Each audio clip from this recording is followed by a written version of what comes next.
Are packed. The fans are in the stands. It's game night.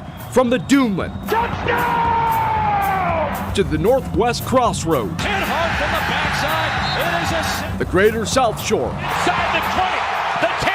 He will score. And the Great Lakes. And there he goes. Goodbye touchdown. Our team of correspondents are covering every highlight, big play, and more. He's got time. Look at end zone. Deflected and picked off. From the game of the week to the beef of the week and scoreboard updates every 20 minutes, our in-studio team keeps the chains moving First down until the final whistle blows. Now, time for the kickoff on Game Night. Ladies and gentlemen, boys and girls, children of all ages, Lakeshore Public Media proudly brings to you the greatest show on turf. This is Game Night. My name is Ben Kolodzinski, your ringmaster for the next 4 hours, covering all of Northwest Indiana's prep football action.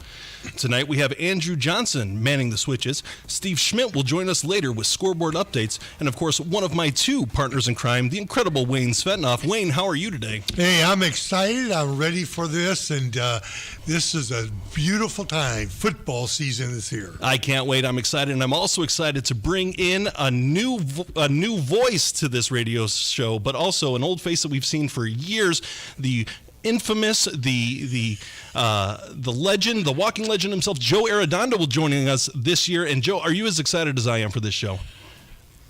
Well, you know, the school year always gets here a little early, but I'm always ready for football. But yes, I'm excited. I think we got a great lineup tonight of correspondents. I think we got a couple of some teams in Northwest Indiana that have a shot Sure. to go deep. Right. So definitely excitement building. And then I think we're going to have some fun. Yeah, I think so too. And before we get talking about football, I know that Wayne Svetanoff has a special announcement that he wants to make here right now. You know, there's a young man from the area here, graduated from Maryville, and yesterday he was put into the NBA Hall of Fame, and that's Greg Popovich. And we want to commend him. We want to congratulate him. And he is, you know, I have a very unique thing that I was able to play as a junior on the JV, and he was a varsity at Maryville. And he is the same now as he was then. And when you look at what he's accomplished, you know, 5 NBA titles, 3 Coaches of the Year award, 22 straight playoff appearances with his team, it is just amazing. But the biggest thing I always thought of, Greg, was the fact that he is a tremendous leader. We talk about on this show all the time leadership, right. Coaching leadership, players leadership. This guy really does amplify that.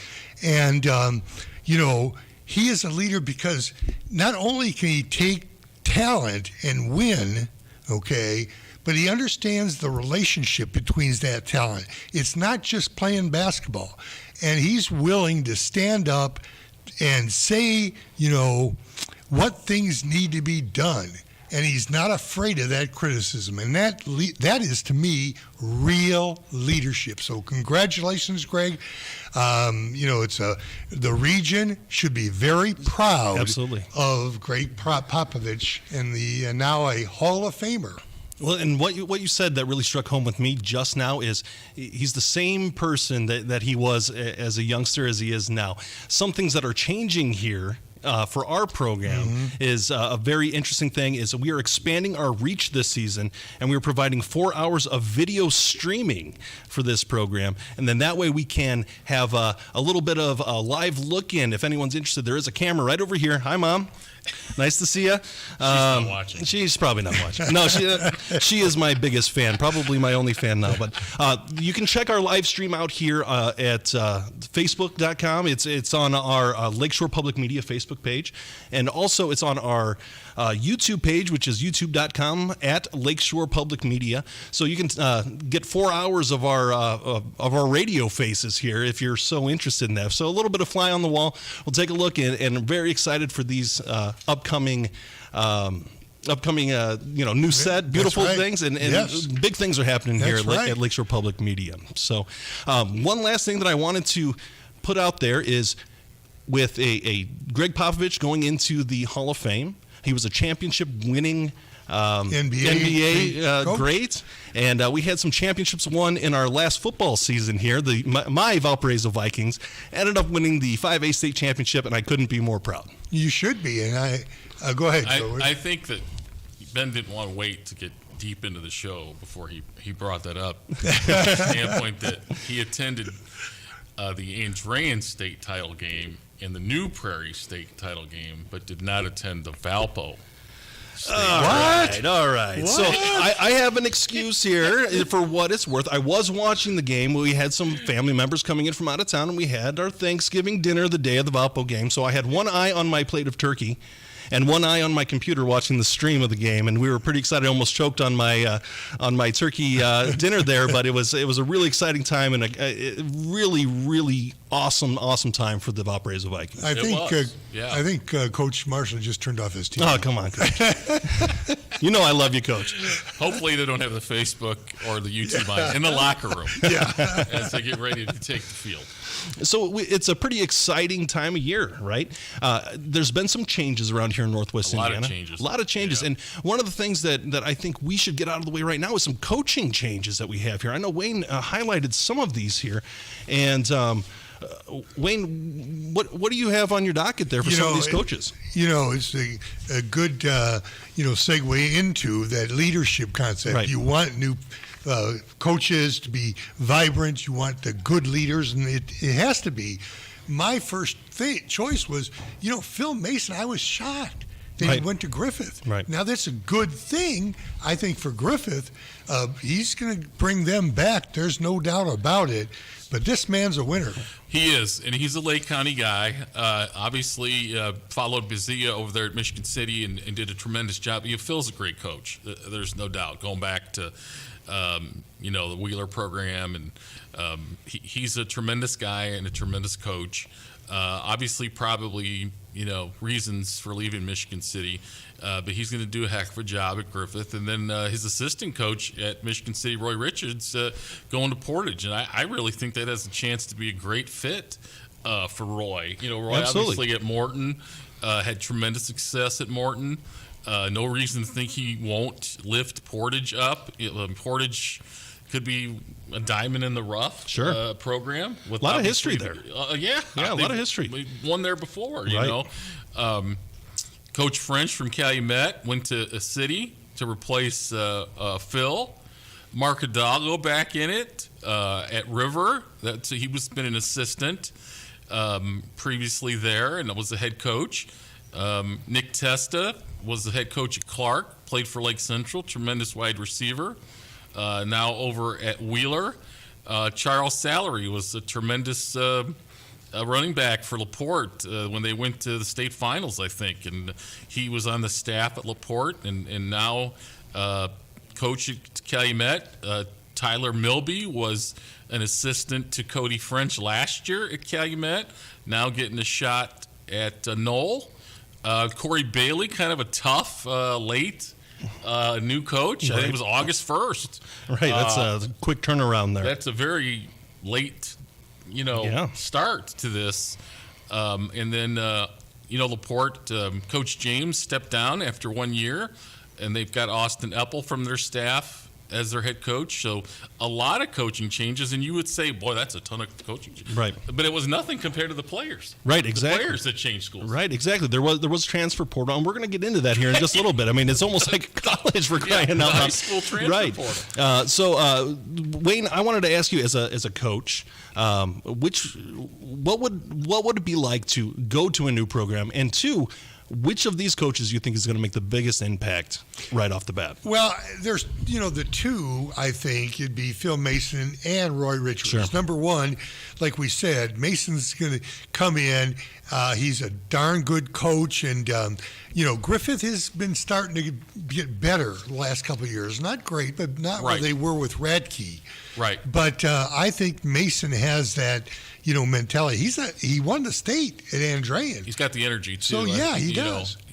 And then with Roy Richards, I really thought, Joe, just like you said, he's stepping into a program who was last year just on the verge of making a turn. Yeah. Now, they've got their quarterback, isn't that Cody Young? Yeah. He's still back with them. And I think he was just a sophomore last year. Yeah, that's right. And, this is, a situation every year when we do radio here. Right. My big thing is quarterbacks. Right, yeah. If you've got an established quarterback, you've got a chance. Absolutely. So those two. One thing that, it's always interesting to see how these coaches have changed spots. And throughout the night, we're going to hear some names that we've known from one team to another. But we're not here for the coaches. We are here for the games. That's right. And that's what we're excited for. So tonight we have our Sacred Dunes Game of the Week. That is Valparaiso and Penn, which should be kicking off here shortly. That is a state-winning game, and it's also against a rivalry that has been blossoming over the last few decades between these two teams. Joe, what do you think about Valpo versus Penn? Well, I think that the thing we need to think about right away is Valpo lost 35-7 in the opener last year at Penn and went on to win the state title. Yeah. Obviously, losing 35-7 would be a shock tonight because they're back with a lot of players. They got obviously a team that has a lot of great tournament experience coming back. The quarterback's back, the running back's back. It'll be interesting to see because is there a state champion hangover? Or are they going to be ready to play? It's going to take them a few weeks to shake off. Remember, this was a Valpo team that, how many games did they lose last year? Three, which is out of the ordinary for them. Yeah. So, it'll be interesting to see how they play tonight to get off to what kind of start they get off to because it'll be a difficult game, obviously. They're 5A and Penn 6A. So. Right. They've got their quarterback back, Justin Clark. And remember, Clark didn't start off great at the beginning of that year last year, but boy, he played well at the end of the season. Well, none of them started off. Right. Well, really. And Travis Davis, the running back, from is Valpo awesome. standards, they kind of caught lightning in a bottle down the stretch. Yeah, that's right. And then they've got an important position back, and that is Matt Hoffer. Right. Big I think that's a good point, Wayne. To have a D1 lineman, I think he committed already to Toledo, I believe. To have a D1 lineman back, that's going to help your quarterback. It's going to help your run game. So, I think that his older brother was also a D1 lineman. Yes, he was. Western Michigan. Right, yeah. and so they are two very skilled players, and their dad Herb Hofer, is a longtime supporter of the show, has really done well to get these kids prepared, and that's an excellent weapon to have for Valpo.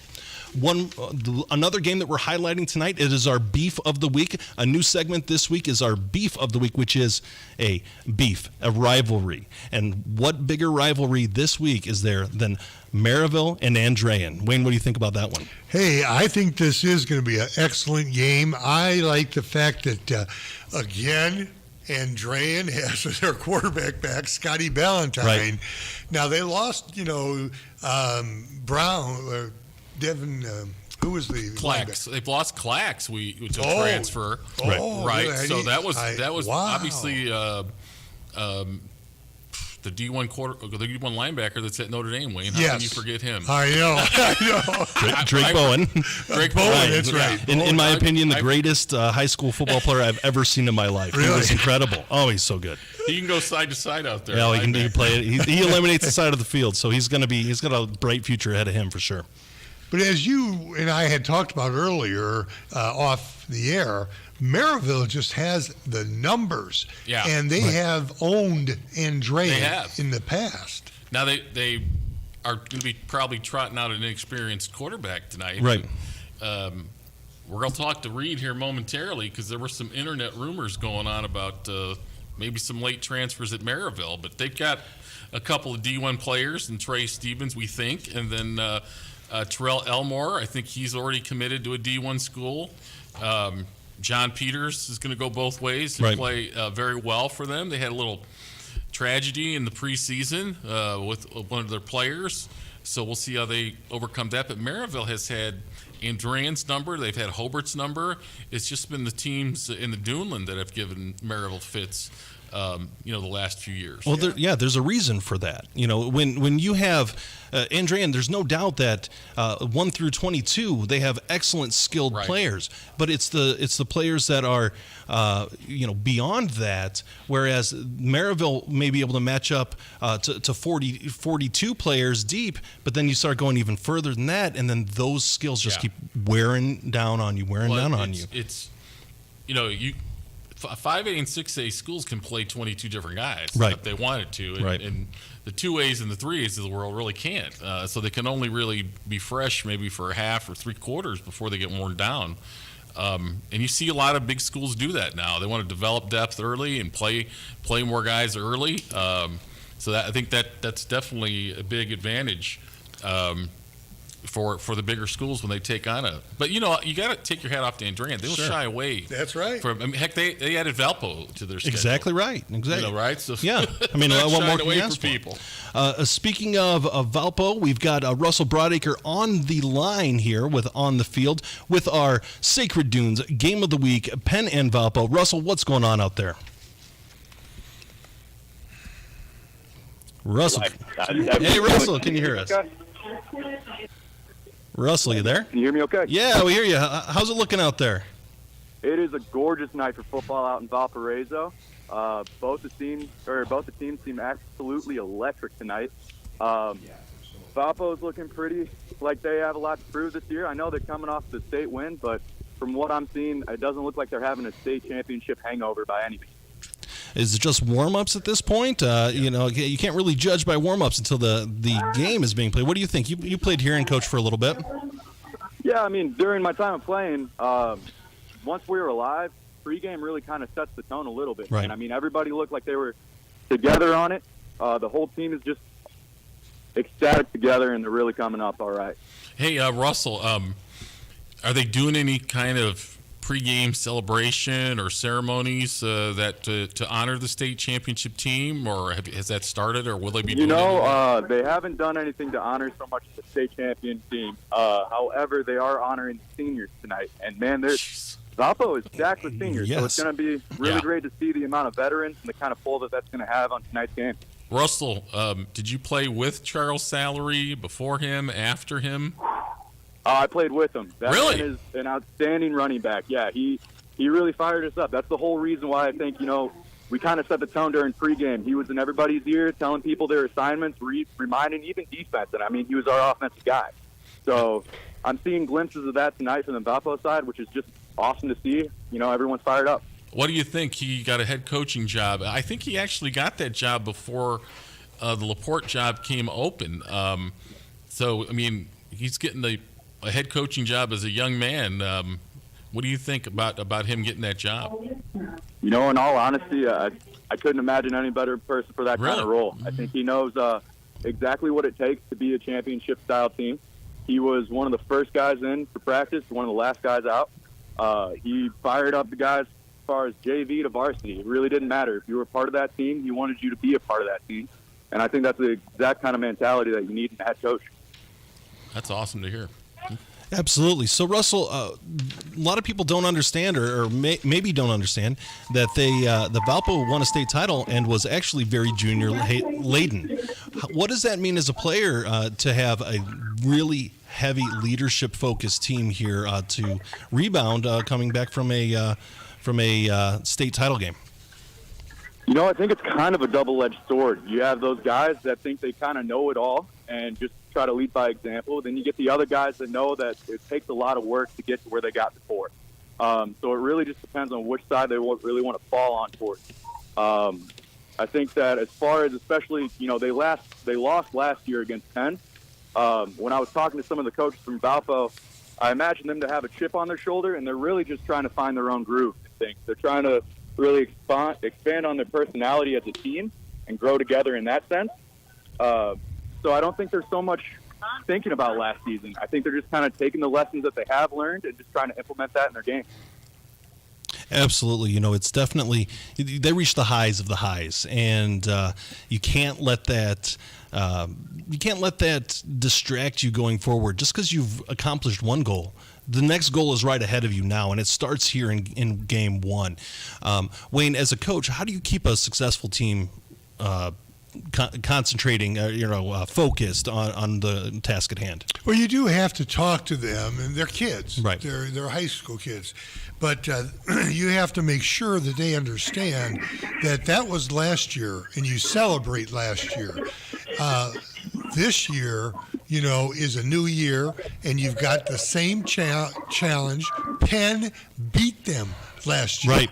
And, there's no two ways that Valpo wants that. Not with that, state title behind exactly them to right. come out and lose the first game of the year. I think that's one of Coach Marshall's strengths is the mental side of coaching and the mental side of the game. Their team was on the ropes in a lot of games last year. The game against Maryville, obviously the last two wins came down to the wire. Right. It's got to be a mentally tough team. Despite Ben not going to see them win the state title, but they're a mentally tough, seasoned team, and so we'll see how they respond tonight. They should come out and play pretty well, I think, this evening. I have a question. If they go down to state again, okay, Ben, will you not want us to go there? So just so they have that same luck. Yeah, I don't want to jinx my Vikings, right? So Russell, what are you looking forward to in this game here? Honestly, from talking to both sides of the coaches, I'm hearing that there's going to be a lot of play action. There's going to be a lot of just quick thinking as far as the quarterback goes. So on both sides, with Nolan McCullough and we got Justin Clark for Valpo. So between those two guys, I'm excited to see what they're doing under center. But also, it's just going to be a battle of alignment. And Valpo has a huge size as far as offensive line goes. Penn's defensive line gave them a heck of a hard time last year, and they have a lot of returning seniors. So I'm just really excited to see it down in the trenches. I'm excited to see the quarterbacks, be able to flex their knowledge a little bit, their seniority, and really play the game and try to get their feel and find a groove. All right, Russell, you folks have anything else you want to add? No, call us early and often, Russell, because that's a 6:30 kick. Yeah, so it's going to be a good one. Might have some scoring before games even kick off. All right. All right, guys, we'll do. Thanks, Russell. Looking forward to hearing from you. So we've got a couple more people who will be joining us here soon. They haven't called in yet, but that was our Sacred Dunes Game of the Week. Russell Brodaker covering Valpo and Penn. That is going to be a fun one. I always had an excellent time playing against Penn, even though they would beat us during the regular season, but we always ended up beating them in the postseason.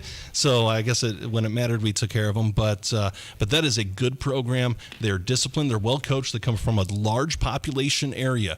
This is a heck of a program, and I think they're ranked in the top 20 in the state, give or take, and Valpo's in the top 10. So this is if this was a college game day type game, these are two ranked opponents. Who would I be on college game day? Corso. Clearly. Yeah. Clearly, that works for me. I think, the personality.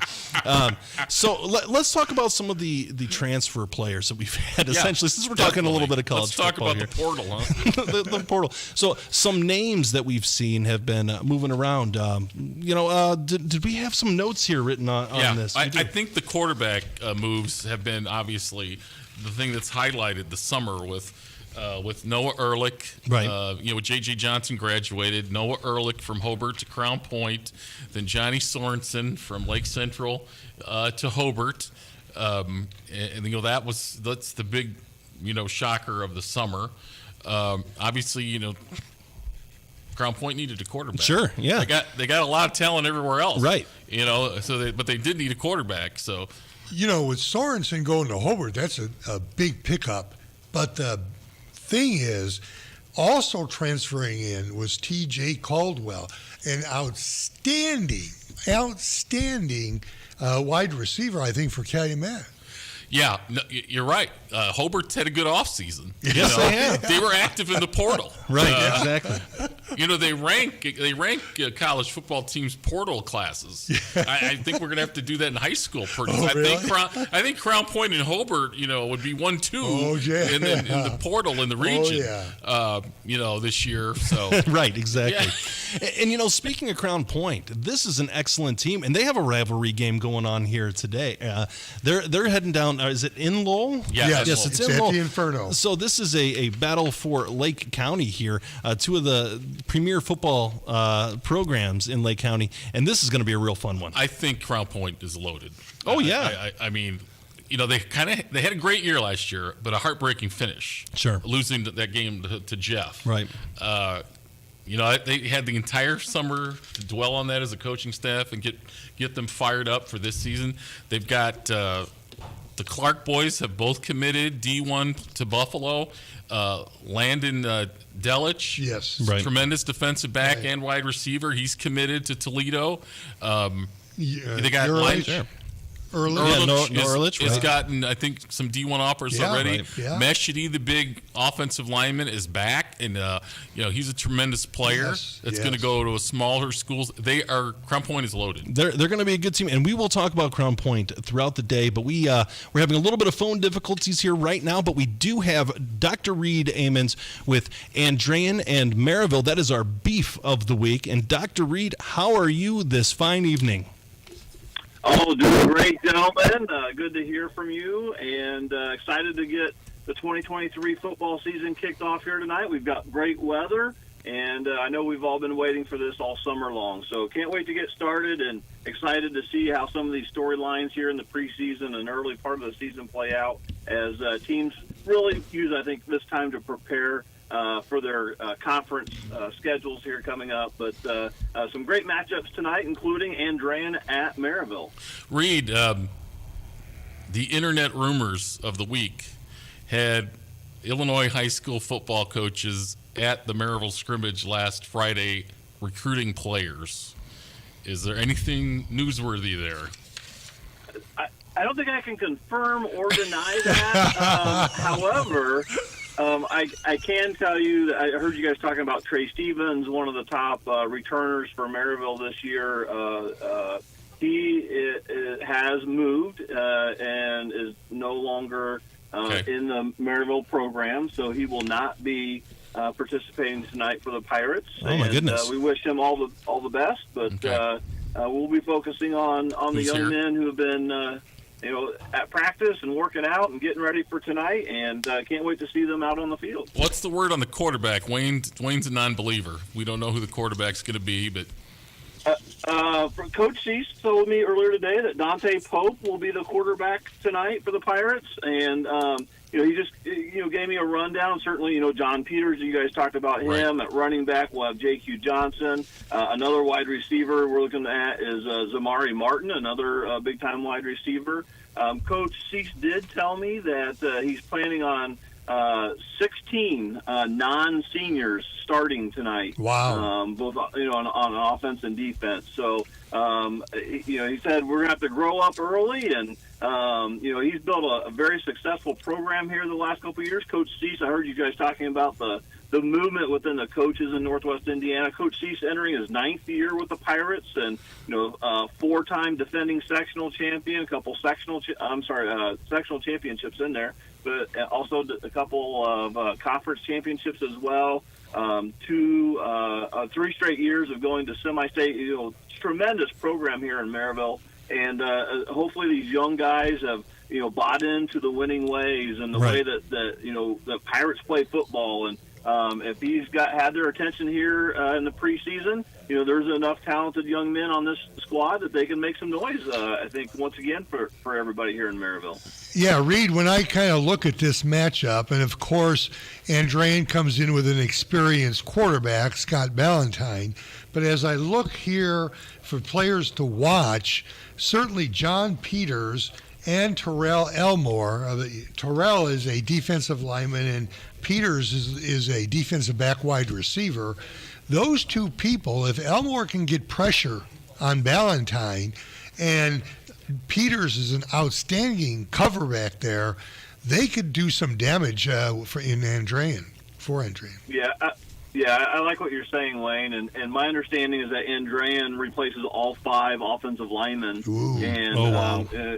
And along with Elmore, there were 2 other young men. Also, I don't have their names with me, but that were – so we have Maryville has 3 starting defensive linemen that were 5A junior all-state selections last year. Wow. So regardless of who the quarterback is going to be for Andrean tonight, if he doesn't have the time to throw it or to wait for receivers to get open, it could be a challenge. And that's one of the matchups I think Coach Cease feels that his defensive line and front 7 are really going to be a strength of this football team this year.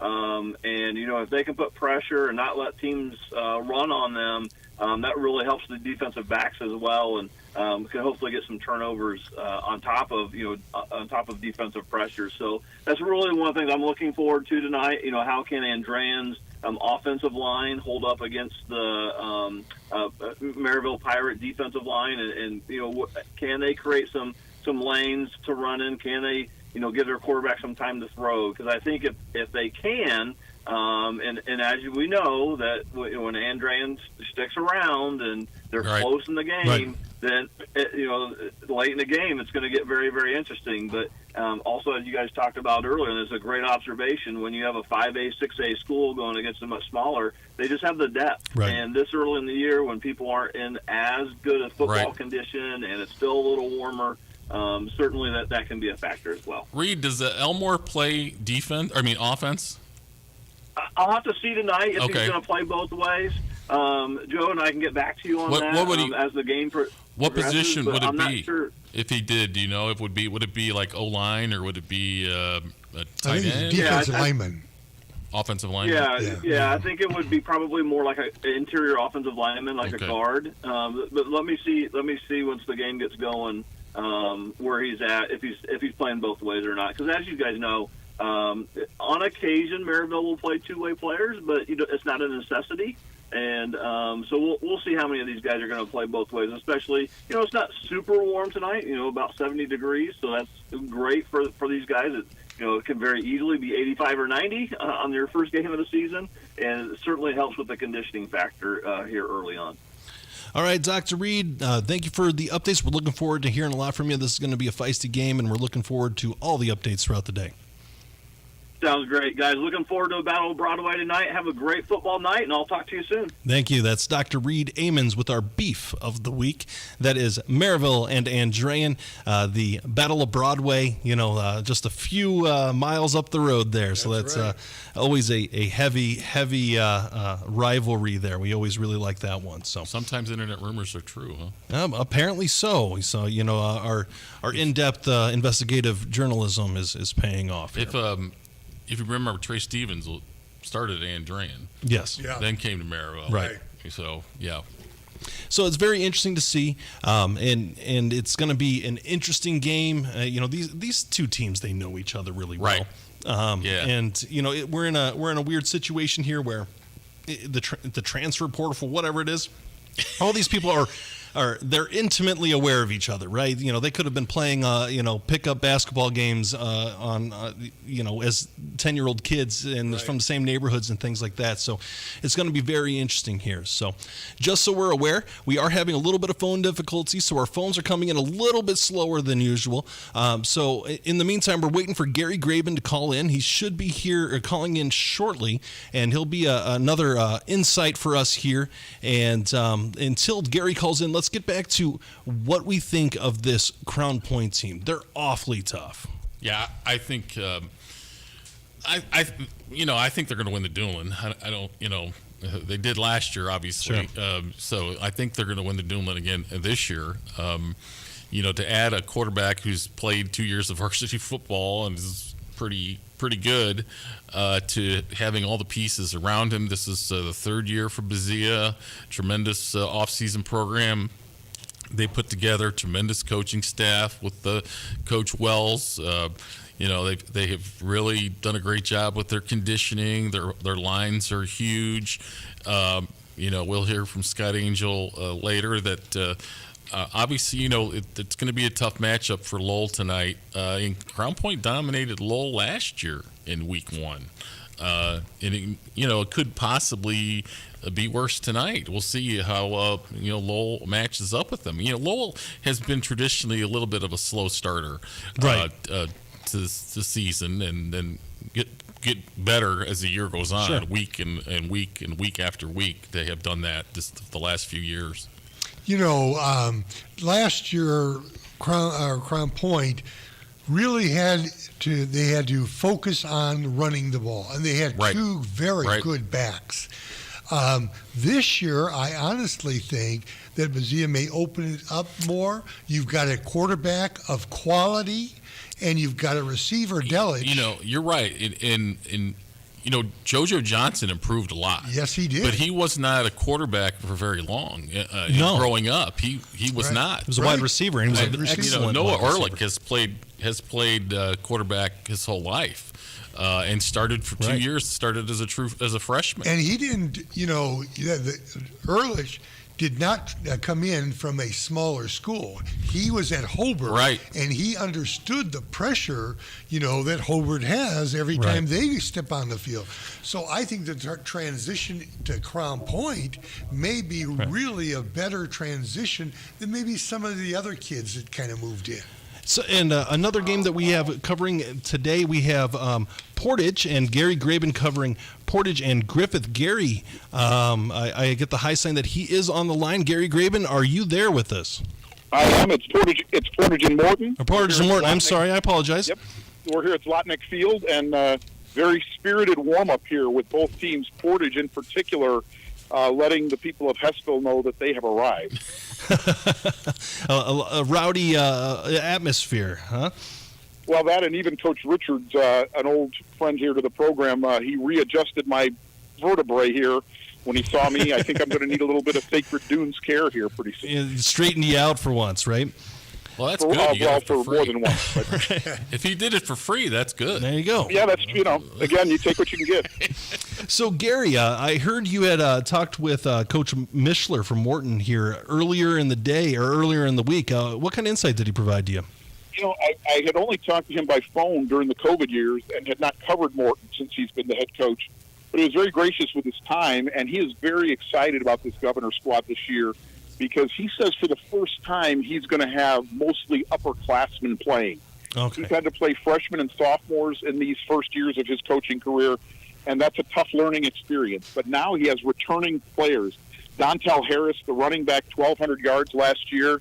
He's a beast. And then he has two Division I players, Freddie Brown, who's a middle linebacker / strong safety / running back. But he's being recruited. A lot of MAC schools interested, a little bit of Big Ten interest. And then the quarterback, Holland Harris, a 6'5" junior, has already received an offer from Western Kentucky. So Morton has some players this year finally to be on the field. We'll see what kind of difference that makes against the tough Portage squad here. So, Gary, you had mentioned that Coach Roy, who is a big name around here in Northwest Indiana, has been around for a long time. He's already cracked your back today. He gave you a little bit of insight for this Portage team. What's he thinking there? He did. First of all, it's never – everybody knows the elephant in the room is that he's returning to Morton High School where he once coached. But that's not what it's about to Roy. For Roy, the same way he built the program at Morton is what he's going to do at Portage. He indicated it starts with culture, and culture is being able to work with all the other coaches, to share athletes, to get kids conditioning the right way. And then what Roy does best is work the hallways. And when he left Michigan City, he went to Portage in January. So he was able to work the halls January, February, March, April, and get any kid who remotely looked like an athlete to come out for the team. So the numbers are up, and more importantly, the number of athletic players is up. Oh, so that's the key here, I think, for Portage. Also, Gary, this matchup is kind of like what we were just talking about, Andrean and Maryville. Portage has the numbers, and, their depth might be the real difference here, even though Morton, I think, will give them a good game. Well, I think you're right there, Wayne. We see this so often. Now, it is a beautiful night tonight. Usually we have a lot of humidity in week one. Right. It's a perfect football night tonight.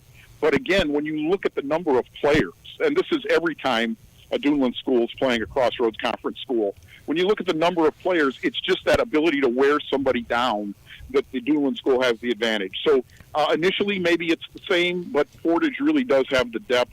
Talking to one of their defensive coaches, he indicated he views the key to this game is on offense for Morton. If Portage can stop them from getting the edge, they should be able to contain Morton. So something to look for tonight is that. But again, the sheer numbers that Portage puts out on the field and Enley Duneland School puts out on the field is really tough for these smaller schools to combat, even though Morton themselves is a 5A school. Did you recognize any other assistant coaches on Roy's staff? I'm interested to know if he's got Portage assistants or if he's got former Morton assistants. He obviously had to put together a staff over there at Portage when he got the job. Yeah, actually, a number of his former players and staffers actually are on the Morton staff, surprisingly. He has a number of coaches that came with him from Michigan City. I was lucky enough that when I got here really early, and Coach Gernkenich, who's a Cherville, although he went to Marian Catholic, he didn't want to have Mr. Svetanoff for English, I believe. But he actually spent quite a bit of time talking with me because he was also the first one out here. And he was in Michigan City with him last year. And so he followed him to Portage. Again, they were a little surprised, I think, when Coach Mason decided to leave. And then everything fell into place for this to evolve here. We don't, on the rosters here, we don't have the complete assistant coaching staff's names. So that's something maybe a little down the line we can figure out more. But again, there certainly are Roy Richard assistants on both sides of the field tonight. Gary, we're running a little bit behind schedule here, but I wanted to switch gears here a little bit and mention that a friend of the show and a longtime correspondent of Chuck DeMoss is not with us here this season. He tragically passed away this past spring, and he was one of the best here. And I know that you were very close with him, as is everyone else who has been working on this radio station for over the years. Chuck was the best, and I just wanted to give you the opportunity to say a few things about Chuck and how much we miss him. Well, I know Wayne will have something here also, but, you know, Chuck was a true gentleman. He was a true Hoosier gentleman. And, you know, one of the things, when you live, as I grew up here in North Lake County, you don't meet the true Hoosier people very often. But Chuck was a true Hoosier man, a gentle soul, God first, family second, country third, all the good stuff, devoted his life coaching young people.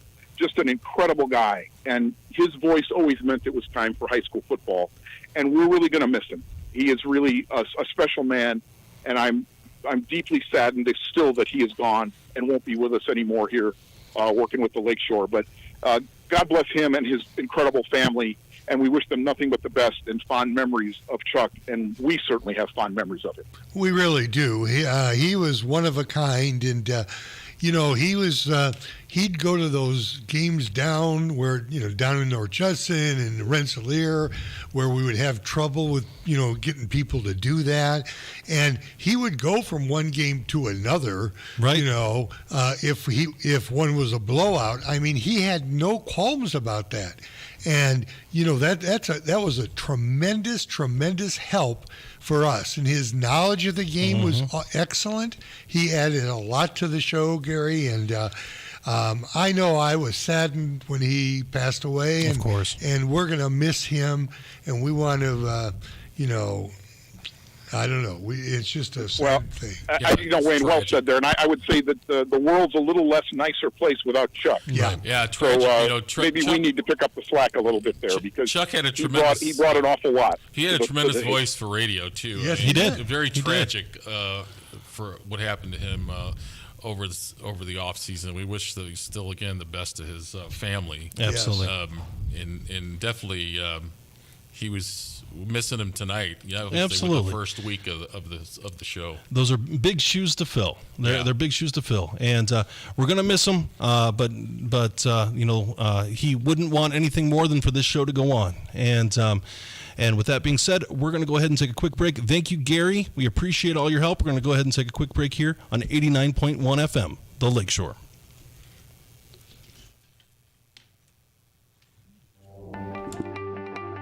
This is Game Night live on Lakeshore Public Media, 89.1 FM, streaming online at lakeshorepublicmedia.org, Facebook, and YouTube. Thinking of going to college? What do you plan to major in? At Ivy Tech Community College, they major in successful careers for you and all of their students. With locations in Michigan City, LaPorte, and Valparaiso, new classes start every few weeks. To get started, visit ivytech.edu.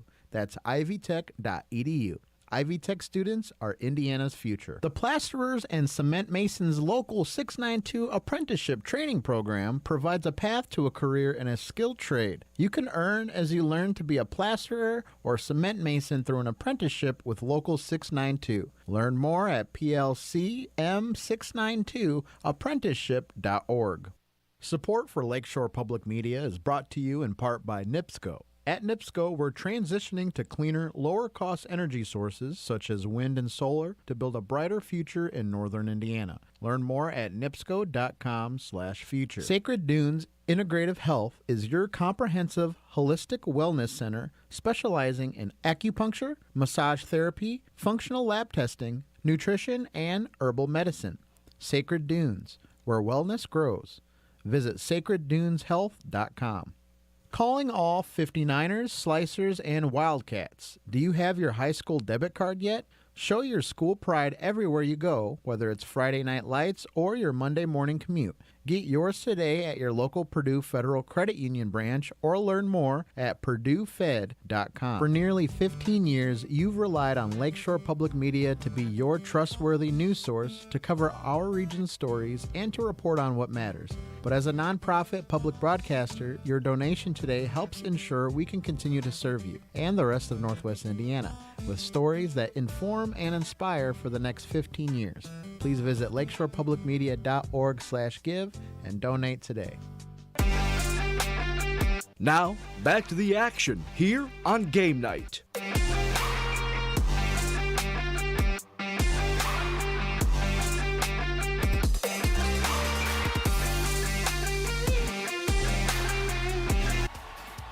And now, the Plasterers and Cement Masons Local 692 scoreboard update.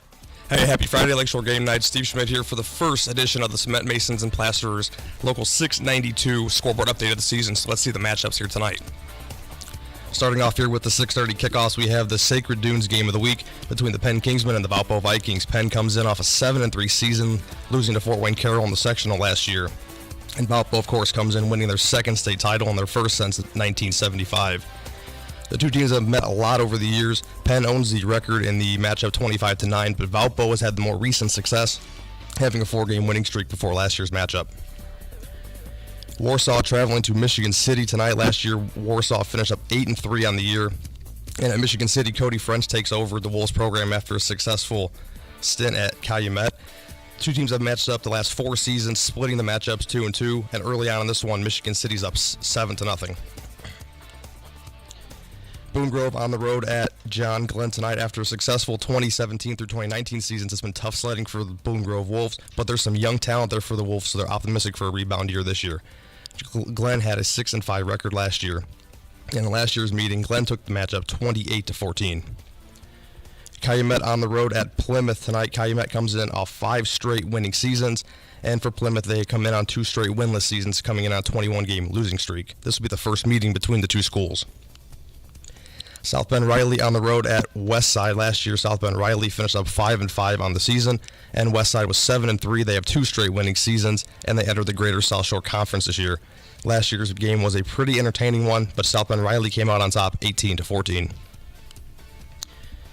Other 6:30 kickoffs here are Bishop Knoll at South Bend Clay, South Central at Triton, Winnemac at Knox, North Judson at Culver Community, and Carroll at North Newton.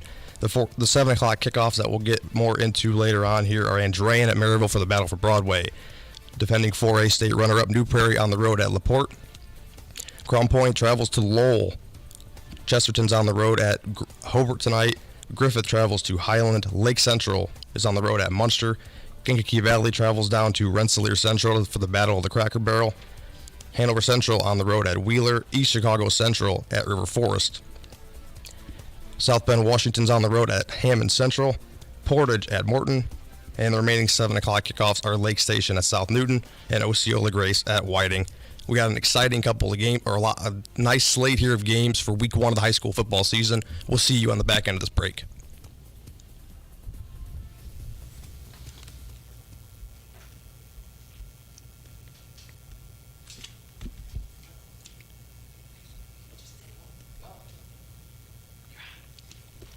All right, I guess we're not taking a break here at 89.1 FM. So we're going to go ahead and keep talking here. And unfortunately, I'm going to have to be a little bit caught off guard here. But well, we can tell you the Tyler Bush 14-yard touchdown pass. That's how Michigan City scored. They're leading 7-0. And Penn has scored on a 30-yard scramble run by their quarterback. And the extra point was week 1 is always kicking problems, right? Ben. So they had a poor snap on the extra point. So they lead Valpo 6-0 early on at Viking Field. Anytime that the special teams get involved and you have those hiccups here early in the season, there's a lot of fine tuning involved with that, and that is a bit of a something that it takes a while to get used to. Wayne, where do you see some other areas where we can see hiccups here early in the season? Well, certainly taking care of the football. You start to fumble that. Now, people maybe naturally think, well, it's not raining or snowing, so that we shouldn't have a lot of turnovers. But again, you're playing young kids who maybe have not played varsity before, not understood how hard varsity people hit. Exactly. And they start to maybe get a little loose with the football. That's not going to last very long because turnovers are keys to some of these matchups. Absolutely. Or really all. You can scrimmage another team. You can hit your own team hard as you want, but there's something different about getting hit by someone else. And that's a rough situation here. So you might be caught off guard. Right. All of a sudden, you're a long snapper and you see someone lining up over your nose here, then you're not allowed to hit you. But there is a live body out there that is trying to take care of business and make sure you make a mistake. Practice all you want, but live game reps is where it really happens. That's right. And you've got to have a good kicker. Owen Denny for Lake Central is an outstanding kicker. And those type of people can make a big difference, especially as the weather gets bad. So it's right now where you've got to kind of secure that confidence and stuff in your special teams play. So it's going to be very interesting to see how that this works out. Valpo down a little bit early. That extra point may loom large depending on how close that game is. So it's going to be kind of interesting to see how this game unfolds. Yeah, it appears that the Valpo's offensive line is struggling to start the game. They haven't been able to run the ball on Penn on the first drives, not able to get outside. Again, we talked about 5A versus 6A, how that is and how difficult it could be for the smaller schools taking on bigger schools. That's one of the advantages that Crown Point is going to have tonight against Lowell. And, you see that with the big schools playing the medium-sized schools all the time. It's what we talked about with Reed, that Maryville is going to probably have an advantage with depth against Andrean, and Andrean doesn't care. They know that's going to happen. Yeah. Right. But they welcome playing really good teams. Early in the season, one of the top players that's back that we didn't talk about has already got on the board, and that's Tyler Bush from Michigan City. Right. He had a 14-yard touchdown pass for Michigan City for them to get on the board against Warsaw. So that's big. They got a new coach in French, Cody French from Calumet. So they've gotten off to a nice start tonight against Warsaw. And don't get me wrong, I'm a little bit surprised by the fast start here. Warsaw's a really good program. Right. Yes, they and Michigan City is in a state of flux. New coach, but with a new coach, you don't know exactly what to expect. So maybe they're motivated. Maybe they're going. There's an awful lot of skill at Michigan City, and I think there's an opportunity for that to be an excellent program there. We have We have Russell Broadacre here with the Valpo Pen Update. This is our Sacred Dunes Game of the Week. Russell, how's it going out there? Russell, can you hear us?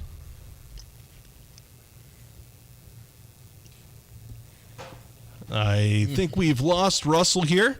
We're going to go ahead and see what we need to do, but this is going back to that Michigan City and Warsaw game.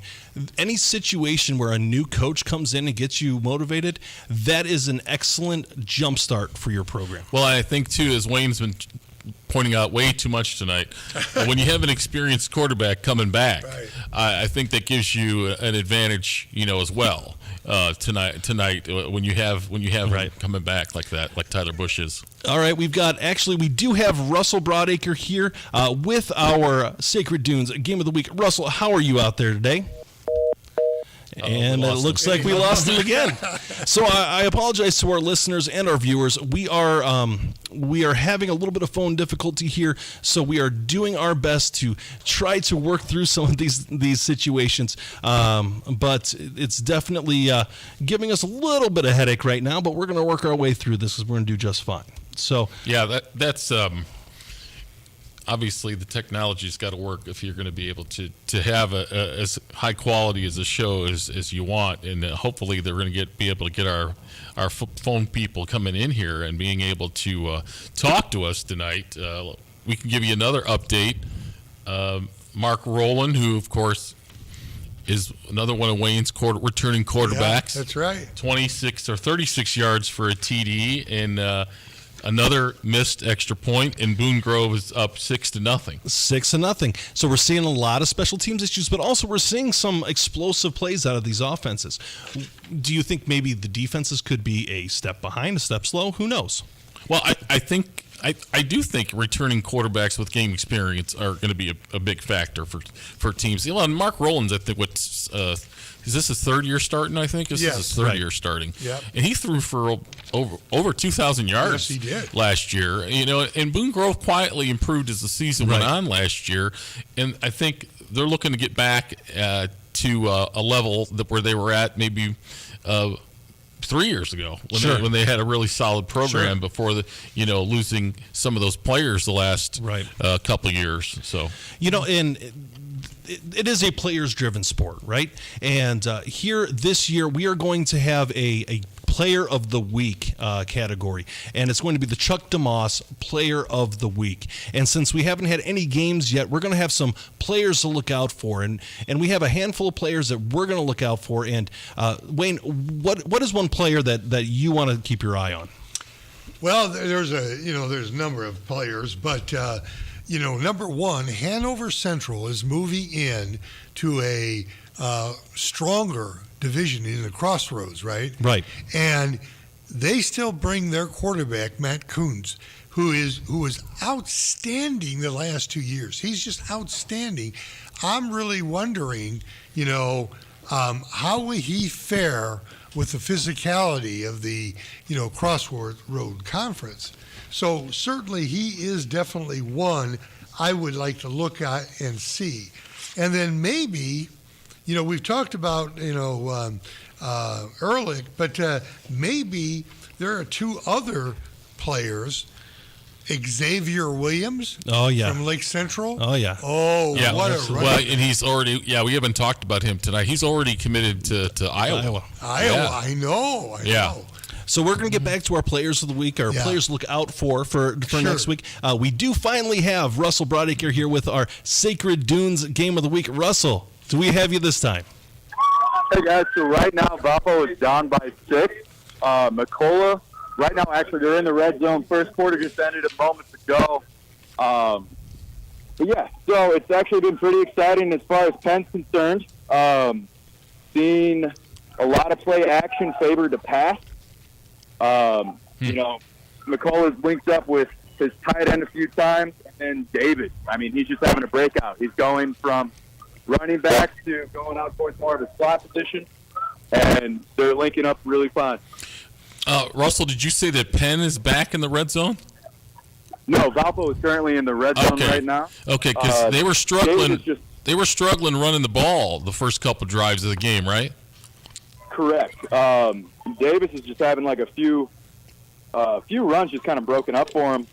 But what's really interesting right now is they got into the red zone through passing, so that's actually their first connected pass tonight. Well, that's good. That's good because they're going to have to be able to throw the ball to keep Penn's defense honest. So Russell, what do you think is the key right now for this game and how it's unfolding? I said it before the game started, and I stick by it right now, and it's the line. The plays that are really being brought into potential is all because the offensive line is making those holes, and they're able to run it through. I'm seeing a lot of inside the gap kind of runs, not a whole lot of outside stuff. But I think what's really been killing both offenses is when the defensive line breaks through. A lot of tackles for loss in the backfield, putting the QB under pressure when they're throwing it for the few times that they are. So it's really a lineman game right now. Okay.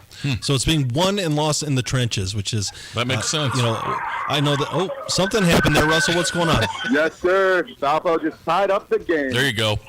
All right. That's excellent. So I know that... How did they do it? Yes. So that one was rushed in by Davis. About how far of a running play was it?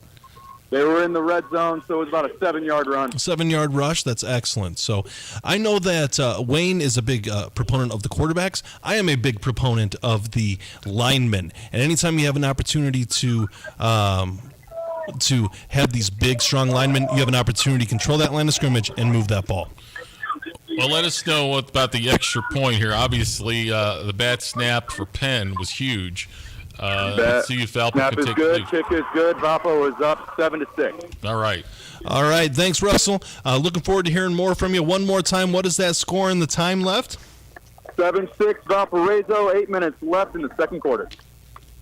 All right, thank you much. That's Russell Broadacre with the Sacred Dunes game of the week of Penn versus Valpo. 7-6 with Valparaiso taking the lead. That's pretty exciting there. I think that was a nice response from Valpo. That being able, they struggled at times throwing the ball last year. Sure. They became, primarily a running team. They ran the ball really effectively. So that was a big response. We'll see. That's remember 35-7. They lost at Penn to start the season last year. All right, it's pretty exciting. This is when you have these early season heavyweight matchups. It's you get these back and forth slugfests. So more to come on after the break here on 89.1 FM, The Lakeshore. This is Game Night, live on Lakeshore Public Media, 89.1 FM, streaming online at lakeshorepublicmedia.org, Facebook, and YouTube. Thinking of going to college? What do you plan to major in? At Ivy Tech Community College, they major in successful careers for you and all of their students. With locations in Michigan City, LaPorte, and Valparaiso, new classes start every few weeks. To get started, visit ivytech.edu. That's ivytech.edu. Ivy Tech students are Indiana's future. The Plasterers and Cement Masons Local 692 Apprenticeship Training Program provides a path to a career in a skilled trade. You can earn as you learn to be a plasterer or cement mason through an apprenticeship with Local 692. Learn more at plcm692apprenticeship.org.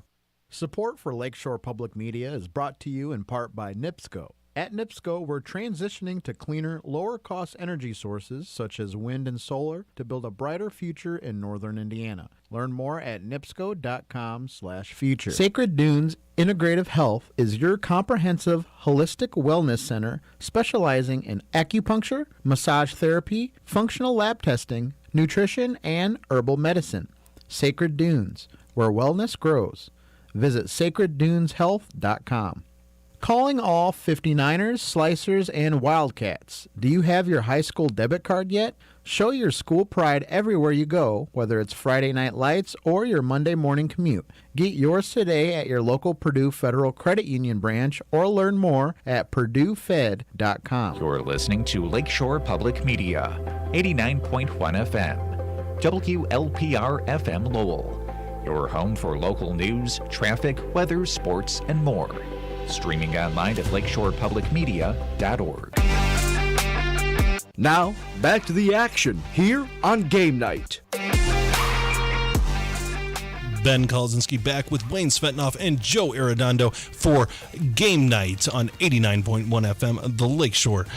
We are in a position here where some of the games are starting to go, but some of the games are just now kicking off, so we have some action here. When we were going to break, we were talking about some players to look out for, and we had just mentioned one of the best running backs in Northwest Indiana. And that's Xavier Williams from Lake Central. Yeah, the X-Man, Xavier Williams, who's committed to Iowa. Right. But I think we got maybe we're going to hear about another outstanding running back, right, from River Forest, possibly. What a perfect segue from Joe Arredondo. It's almost like he's done this before. We have an almost. We have an update from Ethan Silver for East Chicago and River Forest. Ethan, how's it going out there? It's going good. River Forest scored a touchdown off the first kickoff of the game. Aiden Silver scored. It's now 7-0 with 11 minutes and 43 seconds left in the first quarter. Any relation, Aiden? Any relation to him? Yes. Oh, yeah, that's my little brother. So little bro took out the opening kickoff for a touchdown. What a great way to start a season. Am I right? Very great way. Is he still the little brother, or is he? Does he? He's still little. We always get a little brother. All right. There you go. Spoken as a true big brother. Right. Exactly. Ethan, tell us about River. We heard they were dominant in their scrimmage against Highland. I think were they that good? They did pretty good. I think it's the first time in a couple of years they had this. Like, it's usually about like a 30-man team. This year they have 48 under the new head coach, Kolodzinski. Wow.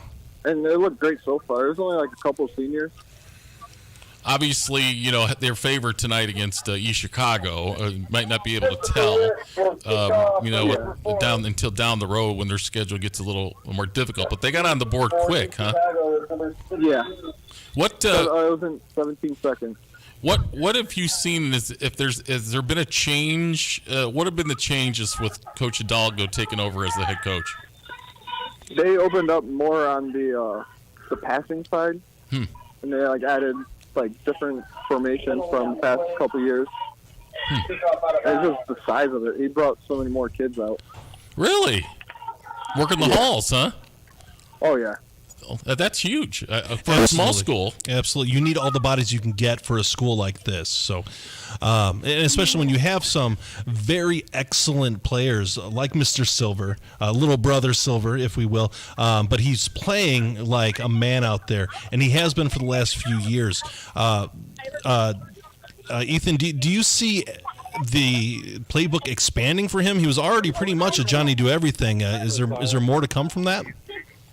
Good. They expanded a lot more on the passing side. Okay. I think they opened that up a lot. I think that could be huge as the season goes on. Absolutely. Oh, yeah. Absolutely. So, well, thank you, Ethan. We appreciate the update. Give us a call back every time there's a score. One more time, what is the score and how much time is left on the clock? River Forest is up 7-0 against East Chicago, and there is 11 minutes and 34 seconds left in the first quarter. All right. Thank you, Ethan. We appreciate the response and looking forward to hearing more from you as the day goes on. Thank you. All right. Thank you much. Good job, Ethan. Oh, he was no nerves at all. No, man, he's a natural. I think that was his maiden voyage. Yeah, right? That was his first spot, and he did an excellent job. And he gets to hype up his little brother who just took the opening kickoff back to the house. I mean, you can't ask for anything better than that. I like how he stroked him a little, but he didn't. He's still a little brother, right?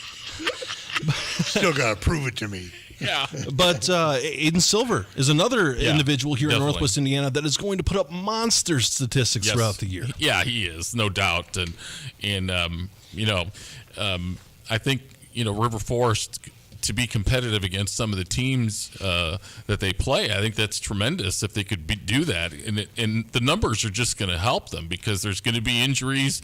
If you can play more guys both ways, I think that'll be important. All right, we've got another caller here. We've got Scott Angel from Crown Point in Lowell. Scott, another first-time caller into our show. Scott, how's it going out there in Lowell? Scott, are we there? Scott, are you there? Scott, hey, I am there, gentlemen. How are you this evening? Good. Doing well. Scott, what's going on down there in Lowell? Lowell received the opening kickoff, lost 4 yards in their first 3 plays, just punted to Crown Point, who took over on their own 46-yard line. Scott, they're already something's going what's on. What's going here, on now? As we spoke, Elric, the transfer from Holbert, just completed a pass for about 25 yards down to Holbert's 25. Or Lowell's 25. Okay, to Lowell's 25. Hey, Scott, is Crown Point as loaded as we think they are with the offseason they had, with Ehrlich transferring, with the Clark boys, with Meshady? Delich, they really, receiver. Delich, it looks like the best Crown Point team maybe in years. With 4 Division I recruits. Yes. So on their second play from scrimmage, the running back number 3, who I've got to get his name, just ran it in from 22 yards. So they went 54 yards in 2 plays in 30 seconds. Wow. To put up a touchdown. Scott, so you guys might be more right than I am, because the one weakness coming into the season from all indications was rebuilding that offensive line. Well, based on 2 plays, it looks pretty good for the Crown Point Bulldogs. Yeah, Crown Point spends a lot of time in the weight room, and they put it all over social media. So there is an awful lot of good, strong, physical specimen there. Is it showing that blatantly here early in the game? Based on 2 offensive plays, and by the way, it was Larry Ellison with the 22-yard touchdown. Sure. I would agree with that statement. Just based on what Coach Buzz has brought to the program in its first 3 years, and with how the work ethic and everything else has changed, I would say Crown Point's on the upward direction, Sure. and if anything didn't prove it, I mean, Lowell's always going to be low. They are going to play grit and bones. They're going to try to run it down your throat and play tough. This just might be one of those situations where with Crown Point's at in its 3rd year under Coach Buzz, just might be too much for Lowell based on the size differential in the school population and how many kids are out for the program. Well, yeah. Yeah. So, to be honest with you, Crown Point is one of the best schools in 6A. And they're playing a pretty decent 4A school. Yeah. So there is a weight class difference, but also Crown Point is just good. So I mean, it's kind of a double whammy for Lowell right now. It'll be interesting to see how they respond after this drive. I agree. So we will see, because once again, a Lowell with the Red Devil pride will never back down. So this second possession, as Crown Point's getting ready here to kick off with 9:57 to go in the first.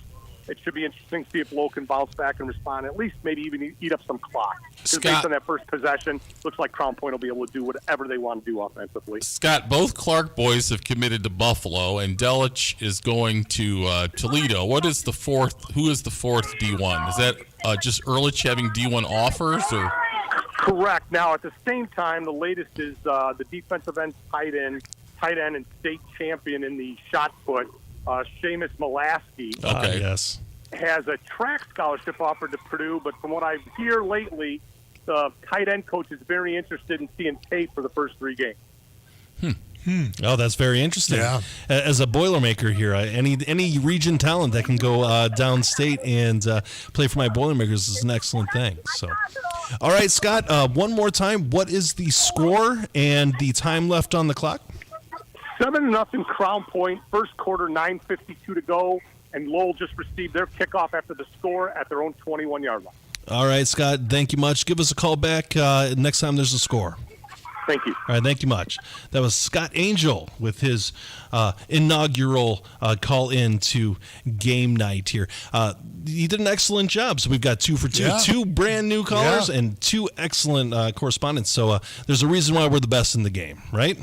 No, I agree. Yeah, Highland has scored on a 50-yard TD run by Jason Lawrence. Wow. So the Trojans are on the board. You know, Highland is a team that impressed me last year.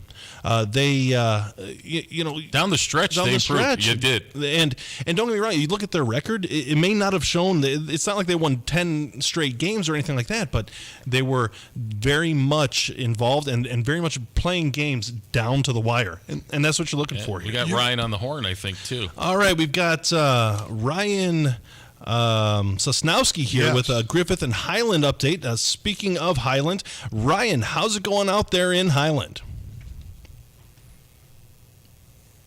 Ryan, are you there with us? Hello? Ryan Sosnowski, how's it going out there in Highland?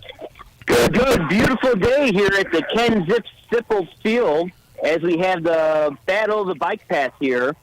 So both Griffiths started off with possession, and I think it was basically a turnover on downs there. 3 rushing attempts, 2 rushing attempts and an incomplete pass, and then he decided to punt it. And Highland just rushed every time, kept trying to plug up the middle, just kept creeping and creeping, got a first down, and then a huge 50-yard run by number 2 for the Trojans, Jason Lawrence, the senior, at 7 minutes and 33 seconds. The extra point was good. So Highland Trojans lead now 7-0 with 6:27 to go in the first. What kind of offense is Griffith running, Ryan? I mean, Phil's done different things. Are they doing traditional Griffith wishbone? Are they running a pro style? What kind of offense are they running? Well, kind of hard to tell because it's just been up and down on 3 possessions here. But even now, they just rush the ball every time. So it's kind of a little bit difficult to tell. They've been handing it off to their running back primarily. Okay. But like I said, there's just 1 pass so far. Okay. Ryan, are you a Highland fan? I am a neutral guy. I work in Maryville, so I'm a Maryville fan. Okay. Well, there you go. Okay, because Highland's demise after the scrimmage last week might have been exaggerated because they've been able to get on the board quickly. Yeah, they're moving right against a Griffith team and coached by Phil Mason. So that doesn't usually happen. I think the scrimmages are kind of like the NFL preseason. They really just don't mean anything. Yeah. But with Highland, I like Pete Koulianis. I mean, he was a lineman, so he understands that, and he's always had a solid line. Now, if they have experience, right, this could be a big year for them running the ball. Yeah. Well, I agree with you 100%. Before the game, I was told Highland has roughly 27 seniors on this roster. Wow. Oh, my goodness. And I will tell you, the offensive line has just been creating mini gaps. The first few were just kind of rushing it right down their throats up the middle. And then it's kind of like Griffith appeared like they're expecting it, because everybody kind of closed in on the middle. And then just basically handed it off. And number 2, Jason Lawrence, number 2, the senior, just rushed down the left side, and no one was near him. Uncontested for 50 yards from the get-go. Well, and Highland's another school that returns their quarterback, I believe, in Blake Vanek. So that's right. So they obviously he's somebody that's run the offense before. This is not his first varsity game, so they got off to a great start tonight. Call us back, Ryan. Let us know how Griffith responds here throughout the night. Sounds good, gentlemen. All right, thanks, Ryan. We appreciate it. Looking forward to hearing more from you there. Yeah, this is a really impressive start here by Highland. It is hitting the ground running, quite literally. I know KV has scored. Steve's got a scoreboard update coming up. The Cougars have taken the lead at Rensselaer. He's pumping the fist over there. I may be a Valpo guy, but we've got a KV guy right over there talking. So we've got our biases here. Yes, he's a little fired up as the Cougars have taken it in for a touchdown. He's punching the air right now, and he's really enjoying life here. So we got to get the camera on. Yeah, we'll get the camera on here in just a little bit. So. No, we've got one more call, and then we're actually after this call, we're gonna throw it over to Steve to get us a scoreboard update. But right now we have Jason Hill with Lake Central at Munster. Jason, how's it going out there today? Jason, we got you. Still, I think it's a little delayed. We got a little bit of a delay here. Are you there, Jason? Oh, I guess we don't. I'm getting the stretch symbol, so we're gonna have to see if we can still get that connection with them. I wonder if Jason's using one of those Graben flip phones. That very well could be. Let's hope not. That very well could be. We have Kevin on the line. I think we have Kevin on the line. We got Kevin Driscoll with our first update from Hanover and Wheeler. Kevin, how's it going out there? Maybe we don't have Kevin either. I think we might have to get to the point where you just put the caller on sooner rather than later, and hopefully he's there. Fair enough. Yeah, we'll see what we got to do. So at this point, it's very interesting to see. There we go. Oh, we got someone here. Who do we got? Driscoll. Hey, Kevin Driscoll. How's it going out there? You are on air here. What are our updates here for the Wheeler and Hanover game? Sure. 5:43 to go, first quarter. Hanover Central up on the Wheeler Bearcats, 6-0. Hanover Central's first possession, they elected to receive, and there were 2 penalties immediately on their first drive, including one very costly holding penalty, which negated a long Caden Barrett run that would have had the ball down in the red zone in their first possession. And then the Wildcats fumbled on the next play. Wheeler recovers. They started at the Wildcat 39, but were unable to do anything with that good field position. They were forced back by a holding penalty. A botched punt snap resulted in the Wildcats having a short field. They started at the Wheeler 35, and about midway through the first quarter, they got their first touchdown on a Caden Barrett 18-yard touchdown run.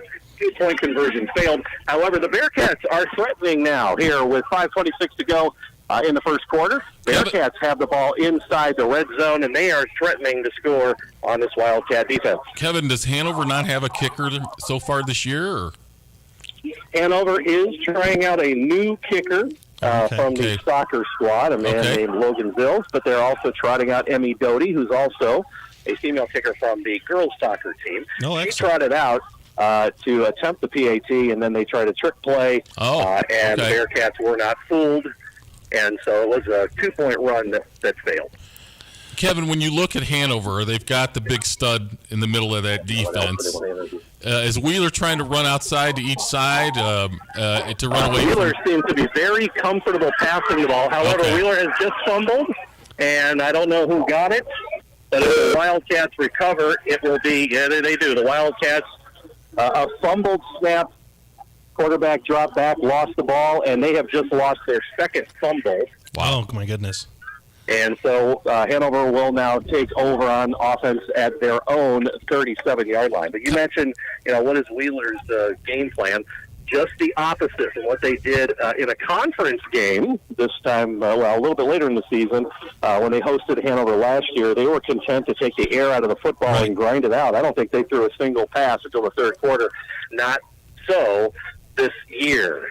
Wheeler seems to be comfortable airing the ball out. Definitely a little higher-powered offense. Don't you want to go away from Colin Foy on the defense if you're an opponent of Hanover? Wheeler has not been able to sustain drives enough for us to really determine that. Yeah. Right. Hanover Central's Jacob Straminski just takes an end-around jet sweep that will be coming back, and unofficially, I believe that might have a 7th penalty here in the first quarter already. So it's a little bit sloppy. Week 1 jitters. You understand how things go, like that first night out. I will want to say, football notwithstanding, Wheeler has made some improvements to their field here at Wheeler High School. Okay. Brand new field turf they are debuting tonight. It's beautiful. Just a really good. Yes. They've got those new strobe lights, that they've got they've got at what's the corporate sponsor that sponsors that ballpark on the south side now? I don't know. I lose track. There's been so many. Some kind of mortgage company or something. Anyway, whoever sponsors that ballpark on the south side, they got those fun lights when the homer goes up. They got those here at Wheeler. So Well, kudos. Fans are hoping that the Bearcats can score so they can debut those lights. Kudos to Randy Stelter. I think he's moved from AD to Director of Facilities. I think he was doing both jobs there before, but now he's just got one. All right, Kevin.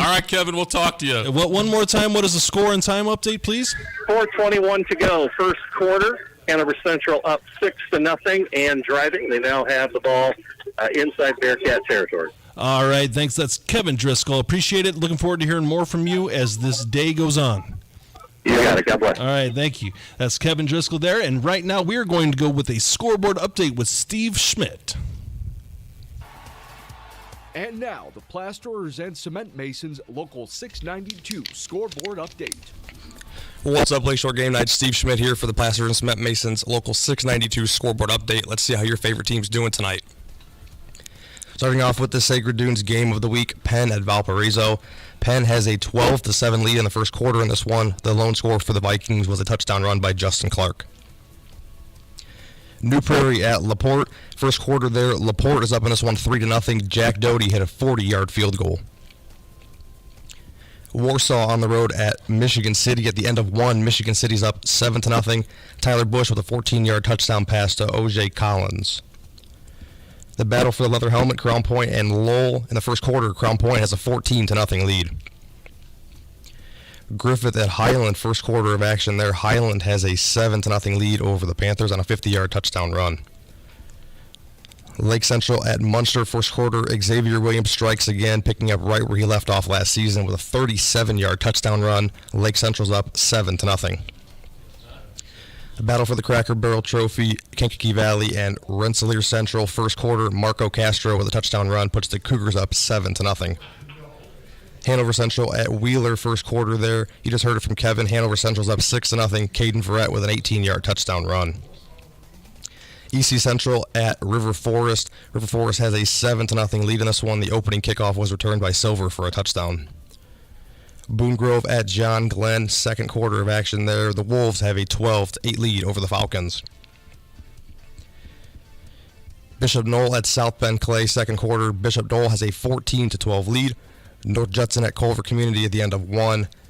North Judson is up 6-0. And Carroll at North Newton at the end of one. Carroll of Flora is up 20-0. Stay tuned for the remainder of the scoreboard updates and the action here on 89.1 FM, the Lakeshore. You don't want to miss a beat. We'll catch you on the flip side of this break.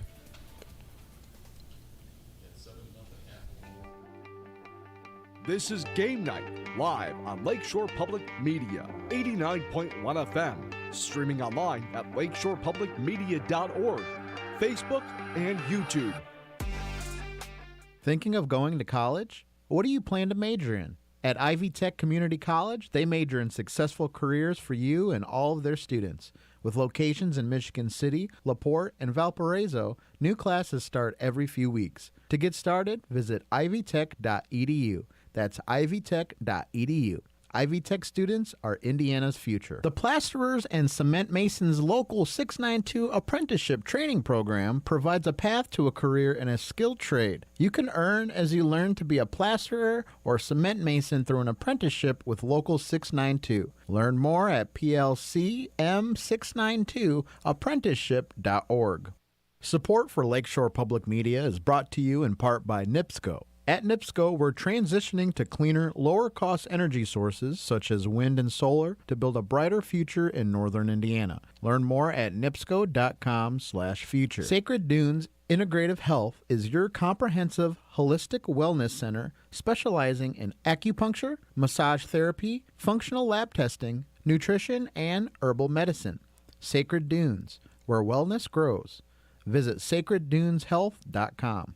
Calling all 59ers, Slicers, and Wildcats. Do you have your high school debit card yet? Show your school pride everywhere you go, whether it's Friday Night Lights or your Monday morning commute. Get yours today at your local Purdue Federal Credit Union branch or learn more at purduefed.com. Lakeshore Public Media's brand new radio antenna has been installed, and we could use your help to learn how the signal is performing in your neck of the woods. Please take a moment and visit lakeshorepublicmedia.org/feedback to let us know. Now, back to the action here on Game Night. All right, Ben Kolodzinski back with Wayne Svetanoff and Joe Arredondo. That was Steve Schmidt with the scoreboard updates. We've had a lot of exciting action here already this night, and the game's only been on for about a half hour. You know, later on tonight, I wanted us to pick, as we used to on PFR and scoreboard, the surprise of the night. Absolutely. We've got a couple surprises already. The LaPorte has taken a 3-0 lead over the defending state runner-up New Prairie on a Jack Doty 40-yard field goal. We had Scott Angel on, and I just want to say that Crown Point's program is just way out of line. They are uploading the highlights of the game as it goes on. They uploaded their second touchdown of the first half on their Twitter page. As it happened. It's amazing. Imagine having those kind of resources.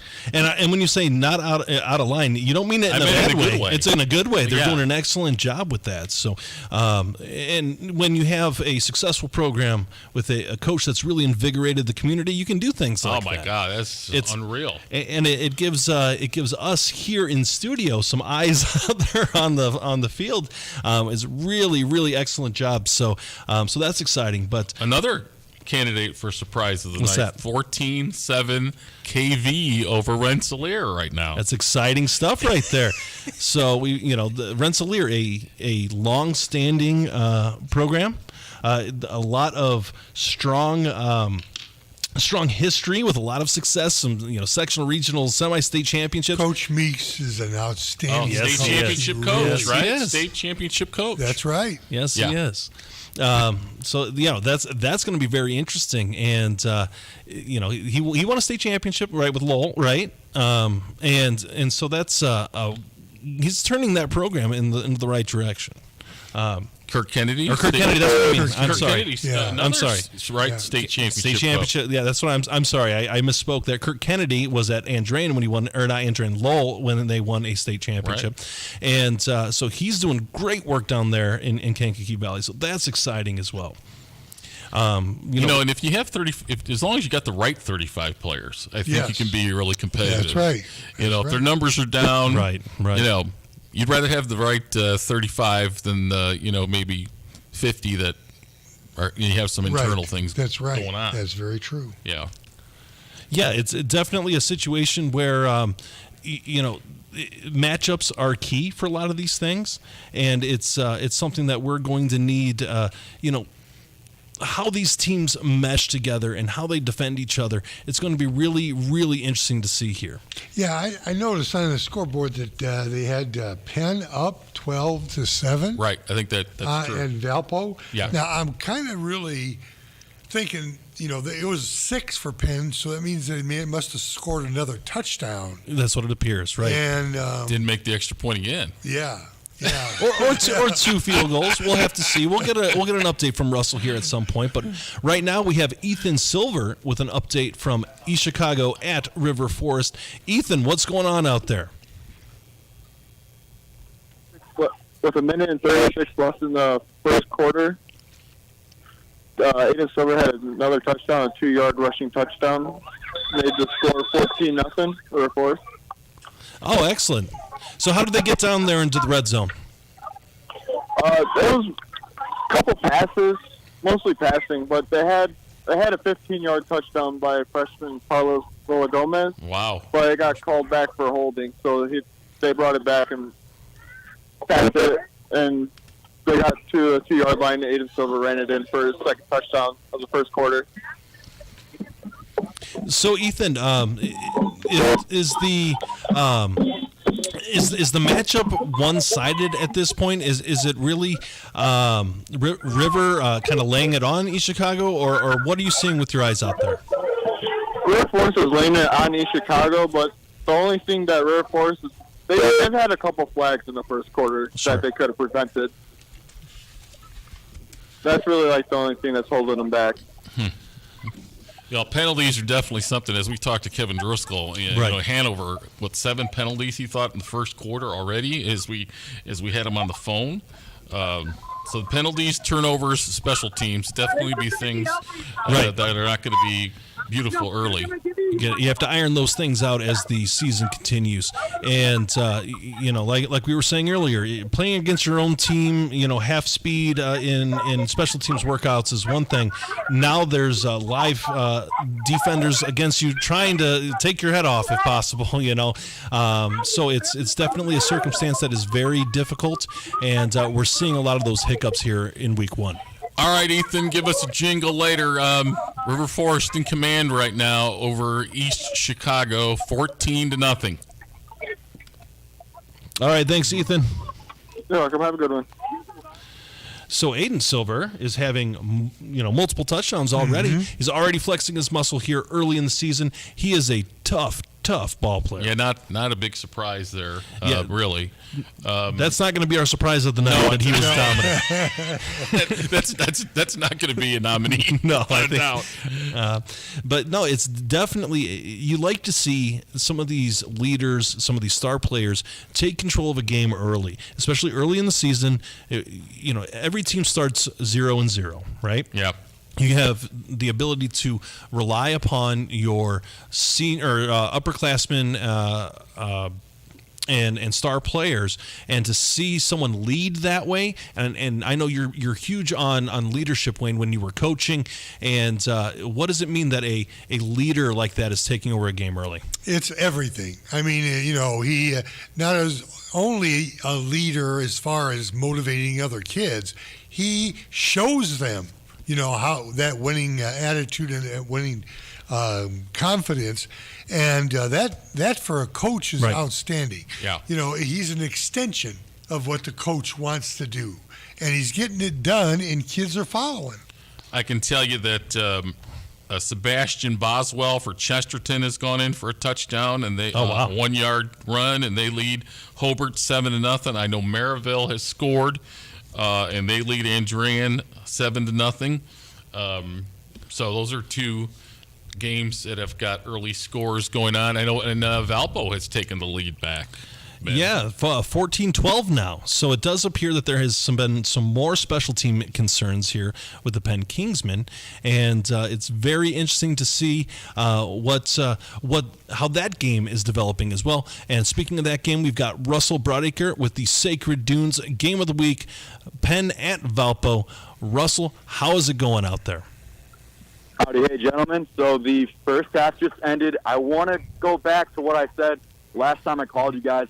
I think I said it was Davis that scored that rushing touchdown for Valpo. It was actually Justin Clark on a QB sneak.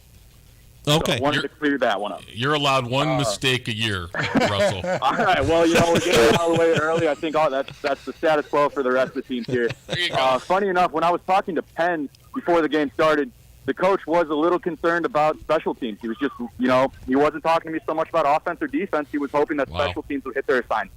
So we're kind of seeing today with two missed after points that special teams is kind of their Achilles heel right now. That's unbelievable, too. Russell, who scored the second touchdown for Valpo?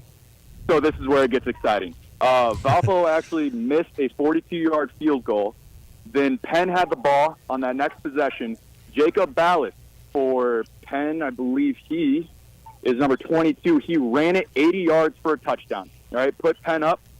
Well, then with 1.5 seconds left in the second quarter, right, Valpo called the timeout. They get to the line, and then Clark just throws a 30-yard bomb to Scotty Bradney for the touchdown, scores the extra point, finishes out the half. I mean, it was like witching hour within the last 2 minutes of that game. Or 2 minutes of that half, sorry. So a lot of action there packed into the last couple minutes. What are you seeing right there? How are these teams matching up? Obviously, the score's very close with the special teams kind of being a little bit of an Achilles heel for Penn right now. But how are they looking in the trenches? How are they matching up? I'm seeing a lot of arm tackles from Valpo, so I'm sure they're going to get reamed a little bit by their defensive coaches on that one. So I'm hoping to see that gets fixed out. But the overall matchup, I mean, it's pretty tit for tat. They're doing well. I know one other thing that's hurting Penn is they've had 3 penalties against them. So as long as they tighten up their end and Valpo tightens up their tackles, it's going to be a really close second half. All right, Russell, we're here at halftime here. One more time, what is the score, and what are you looking forward to in the second half? Score is 14-12 Valpo, and I'm just really excited to see Valpo's D kind of put it together and hold down their line of scrimmage. I'm really hoping to see Penn utilize that play action, get outside of the pocket a little bit more, and keep throwing the ball. They're doing well. Russell, has Travis Davis done any, big gains or something? I know he hasn't scored, but he really has. And I have in my notes here that he's had a couple breakaway runs. He's gotten them a few first downs here. And one of the cool things that I love watching about this guy run And it's kind of why I figured out that Valpo's arm tackling is he's running downhill. Like, he is just putting his weight through that, making guys strip their tackles, and getting an extra 4 yards on a run. So it's really helping put their offense into a great position. Good job. Good job. All right. Thank you, Russell. It is 14-12 at halftime. Looking forward to hearing more from you in the second half. Sounds good, Joe. Talk soon. All right. That was Russell Broadacre with the Sacred Dunes Game of the Week. And we're going to go ahead and take a break. You're listening to Game Night on Lakeshore Public Media, 89.1 FM. This is Game Night, live on Lakeshore Public Media, 89.1 FM, streaming online at lakeshorepublicmedia.org, Facebook, and YouTube. Thinking of going to college? What do you plan to major in? At Ivy Tech Community College, they major in successful careers for you and all of their students. With locations in Michigan City, LaPorte, and Valparaiso, new classes start every few weeks. To get started, visit ivytech.edu. That's ivytech.edu.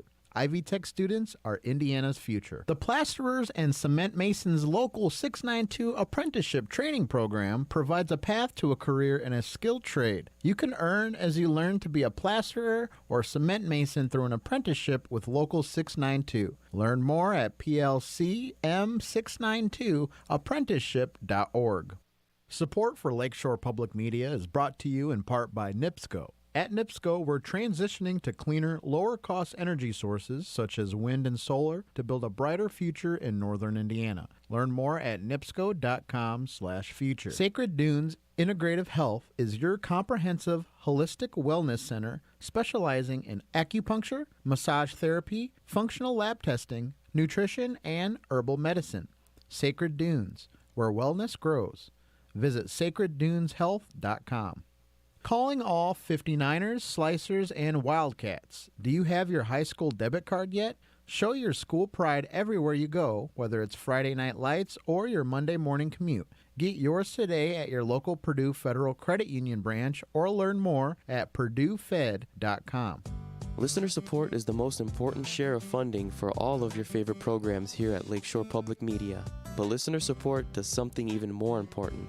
Listener support creates editorial independence, and that independence matters as much as it ever has, maybe even more. Your financial support does too. Please donate now at lakeshorepublicmedia.org/give or by calling 877-910-8989. Now, back to the action here on Game Night.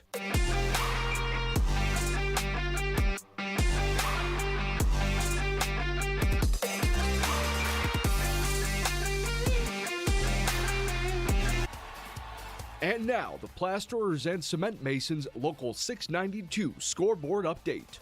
Hey, Lakeshore Game Night, Steve Schmidt here. A lot of these games in the region are either in the second quarter or approaching the half. So let's see how your favorite team's doing here tonight in week one of the high school football season.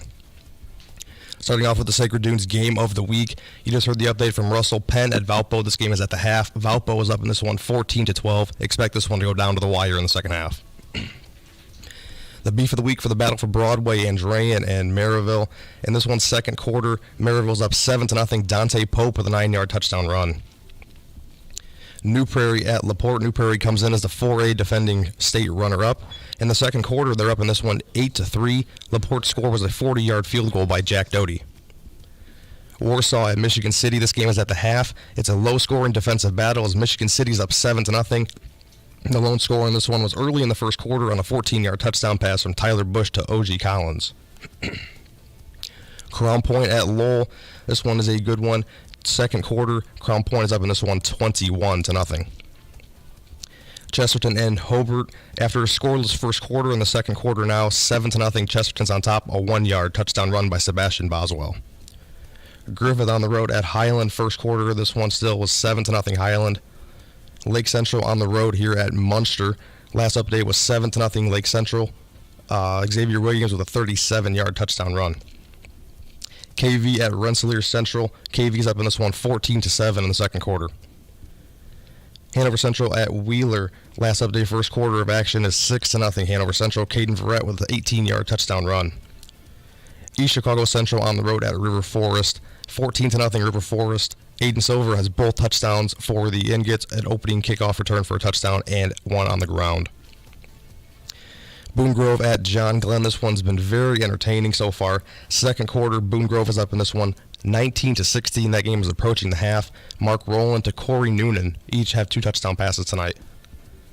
Still awaiting an update for Calumet at Plymouth. South Bend Riley at Westside, also no score there. South Bend Washington at Hammond Central. Second quarter, Hammond Central has a 16-0 lead. Bishop Knoll at South Bend Clay. Second quarter, Bishop Knoll's up 14-12. Winnemac at Knox at the half. Knox is up in this one 29-0. Last update for North Judson and Culver Community, 6-0. Blue Jays at the end of 1. And Carroll over North Newton at the half, 39-0. This is shaping up to be a very entertaining second half of action here on 89.1 FM. You're not going to want to miss any of the action. Back to you guys at the table. All right, thank you. That was Steve Schmidt with the scoreboard update. We do have a caller on the line. This is Gary Graben with an update from Portage and Morton. Gary, what's going on out there at Morton? Well, we had a very interesting first half here, or first quarter, I should say. The opening kick, Morton returned 53 yards deep into Portage territory. It was LeBron Hill with a 53-yard kickoff return. Then Dontel Harris had a 24-yard run inside the 10. And then on the next play, it was Holland Harris with an 8-yard touchdown pass to LeBron Hill. Extra point good. It was 7-0 Morton with 11:36 to go in the first quarter. After the teams exchanged possessions, Portage was able to pick off a Holland Harris pass and return it for a pick six. It was Adam Korba. Extra point was good there. It is 7-7 as we roll just inside of 8.5 minutes left in the first half. So you got a pretty tight one there, Gary. It is, and I will tell you, it looks like Morton so far, it looks like they belong on the field here with Portage. We'll see as the game, if anybody wears down here. But so far, Morton has been pretty impressive offensively. Unfortunately, both teams, as you would expect in week one, quite a few procedure penalties and sort of self-inflicted mistakes. So, Gary, what do you think is the key to the second half of this game? Well, as we talked about in the pregame, when Morton has been able to get outside, they are able to do some damage. They've also had some openings in the deep pass, but they have not connected yet on those. So Portage needs to tighten up their defense a little bit here. Offensively, Portage has actually been able to move the ball, running the ball, bogged down again with penalties. They went for a fourth down inside the 35, didn't make it on one possession. So, again, cleaning up the penalties will help here. But both teams here look like they are pretty evenly matched at this point in time. Is Morton trying to throw the ball? Because one of Portage's strengths was supposed to be their secondary. Well, Morton is throwing the ball, and actually I would tell you they've had a couple of open guys where they just didn't connect. So Morton is throwing. They've used some of the rollout passing game rather than just the strict drop-back game. But so they are putting the ball in the air. They're using all their weapons here tonight. And, again, it looks like a pretty good game plan so far. Again, just got to clean up the mistakes. Is Portage – go ahead, Wayne. Is Portage a quarterback doing anything? I mean, he's really good at rolling out and passing the football. Yeah, they have not. They look like. By the way, they're using two quarterbacks tonight. They're using a two-headed, the young man from last year as well as a senior from this year. But they haven't thrown very much. They're looking to pound the ball. I think they feel they have an advantage between the tackles here against Morton. Well, that Roy is in his career has played two quarterbacks a lot. Right? He's alternated them play after play. Are they alternating one after the other per play? They are not alternating. When I asked, this was one of the assistant coaches I asked before the game about how they're going to use them. He expected them to get almost equal snaps, but not alternating each play. So as time goes on, we'll see if somebody has a hot hand or somebody has a better grasp on what's going on. But right now, they're both seeing action. The quarterback Young from last year and the senior quarterback here are, the coaches said that they love working together. Again, whether that's just team speak or not, we don't know. But they love working together and cheering each other on. And so this two-headed quarterback, as you indicated, Joe, is something Roy loves to use, especially when they're equal enough in talent. So far, it doesn't look like there's much of a difference between the two. So Gary, a little bit aside to what we're talking about here, I just want to let you know that there are some new correspondents that we've had this week, and they're doing an excellent job. Well, that's great. Yeah, Isn't this for the post-show meeting? This is part of the post. This is a prerequisite to that. But you know, as you being one of the, pardon the expression, the older gentlemen out here, and one of our more seasoned people, some of the young guns are here, and they're going to try to take over here, it appears. Well, if they can make my walker, they can have my spot. Fair enough, Gary. Now, Gary, we're doing an excellent job, and thank you for these updates. One more time, what is the time and score for your game there? We are still tied at 7 here with 6:35 to go in the first half. All right, thank you much, Gary. Looking forward to hearing more as this game progresses. You got it, boys. All right, that's Gary Graben, the best in the business. And if anyone has ever doubted that, just remember that Gary Graben is always right. That's right. I've seen a T-shirt that says, I've seen that T-shirt today. Really? So, yeah, Andrew Johnson, our switchboard operator, is actually running that, or wearing that right now. So that's excellent. But it looks like there's a bit of a battle there going on in Portage and Morton. We got a lot of close games. Yeah, this is a really pretty exciting game, or a series of them right now. So Andrean, I know Reed's trying to get in, but Andrean has scored, and they missed another missed extra point, and it's 7-6, Maryville. I know that Griffith, I think, had tied the game at Highland on a Jackson Lawson 1-yard TD run, and Boone Grove was up 19-16 before halftime. So there's some partial updates. Maybe we'll get to hear from Reed here. Yeah, we're looking to hear from Reed. We think we're getting him on line one, but we're gonna see and kind of wait a little bit. But that isn't our beef of the week. The Andrean versus Maryville game. That game.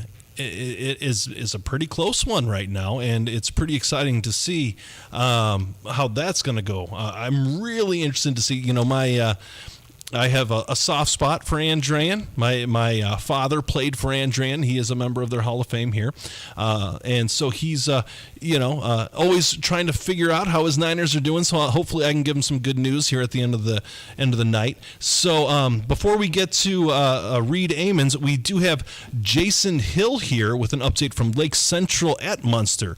Jason, how's it going out there in Munster? Good evening, guys.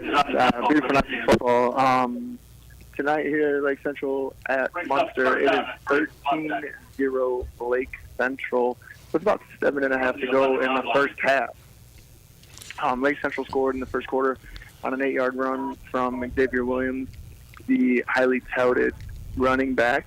And then kind of a little bit hard to see here, so I'm going to get the names here on the second touchdown, but it was a completed pass for the Indians of about 30 yards. That led to their second missed extra point, though, on that attempt here. So that's how we sit at 13-0. Well, Chase Kwiatkowski is the Lake Central quarterback, and he got some time last year, and you can kind of read between the lines. You know, Sorensen transferred to Hobart. He's thrown a touchdown pass tonight, and they've tied the game with Chesterton. But I mean, you know, quarterbacks want playing time, right? Exactly. And if they're splitting snaps, they might go somewhere where they're not going to split snaps. The transfer, yeah. And the ball it was a very good throwing ball. Very good throw ball. Just couldn't get the name on the receiver there. But interesting in the rivalry game here, we had a player ejected for Lake Central on the very first drive of the game on an unsportsmanlike. Didn't notice anything too crazy on the field. Wow. But, obviously, the White Hats saw something. Might have been the magic words. That could have been something done or said. You're correct. Saw something that warranted an immediate ejection. So something to take note. Munster looking okay. Daniel Asgadam getting a heavy load here for the Mustang at tailback, running this option. Had a couple of very nice runs. Munster's had a punt twice already, but they are 3rd and 2 on the 11, looking to score. So we'll see what happens here right before half. Yeah, I think that's the big. How much improvement do you see, Jason, from Munster? That's how do you measure? We knew Lake Central third, just like Bazia, third year for Coach Good. You expect Lake Central to take another step up. But how does Munster look? Munster looks good. Excuse me. And we were talking about this early last year, covering Munster with the quarterback coming back and having a year under his belt and running that option. But now he's graduated, and they've lost a little bit on the defense. So they're going to have to find tackles, maybe as a team. But we see Asgadam here playing both ways. He's making his name known here on the defensive side too. He's out there every play. I see number 6 flying around to the ball, and he's getting a heavy load on offense. So improved again, but yet right. we need to see it strung together here. Yeah, sure. It's a tough game against Lake Central. It was a pretty good beating last year for the Mustangs. Yeah, right. At Lake Central. So, tough game to kind of stack up, but here they're picking up a first down, getting inside, looking to score. So, 13-0 here at half. I'd say from last year, we're taking steps forward. All right, Jason. One more time. What is the time and score for this game? It is 13-0. Lake Central leading Munster with 6 minutes to go in the first half. All right. Thank you, Jason. Appreciate the update. Looking forward to hearing more from you. Take it easy, guys. All righty. So it's interesting to see. You had a player whose temper got away from him a little bit early in this game. Is there something to be said about keeping a player who's excited to finally get out there and get into some live play and make sure that he can, have that control among him? You never want to see a player get ejected. You never want to see a player get hurt. You never want to see anything unsportsmanlike. But how do you control a player, Coach Svetanoff, on keeping that aggression and making sure that it is controlled? There is a fine line between being aggressive and being over-aggressive. But you got to remember, this is the first game of the season. They've had practices. Right. And this is not something that normally happens where it surprises a coach. Oh, my God, he did this? I can't believe it. Sure. This is something that probably has developed a little bit. Okay. And I think that at this point, Coach Good, and he is a very excellent coach, will take that and try to help this young man, and that's what leadership is. Right. Help this young man to control himself. Yes, it's a game. Yes, there's a lot of emotion, but that you can't cross that type of a line. Absolutely. It's a lot about leadership, and you've got to keep in mind these are young kids, and they're learning, and they're growing, and they're developing, physically, emotionally, mentally, and that's something that has to go.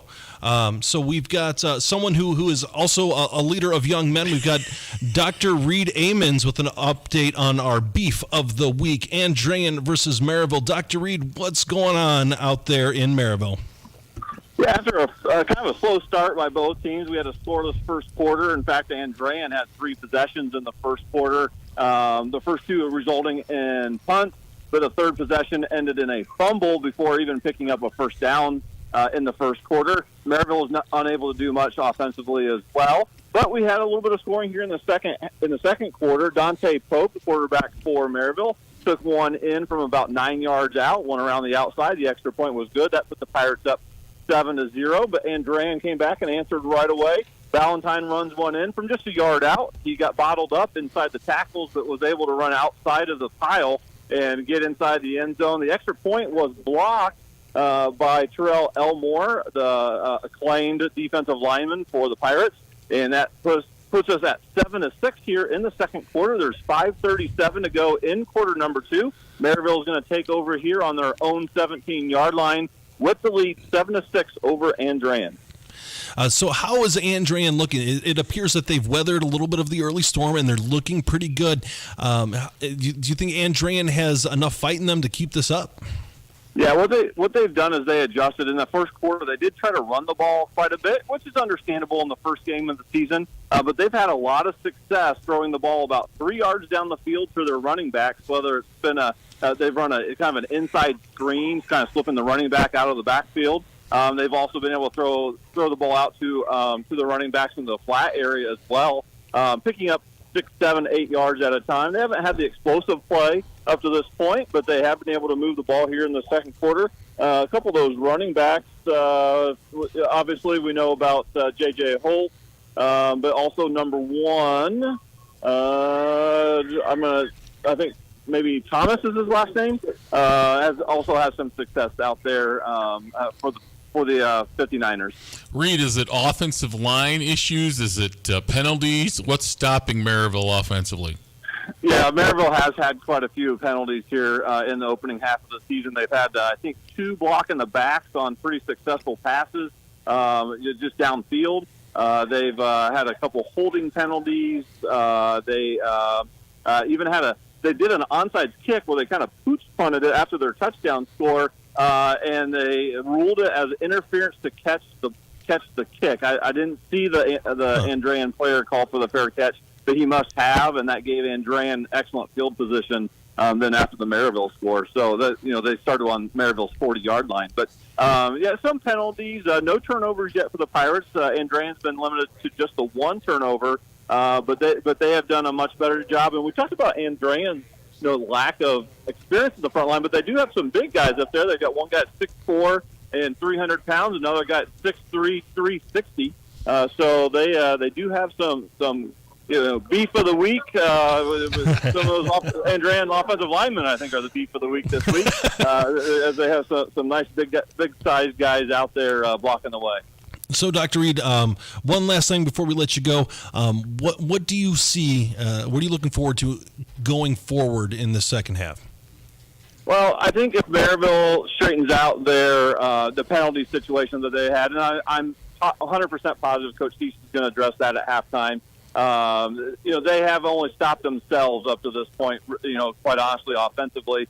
And on defense, they're going to have to find a solution for Andrean's short passing game. They have been able to get some pressure on the quarterback, but I think Andrean's going to that short passing game because then Valentine doesn't have to hang on to the ball back there in the backfield. So maybe a little bit more press defense on the outside by the Pirate defensive backs, and then making sure that the linebacker is assigned to the running back and they get that taken care of. All right, thank you here much. Comes a long pass by Maryville. That's complete. That one goes to John Peters about 40 yards downfield. That's going to give Maryville the ball inside the Andrean 20-yard line. Just under 4 minutes to go here in the half. Maryville on top 7-6 and looking to strike again. All right, Dr. Reed, give us a call at halftime and we'll get the load on how this drive ended. Sounds great, guys. Talk to you soon. Thank you much. That was Dr. Reed Amons with our Beef of the Week, Andrean and Maryville. All right. Oh, we got a little bit of feedback there. We're going to go ahead and take a break here, and you are listening to... You were listening to Game Night on Lakeshore Public Media, 89.1 FM, The Lakeshore. Now, back to the action here on Game Night. Thinking of going to college? What do you plan to major in? At Ivy Tech Community College, they major in successful careers for you and all of their students. With locations in Michigan City, LaPorte, and Valparaiso, new classes start every few weeks. To get started, visit ivytech.edu. That's ivytech.edu. Ivy Tech students are Indiana's future. The Plasterers and Cement Masons Local 692 Apprenticeship Training Program provides a path to a career in a skilled trade. You can earn as you learn to be a plasterer or cement mason through an apprenticeship with Local 692. Learn more at plcm692apprenticeship.org. Support for Lakeshore Public Media is brought to you in part by NIPSCO. At NIPSCO, we're transitioning to cleaner, lower-cost energy sources such as wind and solar to build a brighter future in northern Indiana. Learn more at nipsco.com/future. Sacred Dunes Integrative Health is your comprehensive, holistic wellness center specializing in acupuncture, massage therapy, functional lab testing, nutrition, and herbal medicine. Sacred Dunes, where wellness grows. Visit sacredduneshealth.com. Calling all 59ers, Slicers, and Wildcats. Do you have your high school debit card yet? Show your school pride everywhere you go, whether it's Friday Night Lights or your Monday morning commute. Get yours today at your local Purdue Federal Credit Union branch or learn more at purduefed.com. You're listening to Lakeshore Public Media, 89.1 FM, WLPR FM, Lowell. Your home for local news, traffic, weather, sports, and more. Streaming online at lakeshorepublicmedia.org. Now, back to the action here on Game Night.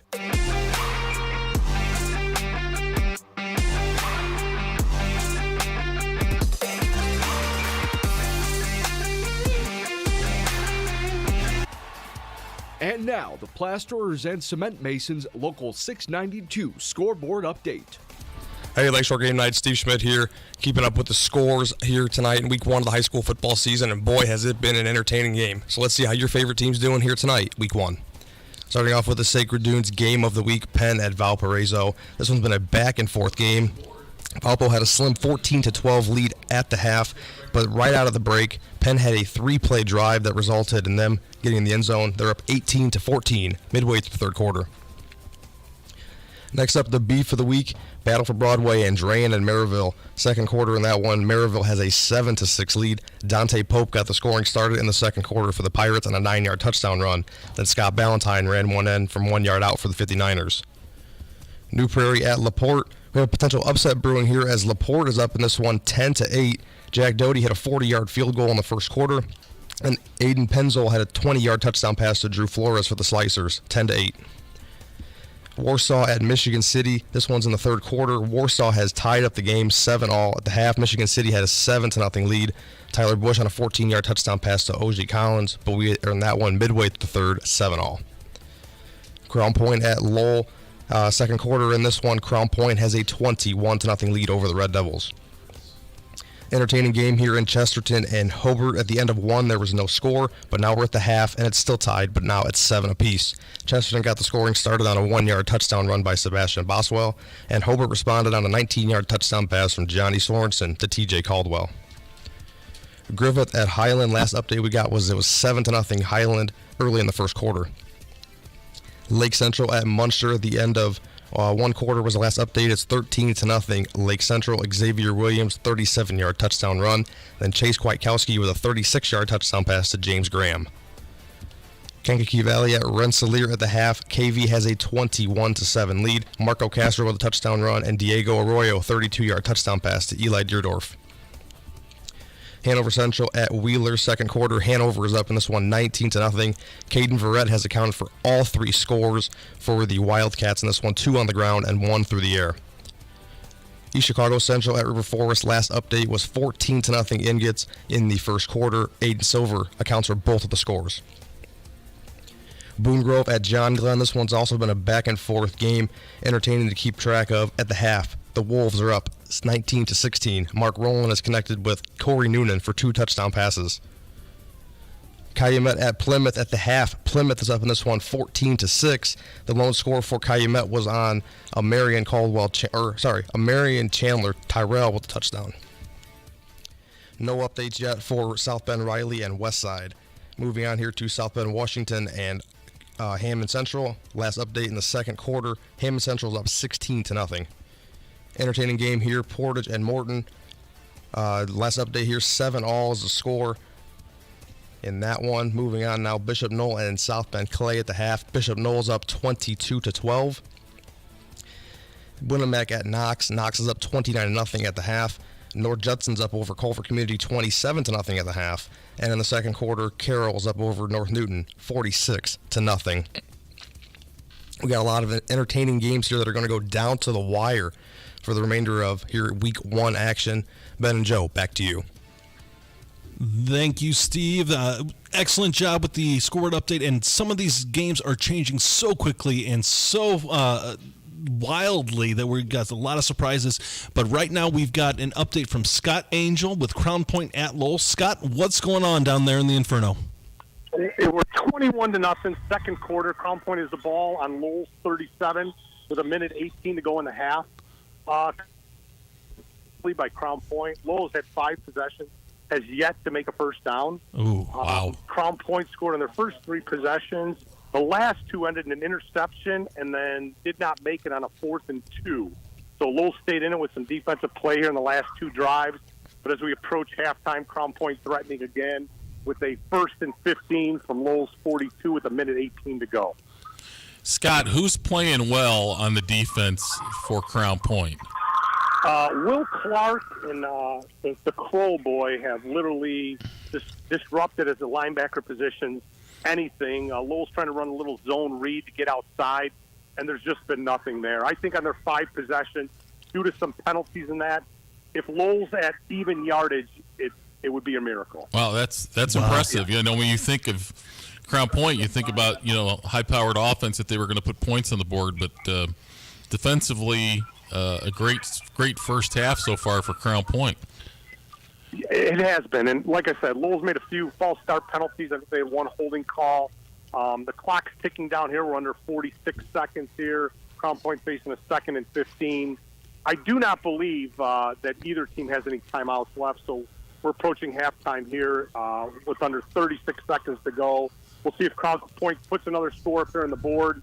Then I'll be facing 3rd and 15. But like I said, unfortunately for Lowell, just haven't got anything going offensively, and Crown Point just up front seems to be dominant. And like I said, other than Lowell's defense is making a big play, number 19 for Lowell, Bradley Kalinowski made an interception in the end zone. And then, like I said, they held him on the last possession on a 4th and 2 from inside the 30-yard line. Scott, I don't know if you know who is doing the Crown Point video Twitter feed up with the highlights in game, but you need to give that person a raise. Yes. We'll see about shootout. I do have to give a shout-out here, gentlemen, while I have you on. The youngest of my 4 kids, Molly, took the head cheerleading job at Andrean. So, wow, well, great. Yeah, so they were looking for a head cheerleading coach, and even though she's an engineering major, she jumped up and fit that bill. So she's out at Maryville tonight, leading the Andrean cheerleading squad. Well, congratulations. Wow. That's excellent. Yes. So, like I said, we're at 31.3 seconds to go here. Crown Point just had a false start penalty.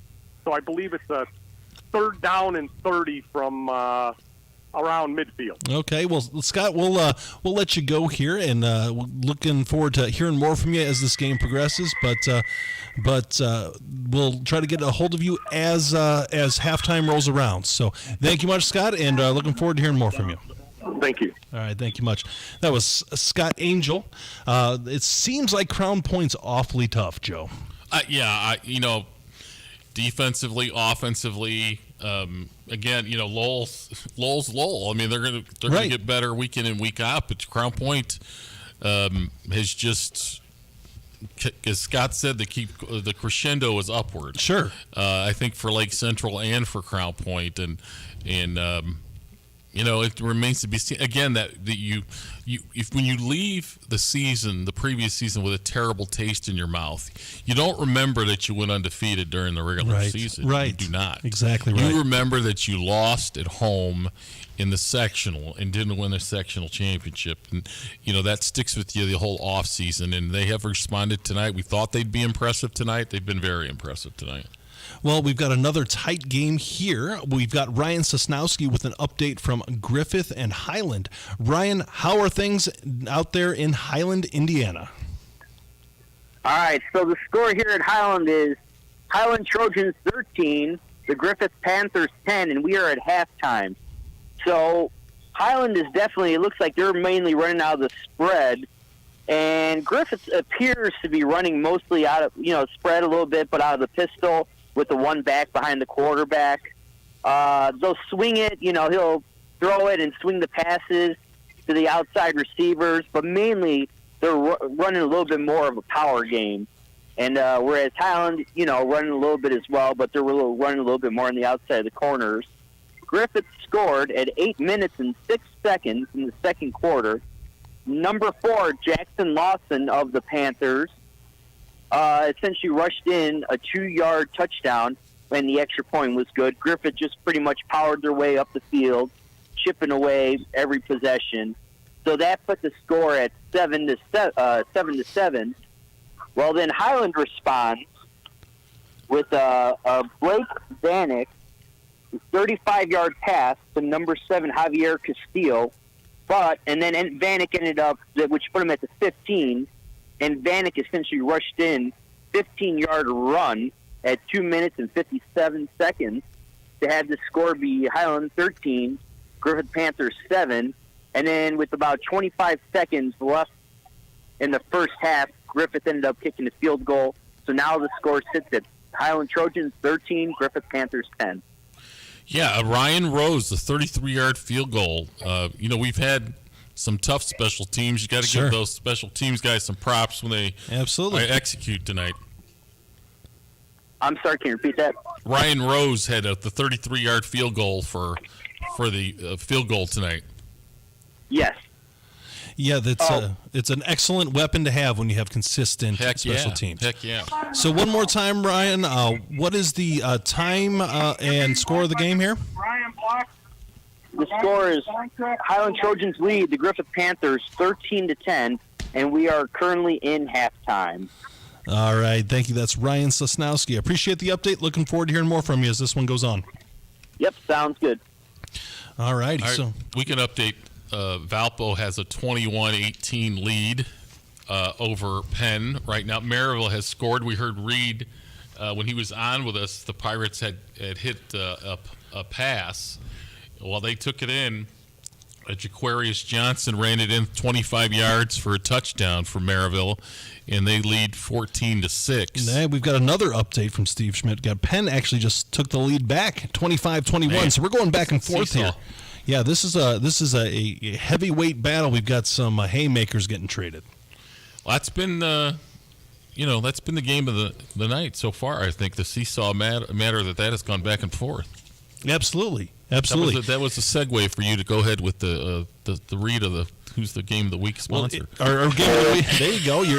You're lobbing it up for me here. No, that is the Sacred Dunes game of the week there for Maryville, or Penn and Valpo. We're hoping to get some more updates from that, but that game is going back and forth and back and forth. I am really interested to see A, how my Vikings are doing, but B, how this game is going and how it is unfolding, because this is really, really a fun affair going on there at Valparaiso. Yeah, I mean, I think if you're Valpo, you're a little concerned about the defense, right? But first game, but you're playing a bigger school. You like how your offense has responded, sure. But defensively, Coach Marshall's a defensive-minded coach, right? Right. That's got to be a little bit of some concerns. We've got a lot of candidates for surprise of the night. Oh, absolutely, we do. And also, before we get off of this game here a little bit, Valparaiso may be the defending state championship or state champions. There is no shame in going toe-to-toe with Penn, even if you're supposed to be, one of these superstar teams. Penn is an excellent program, and that is the makings of an excellent football game. I wish I was out there watching it. And I'm glad I'm behind the microphone and hanging out with two of my heroes you here. But had the live stream on. Yeah, that's right. Just like my turkey dinner, last night. So maybe I'll try to find that on my handy dandy laptop right here in front of me. But with that said, we're gonna go ahead and move into line one here with Ethan Silver. He's got an update from East Chicago and River Forest. Ethan, how's it going on out there? It's going good. It's a blowout right now. It's 35-0, and so far in the second quarter, Aiden Silver had 3 passing touchdowns to Caleb Short.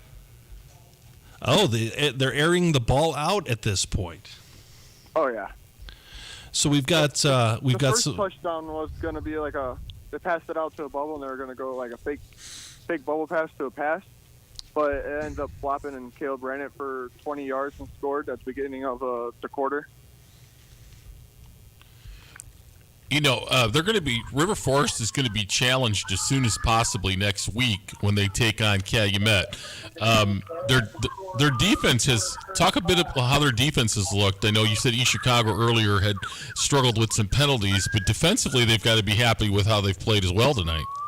Yeah, their defense so far, East Chicago, every time they're on offense, it's 4 and out, and then the Ingots score on on their drive. So they're 5 for 5 for scoring on their drive right now. And East Chicago, they haven't had much luck moving the ball. Ethan, how has River Forest offensive line been? Are they dominating the situation right now? Oh yeah, they're dominant. So far, they're having a great game. I would say they haven't had a flag all game on the line. It was mostly just the receivers, but they've been creating holes, and the running backs been getting a lot of yards off of it. All right, Ethan, one more time. What is the score and time left in this game? It's 35 River Forest, 0 East Chicago, and it's halftime. All right, 35-0 at halftime. Ethan, go ahead and give us a call back, or we'll give you a call at towards the end of the third quarter. Okay. All right, good. thank you much. Thank you much. Excellent job, Ethan Silver, with the update there for that game. So, not really a surprise that Aiden Silver is taking this game over, and they're putting a pretty large number there in East Chicago. They are very tough out there in New Chicago. Yeah, Silver did this last year. Right. He kind of dominated his team, and he's just picked up. You're talking about leadership. Here it is. This is on show right now at East Chicago, and that just bodes well for the program. Right. So, a lot of action picking up here. We're going to go ahead and catch our breath here and take a quick break. You're listening to Game Night on Lakeshore Public Media, 89.1 FM, The Lakeshore. This is Game Night, live on Lakeshore Public Media, 89.1 FM, streaming online at lakeshorepublicmedia.org, Facebook, and YouTube. Thinking of going to college? What do you plan to major in? At Ivy Tech Community College, they major in successful careers for you and all of their students. With locations in Michigan City, LaPorte, and Valparaiso, new classes start every few weeks. To get started, visit ivytech.edu. That's ivytech.edu. Ivy Tech students are Indiana's future. The Plasterers and Cement Masons Local 692 Apprenticeship Training Program provides a path to a career in a skilled trade. You can earn as you learn to be a plasterer or cement mason through an apprenticeship with Local 692. Learn more at plcm692apprenticeship.org. Support for Lakeshore Public Media is brought to you in part by NIPSCO. At NIPSCO, we're transitioning to cleaner, lower-cost energy sources such as wind and solar to build a brighter future in northern Indiana. Learn more at nipsco.com/future. Sacred Dunes Integrative Health is your comprehensive, holistic wellness center specializing in acupuncture, massage therapy, functional lab testing, nutrition, and herbal medicine. Sacred Dunes, where wellness grows. Visit sacredduneshealth.com. Calling all 59ers, Slicers, and Wildcats. Do you have your high school debit card yet? Show your school pride everywhere you go, whether it's Friday night lights or your Monday morning commute. Get yours today at your local Purdue Federal Credit Union branch or learn more at purduefed.com. As your Northwest Indiana public broadcasting station, Lakeshore Public Media's goal is to serve you with a radio broadcast that engages, excites, and inspires. Help your local station reach that goal better by sharing your thoughts.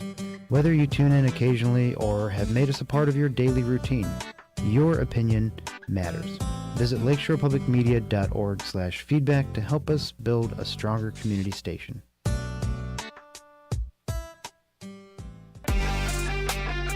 Now, back to the action here on Game Night.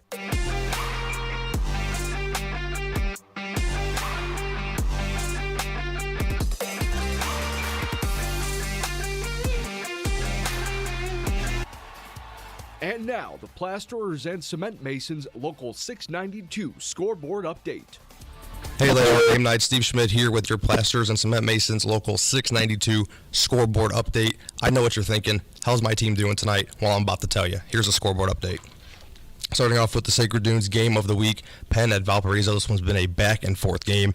Right now, Penn is up 25-21, but the team's been alternating scores since the very beginning. So this is one that we got to keep an eye on throughout the night. Moving on here, battle for Broadway with the beef of the week, Andrean at Maryville. At the half, Maryville's up in this one, 16-14. Jacurys Johnson with the most recent score for Maryville. New Prairie at LaPorte. Last update was in the second quarter with LaPorte up in this one 10-8 over the defending 4A state runner-up, New Prairie Cougars.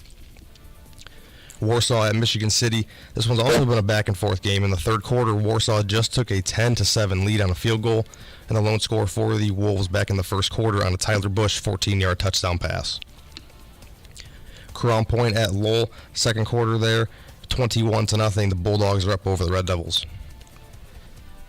It's halftime at Chesterton and Hobart at 7-all there. The scores all in the second quarter. Sebastian Boswell with a 1-yard touchdown run for Chesterton, and the Brookies responded with a 19-yard touchdown pass from Johnny Sorensen to TJ Caldwell.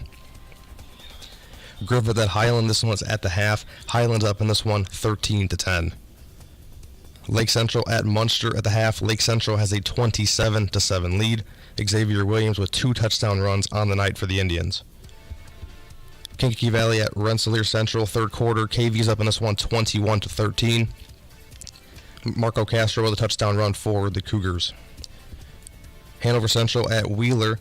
Halftime there, Hanover Central's up in this one 19-0. Caden Verrett has accounted for all 3 touchdowns for the Wildcats, 2 on the ground and 1 through the air.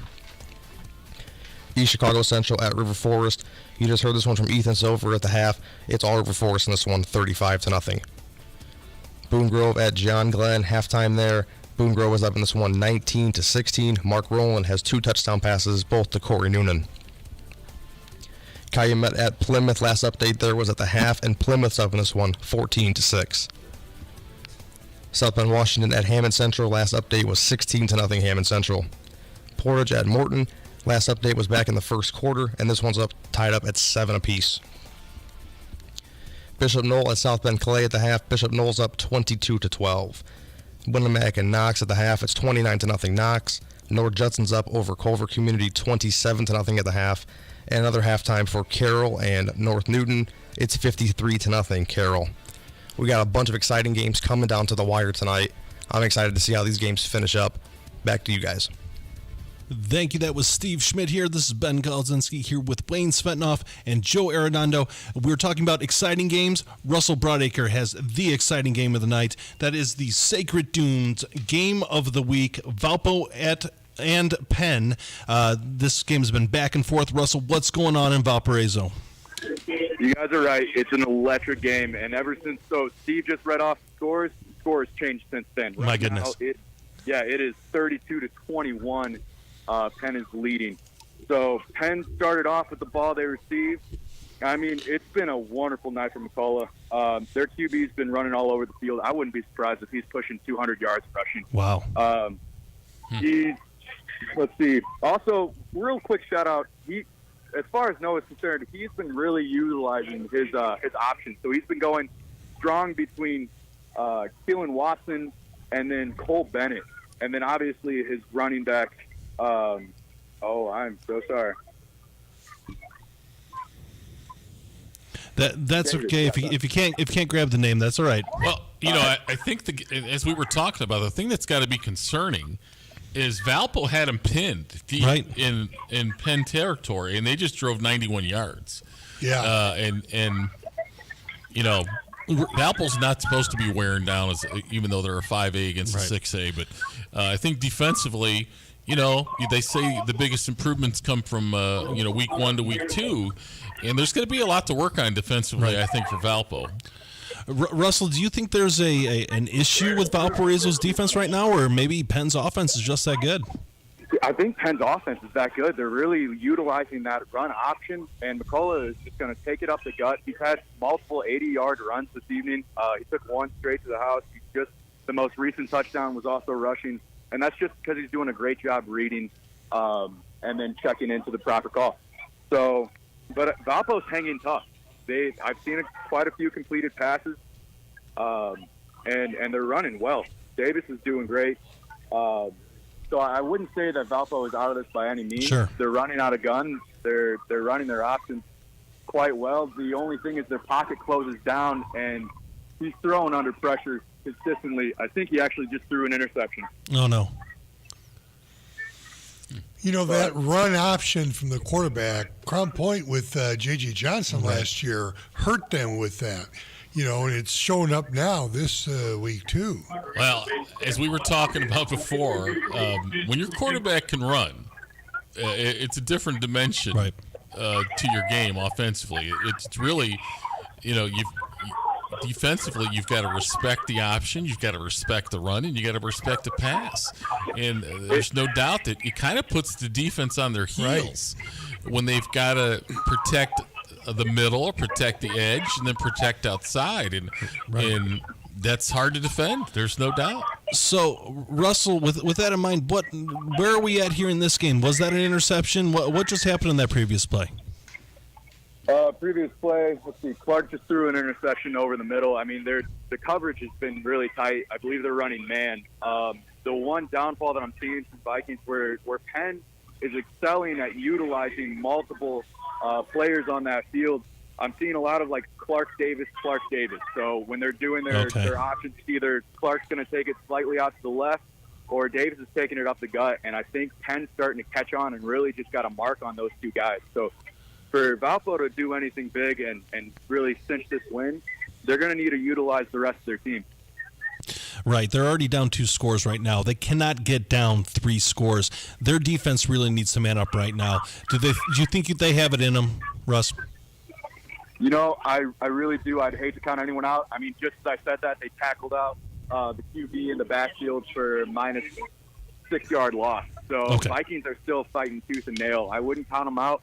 I mean, that's the great part about this game. It's because it's been so back and forth. One slip up from Penn, Valpo could clinch it. Right. So we'll see. All right, Russell, one more time. What is the score and time update, please? Score right now is 32-21 Penn. It's 6:42 left on the clock.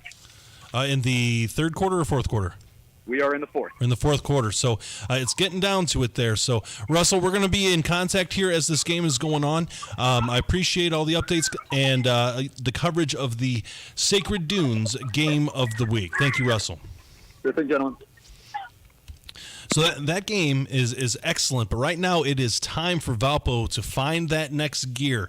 They cannot let Penn score another touchdown. Going down 3 scores to a team like Penn that likes to run the ball and can do it really well, that might be lights out in my book. I think Russell hit it on the head. Penn obviously knows Valpo's 2 top offensive weapons. Sure. And we saw at times last year that Valpo was dominant with the quarterback and the running back, and they weren't really able at times to develop a receiver outside that would open the field up. And Clark can run, so that opens the field up for him running. But it seemed like last year at times, they went on to win the state title, but that against some of the Duneland schools, that they were maybe a big time wide receiver, like maybe a Jeff Samardzija once in a lifetime. Hey, I know him. I played a little bit of ball with Jeff Samardzija. Maybe just like a mediocre Jeff Samardzija.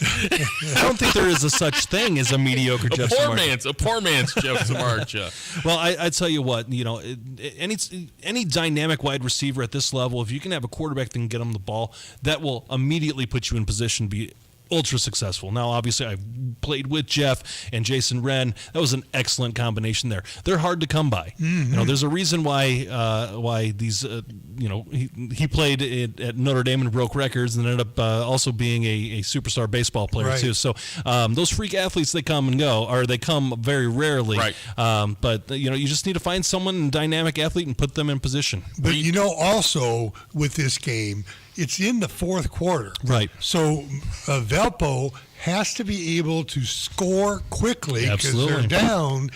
And we talked about Valpo's defense having to stop Penn, but the other thing is Valpo cannot go 3 and out. No. 3 and out. They've got to put some points on the board. They're running out of time. Yes. Reed just texted me that Maryville has taken a 21-6 lead into the half. All right, so 21-6 there. We do have an update here from Portage and Morton. Gary Graben is on the line. Gary, what's going on up there in Hammond? Well, we remain tied at 7 all the way to the last 18 seconds of the first half. Portage was able to drive inside the 20, but the drive bogged down. A 31-yard field goal by Alan Ramos made it 10-3. That's the way we went to the half. The opening kick of the second half was kicked to Portage, and JoJo Mabin ran it all the way 75 yards to wow. Extra point good. It is now Portage 17, Morton 7 with 10:50 left in the third quarter. So it seems like the dam is broken loose a little bit here for Portage. What do you think the key would be for Morton to come back into this one? Well, for Morton, they're going to have to get the big play. They're not going to be able to get all the way nickel dime their way down the field. I would tell you that I was one of the things working many years with Coach Richards. He doesn't mind if you're around his halftime talks, and his assistants gave quite the spirited talk on a lot of different levels about why what was happening in the first half was unacceptable. A lot of it has to do with being in the right places. And when I talked to Coach Richards coming out of that halftime huddle, he told me, we're just going to ram it down the middle here. We're going to prove that we're the stronger team, better team, because they're making too many mistakes on plays, especially on pulling plays. So he said, we're going to go straight down the middle on Morton, and we expect to have success. So we know what Portage is going to do. Morton probably, again, they're looking for edge plays or some big pass plays because, again, they've had some openings here in the secondary. They just have not connected. Well, I think, not a surprise. It came out in the second half and returned a kickoff. Again, that's where numbers and depth and speed play a big part on special teams. But we'll see if Morton can respond because that's a big play out of the gate in the second half, especially after they got the field goal late. Right, exactly. And especially when Morton has had open receivers and just not been able to get them the ball. Yeah. That's where Morton really has to do a turnaround, and those receivers need to catch that ball if they're that open. Right. In the pregame, when I went to talk to both coaches, the Coach Richards, before they even tossed the coin, he told Coach Mishler, we're going to defer. Coach Mishler was a little coy about it and said, I'm not sure what we're going to do if we win the toss. Like those head coaches who don't want to tell you who their starting quarterbacks are. Right. But and it turned out this is what Coach Richards wanted, was the opening kickoff of the second half. Maybe you just play two quarterbacks. And take the momentum. So, right. So, Gary, Morton is across midfield here. Where do you see the rest of this game going? I'm sorry? Where do you see the rest of this game going, Gary? Again, I barring turnovers, I do like Portage's chances here, but this is definitely a Morton team. This is not the 1-in-5 teams that they had during COVID, and this is a better Morton team with some skilled players. And again, teams that don't tackle well are really going to have a problem against Morton because these guys have speed. There's 5-6 guys that have breakaway speed. So I'll be curious, not looking too far ahead, but next week Morton is at Hanover. And that's an interesting matchup because, Hanover dominated them last year. But this Morton team's a little bit different. So I think when they get teams that aren't quite as quick and maybe a little smaller, Morton's going to have some success. And again, a couple of big plays here, they could be in big shape. But the mistakes are still too many procedure penalties here for both teams. All right, Gary, one more time. What is the score and time update there on your game in Hammond? It is 17-7, the Portage Indians over the Morton Governors with exactly 9 minutes on the clock in the third quarter. All right. Thank you, Gary. Appreciate the updates. We'll be hearing more from you as this game goes on. You got it. All right. Thank you much. All right. With that being said, we've got some games that are nearing completion. So we've got some games that are coming down to the wire, and we're going to go ahead and take a quick break on this show so that we can catch our breath for the last run here. You're listening to Game Night on Lakeshore Public Media, 89.1 FM, the Lakeshore. This is Game Night, live on Lakeshore Public Media, 89.1 FM, streaming online at lakeshorepublicmedia.org, Facebook, and YouTube. Thinking of going to college? What do you plan to major in? At Ivy Tech Community College, they major in successful careers for you and all of their students. With locations in Michigan City, LaPorte, and Valparaiso, new classes start every few weeks. To get started, visit ivytech.edu. That's ivytech.edu. Ivy Tech students are Indiana's future. The Plasterers and Cement Masons Local 692 Apprenticeship Training Program provides a path to a career in a skilled trade. You can earn as you learn to be a plasterer or cement mason through an apprenticeship with Local 692. Learn more at plcm692apprenticeship.org. Support for Lakeshore Public Media is brought to you in part by NIPSCO. At NIPSCO, we're transitioning to cleaner, lower-cost energy sources such as wind and solar to build a brighter future in northern Indiana. Learn more at nipsco.com/future. Sacred Dunes Integrative Health is your comprehensive, holistic wellness center specializing in acupuncture, massage therapy, functional lab testing, nutrition, and herbal medicine. Sacred Dunes, where wellness grows. Visit sacredduneshealth.com. Calling all 59ers, Slicers, and Wildcats. Do you have your high school debit card yet? Show your school pride everywhere you go, whether it's Friday Night Lights or your Monday morning commute. Get yours today at your local Purdue Federal Credit Union branch or learn more at purduefed.com. From Muddy Waters to Toronzo Cannon and Buddy Guy to Wayne Baker Brooks, the blues lives on Lakeshore Public Media 89.1 FM. Every Friday night, beginning at 10 p.m. following game night. Cruise the Blues with Mr. Jack. Visit all of your friends of the blues and wrap up with Blues Before Sunrise. Friday night is Blues Night here on Lakeshore Public Media 89.1 FM. Streaming online at lakeshorepublicmedia.org or on your smart speaker. Now, back to the action here on Game Night.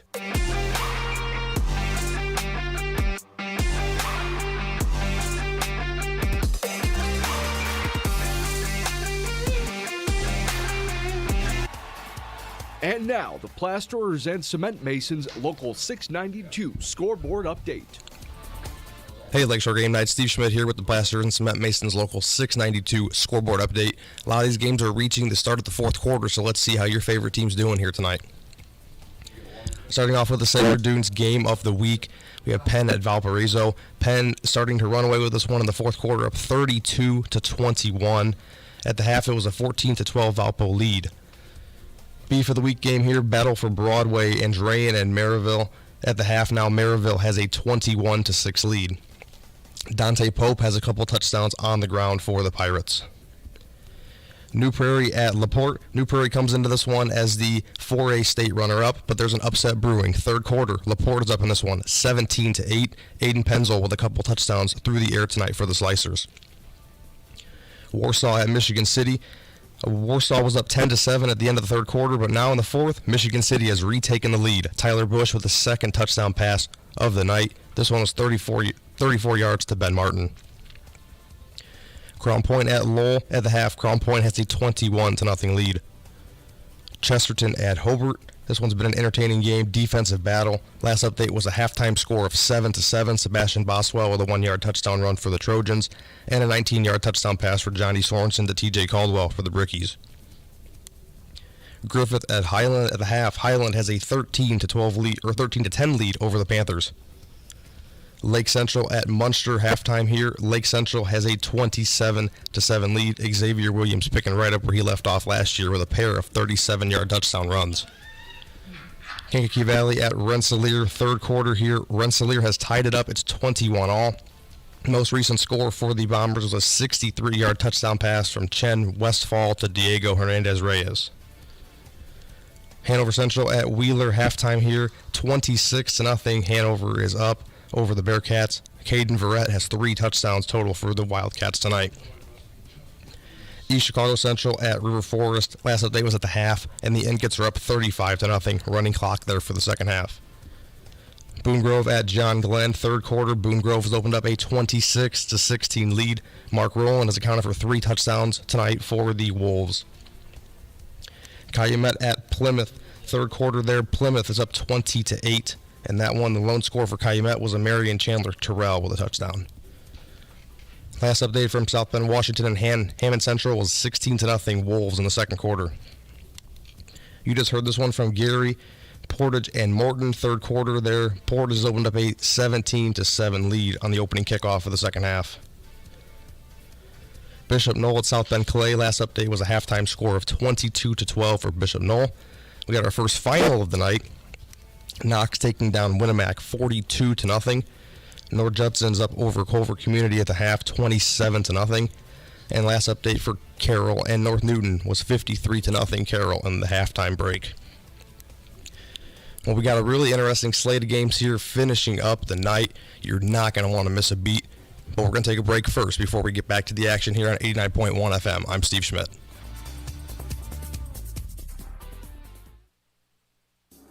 This week, we're looking back at some of my favorite TV shows. We'll hear some sweetness from the writers of Abbott Elementary. Every week I get a text from my grandmother, who's a huge fan of the show, and just saying, when are Janine and Gregory getting married? And I'm like, married? You really skipped a lot of steps. And we'll hear about the stress of Stephen Young's role on Beef. Next time on It's Been a Minute from NPR. Tune in Saturday evening at 6 and Sunday evening at 5 here on Lakeshore Public Media. Across Northwest Indiana, stories are told, shared, and sought after. Tune in to Lakeshore Public Media, 89.1 FM, to hear these stories about Northwest Indiana and your community. Streaming online at lakeshorepublicmedia.org. I now know that Harriet was giving me busy work, but honestly at the time, I heard center stage and I didn't really hear her say anything else. I was like, Harriet, I don't know what a denouement is, but I'm going to take your denouement and I'm going to put a hat on it, okay, girl? Join us next time for stories about moments where kids stood out front and held the reins. That's the Moth Radio Hour from PRX. Tune in Saturday afternoon at noon and Sunday afternoon at 1 here on Lakeshore Public Media. I'm Farai Chidea. This week on Our Body Politic, the healing power of psychedelics with Tanya Mosley. When I came up from it, the first thing I thought was, can my mother do this? Can other people that I love do this? Because it would free them in so many ways. That's on Our Body Politic, a show about creating a world we want to live in. Tune in Saturday morning at 9 and Sunday morning at 10 here on Lakeshore Public Media.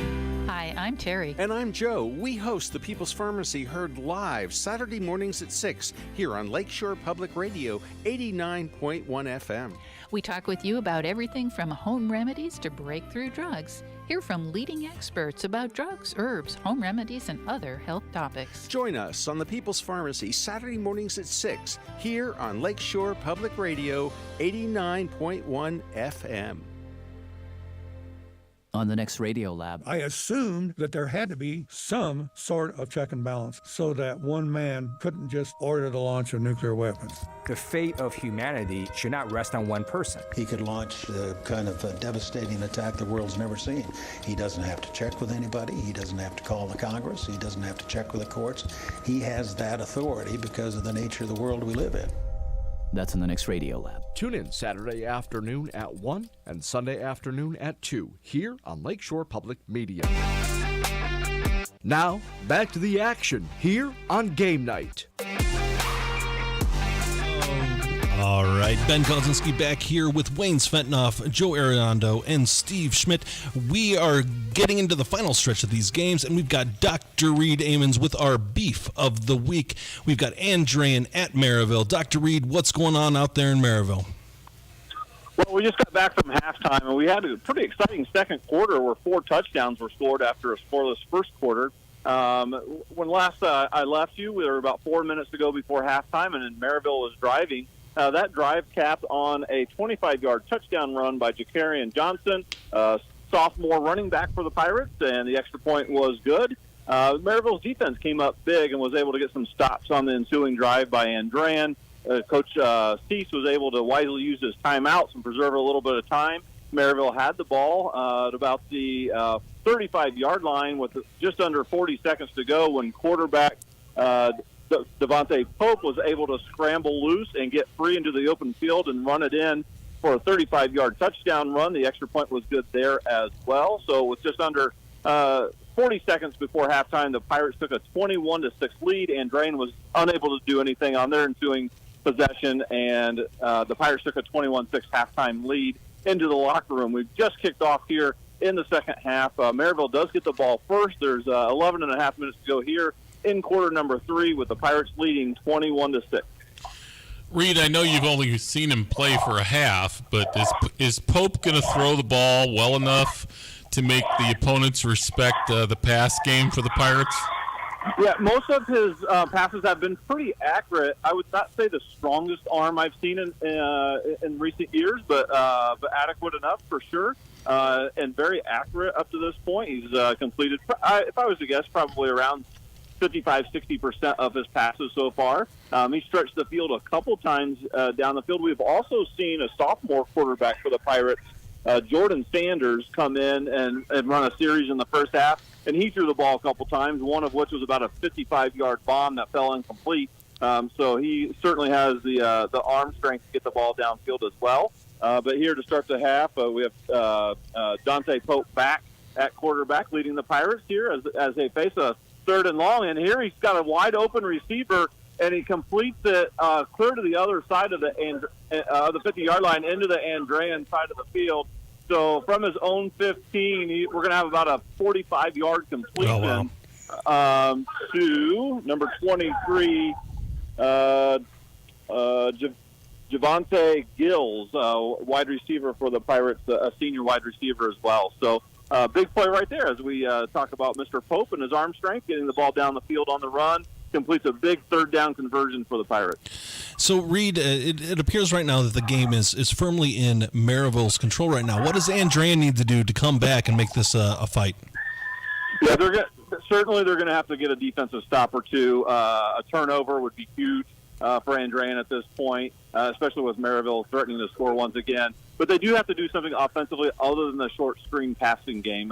Maryville was able to play that very well in the second half of the second quarter. And Andrean also hurt themselves with a couple penalties. When you're facing 3rd and 20 and your most effective play is an 8-yard screen, that spells trouble for your offense. So they do need to figure out something additional on offense, get the ball down the field or be effective on the ground. And certainly they need a turnover or two here in the second half to get them back into this game. All right, Dr. Reed, thank you for the update. We'll be giving you a call back as this game progresses. Sounds great, guys. Right now we have 9 minutes and 25 seconds to go in quarter number 3. The Pirates lead 21-6, but threatening the score on the Andrean 24-yard line, 1st and 10 for the Pirates. Thank you, Doctor. That was Dr. Reed Amons with the beef of the week, Andrean at Maryville. A game that's been hard fought, but it appears that Maryville is imposing their will at this point. Yeah, wearing them down, and I think it's sounding like a really good debut for the new quarterback. Has had some good runs. He's just got to hit some wide open receivers because they'll get guys open, and he's getting good experience playing against Andrean. Going to play against Hobart next week, so Maryville might have themselves quarterback. Defense has played pretty well for them. They've been opportunistic and got some turnovers. So they had a difficult week losing a star player. Sure, and they have had a difficult preseason losing one of their teammates as well. So a good night for Maryville so far, and they haven't had any missed extra points, which just seems they were that's the MO here in Northwest Indiana, we're going to go from our beef of the week right now to our game of the week, the Sacred Dunes game of the week, Penn at Valparaiso. Russell has an update for us. Russell, what's going on in Valpo? Hey, guys. So Penn ended up cinching that win 38-21. I'm here with head coach from Penn, and same with McCullough here. Coach, you got anything to add here? You know what? An exciting game. Played a heck of a football team. There's a reason why they're rated where they were, and there's a reason why they won the state championship last year, and they're going to do a lot of damage, I think, the rest of the season. But I loved how our guys competed. I loved how our guys battled and came flying back, and that's a great sign. Because when all else fails, if you got some fight in, you got a chance. Coach, this is Ben Kolodzinski here. Congratulations on a hard-fought victory against the Valparaiso Vikings. What do you tell your team after they have defeated a state champion? Well, you know what? I mean, yeah, it's a great program, and there's a reason why we've played for all these years. First game, the opener. I mean, the two schools are kind of mirror images of each other. I mean, great academic institutions, great football, great staffs, and great players that love the game. The communities love the game, and that just it's going to do nothing if you survive it. It's going to do nothing to make you better as a football team, and that's the reason why Coach Marsh probably say the very same thing. That's why we play each other. Coach, you got to be thrilled with how you guys ran the ball tonight. In how you wore. It seems like you wore the Valpo defense down with your running game.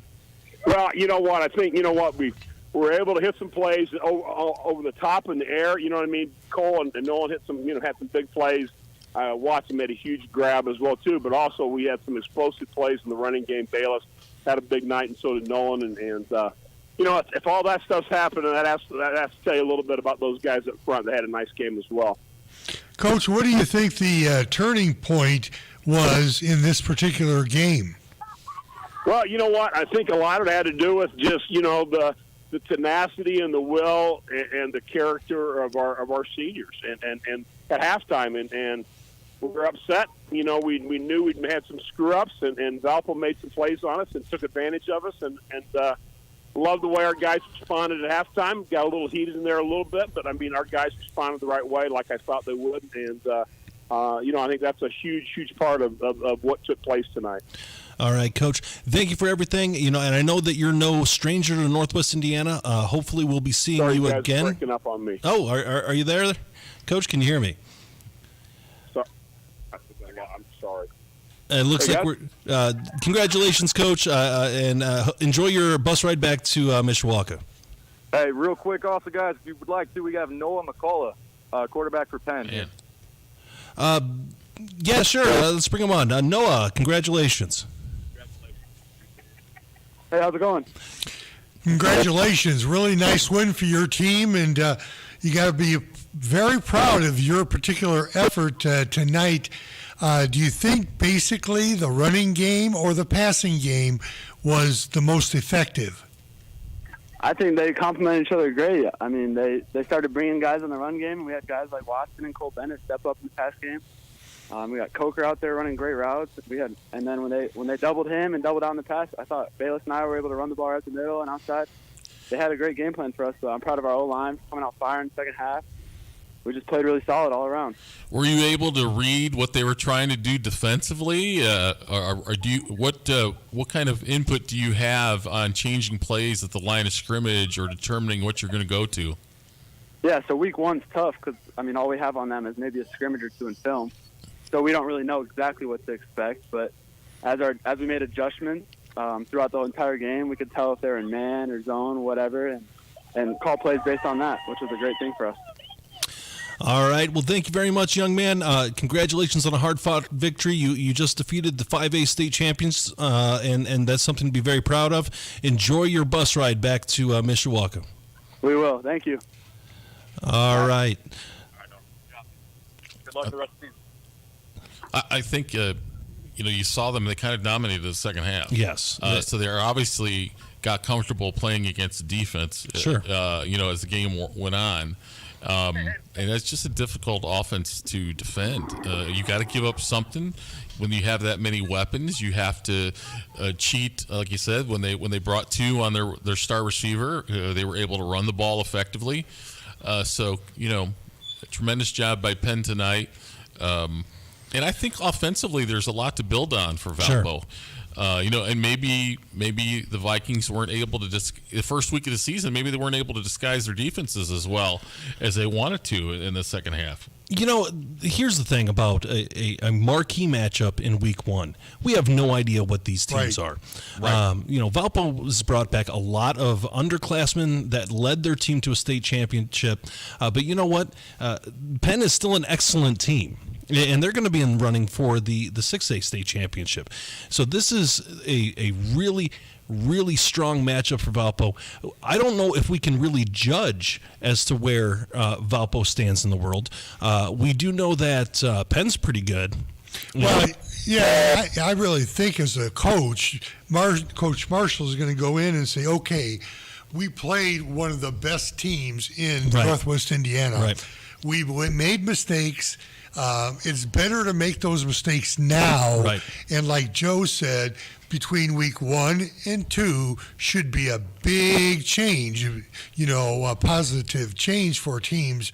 I'm sure Valpo is going to take this, look at film tomorrow, and start their Monday practice with plenty of ammunition. Oh, absolutely. This is a motivation thing. Back when I was playing in the year that we went to the state finals and got runner-up, we lost to Penn in similar fashion in week 1. And the next day of film watching was brutal because they pointed out every single thing that we did wrong, and it motivated us, it galvanized us, and we won all of our next straight games, and the next time we lost was in the Hoosier Dome. So you never know what can happen with this, and Coach Marshall's an excellent coach. Yeah. He's going to have the opportunity to motivate these kids. Right. Yeah, I think, again, 35-7 last year they lost at Penn. They went on to win a state championship. So I think, again, go with good offense. Good offense tonight. They were able to make some things happen offensively. Yeah. Need to find that wide receiver, and then the defense just needs to get some work done. They need a little bit of growth, and that's what happens between week 1 and week 2. All right, so we've got an update here from Gary Graben from Portage and Hammond Morton. Gary, what's going on in Hammond?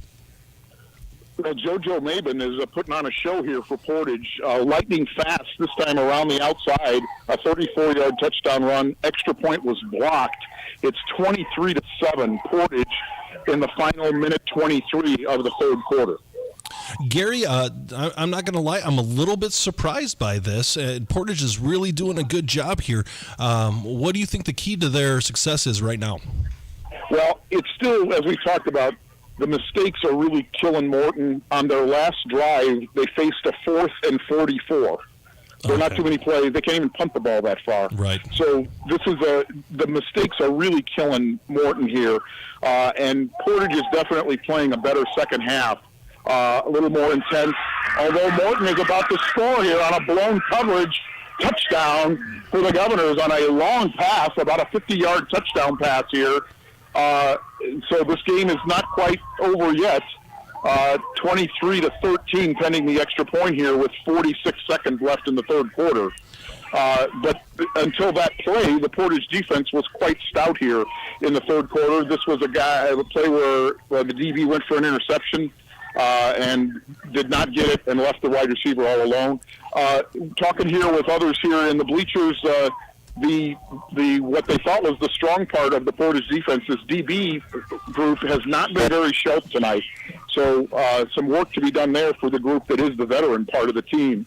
But again, this Portage defense has been holding Morton pretty well. The blown coverage here gives Morton the break. Is Portage trying to get after the quarterback and leaving their secondary one-on-one? They're not sending linebackers into the backfield, so they are on one-on-one coverage, but there's safety help that comes over the top. This time, like I said, it was a long throw off the sideline. The guy went for the interception and flew out of bounds and left the wide receiver wide open. The extra point here was missed, so it's 23-13. Portage over Morton with 46 seconds to go in the third quarter. All right, Gary, we appreciate the update. Keep us in mind here as this game continues. It looks like there's going to be some opportunities for a comeback, and we're looking forward to hearing what your analysis says as that transpires. And I think I told you guys, both coaches, the winning coaches, agreed to come on and go through the gauntlet with you guys.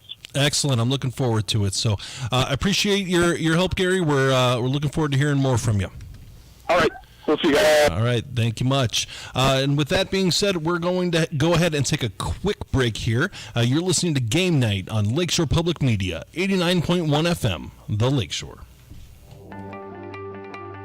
This is Game Night, live on Lakeshore Public Media, 89.1 FM, streaming online at lakeshorepublicmedia.org, Facebook, and YouTube. Thinking of going to college? What do you plan to major in? At Ivy Tech Community College, they major in successful careers for you and all of their students. With locations in Michigan City, LaPorte, and Valparaiso, new classes start every few weeks. To get started, visit ivytech.edu. That's ivytech.edu. Ivy Tech students are Indiana's future. The Plasterers and Cement Masons Local 692 Apprenticeship Training Program provides a path to a career in a skilled trade. You can earn as you learn to be a plasterer or cement mason through an apprenticeship with Local 692. Learn more at plcm692apprenticeship.org. Support for Lakeshore Public Media is brought to you in part by NIPSCO. At NIPSCO, we're transitioning to cleaner, lower-cost energy sources such as wind and solar to build a brighter future in northern Indiana. Learn more at nipsco.com/future. Sacred Dunes Integrative Health is your comprehensive, holistic wellness center specializing in acupuncture, massage therapy, functional lab testing, nutrition, and herbal medicine. Sacred Dunes, where wellness grows. Visit sacredduneshealth.com. Calling all 59ers, Slicers, and Wildcats. Do you have your high school debit card yet? Show your school pride everywhere you go, whether it's Friday Night Lights or your Monday morning commute. Get yours today at your local Purdue Federal Credit Union branch or learn more at purduefed.com. This is Lakeshore Public Media, 89.1 FM, WLPR FM Lowell, your home for local news, traffic, weather, sports, and more. Streaming online at lakeshorepublicmedia.org. Now, back to the action here on Game Night.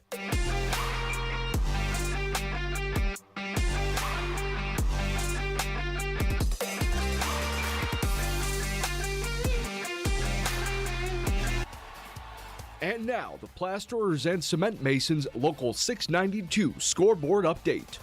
Hey, Lakeshore Game Night. Steve Schmidt here with your Plasterers and Cement Masons Local 692 scoreboard update. We got some final scores rolling in here to the studio, so let's see what's going on around the region. Starting off with the Sacred Dunes game of the week, Penn at Valparaiso. Here's this update from Russell. This game has gone final. Penn takes down the Vikings 38-21. The beef of the week, Battle for Broadway and Drain at Maryville, third quarter. Maryville has a 28-6 lead. Dante Pope with a pair of touchdowns on the ground for the Pirates, along with Jaquarius Johnson with a pair of touchdowns on the ground. New Prairie at LaPorte. LaPorte is up in this one 17-15 in the third quarter of that one.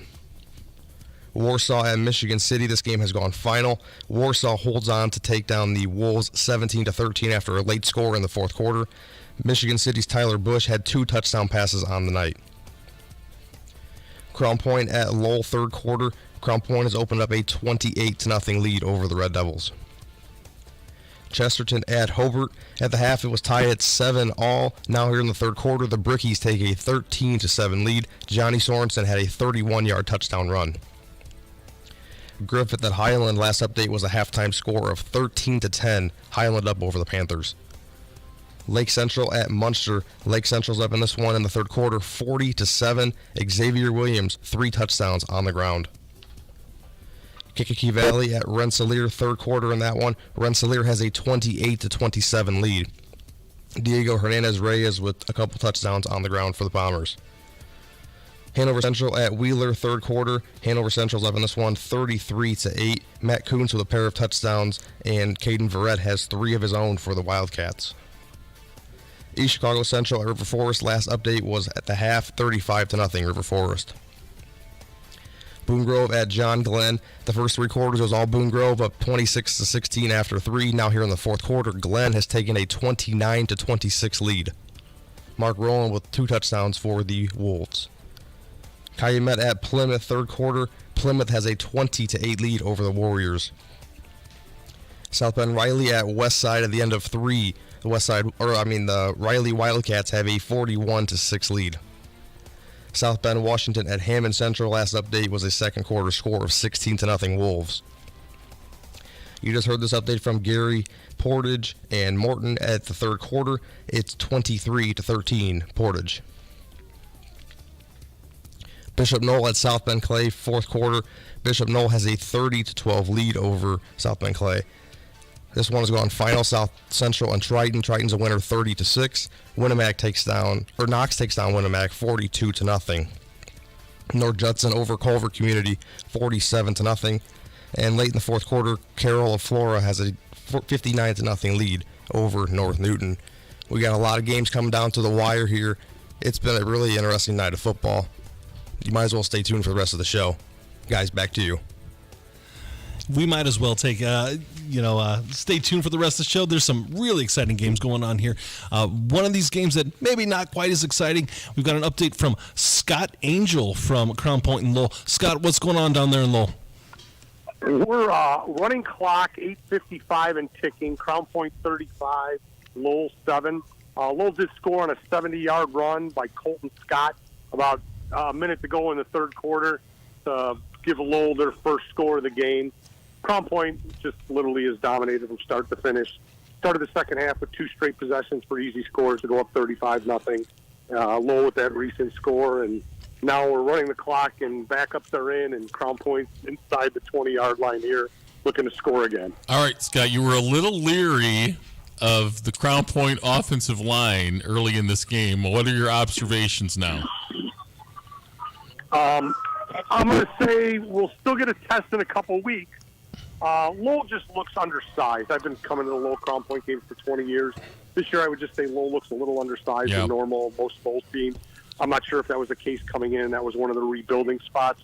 But in Crown Point's solid. Even though we were rebuilding, did lose some graduation, we're still very solid. I don't know what the average weight and size is, but you just look out on the field, you can see the difference in size between our offensive line and their defense. All right, Scott, I haven't seen you in a while, and I usually just bust you on your chops on social media, so this might be the last time we talk to you tonight. Is there any truth to the rumor that you're going to be the president of the Justin Fields fan club in Northwest Indiana? Here's what: if they change his number to 32 and he plays a position of running back, I'll be the first guy to jump on. Well, there you go. But until he can prove that he can throw the ball in the pocket with the big boys, to me, he's just considered another great college quarterback, great athlete. But you got to be able to throw the ball in the NFL to win games. Well, DJ Moore is going to help, though. Sure, and he's still young, Scott. Absolutely, for sure he'll help. But once again, his biggest issue is throwing the ball in the pocket and his pocket presence. And that game with the 3 throws for 9 total yards in the air didn't help developing his pocket presence. Right. All right, Scott. We're gonna. Even though I'm a Bears fan, this is hurting my heart a little bit. So we're gonna go ahead and move on from this topic. One more time, what is the final words of the night? It's now 42-7 Crown Point with 7:40 to go in the fourth. All right, Scott. Thank you much. We'll give you a call maybe at the end of the night to see when this one goes final. Thank you, gentlemen. Enjoy the rest of the evening. Thank you. You as well, Scott.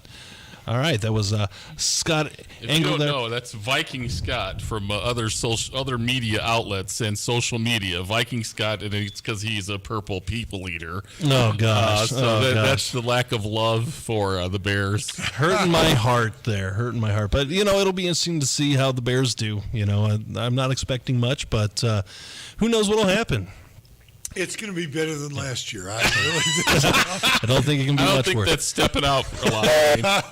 So, that being said, it seems like Crown Point is really hitting the ground running, pardon the expression.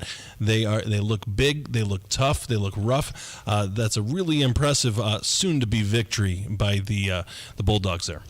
Well, I think he touched on a good point. I think, Maryville's front is going to be a challenge, right? In a couple weeks, so you might want to keep Crown Point and Maryville out of the game of the week next week, just because it'll probably be the game of the week in a couple weeks. It's coming. Yeah, that appears to be the next real big matchup that we're going to see.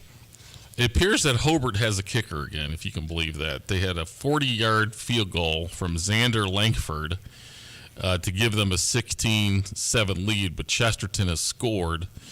I think it's 16-13 maybe now, or 16-14, Hobart with the lead. It's 16-13, according to Steve, who's giving me the hand signals from behind the score desk there, and we're not going to say which hand signals those are. Well, no, I'm joking. Let's toy with Steve's emotions some more. So, KV scored. They went for 2 with just over 3 minutes to go to take the lead. They were stuffed on the 2-yard run.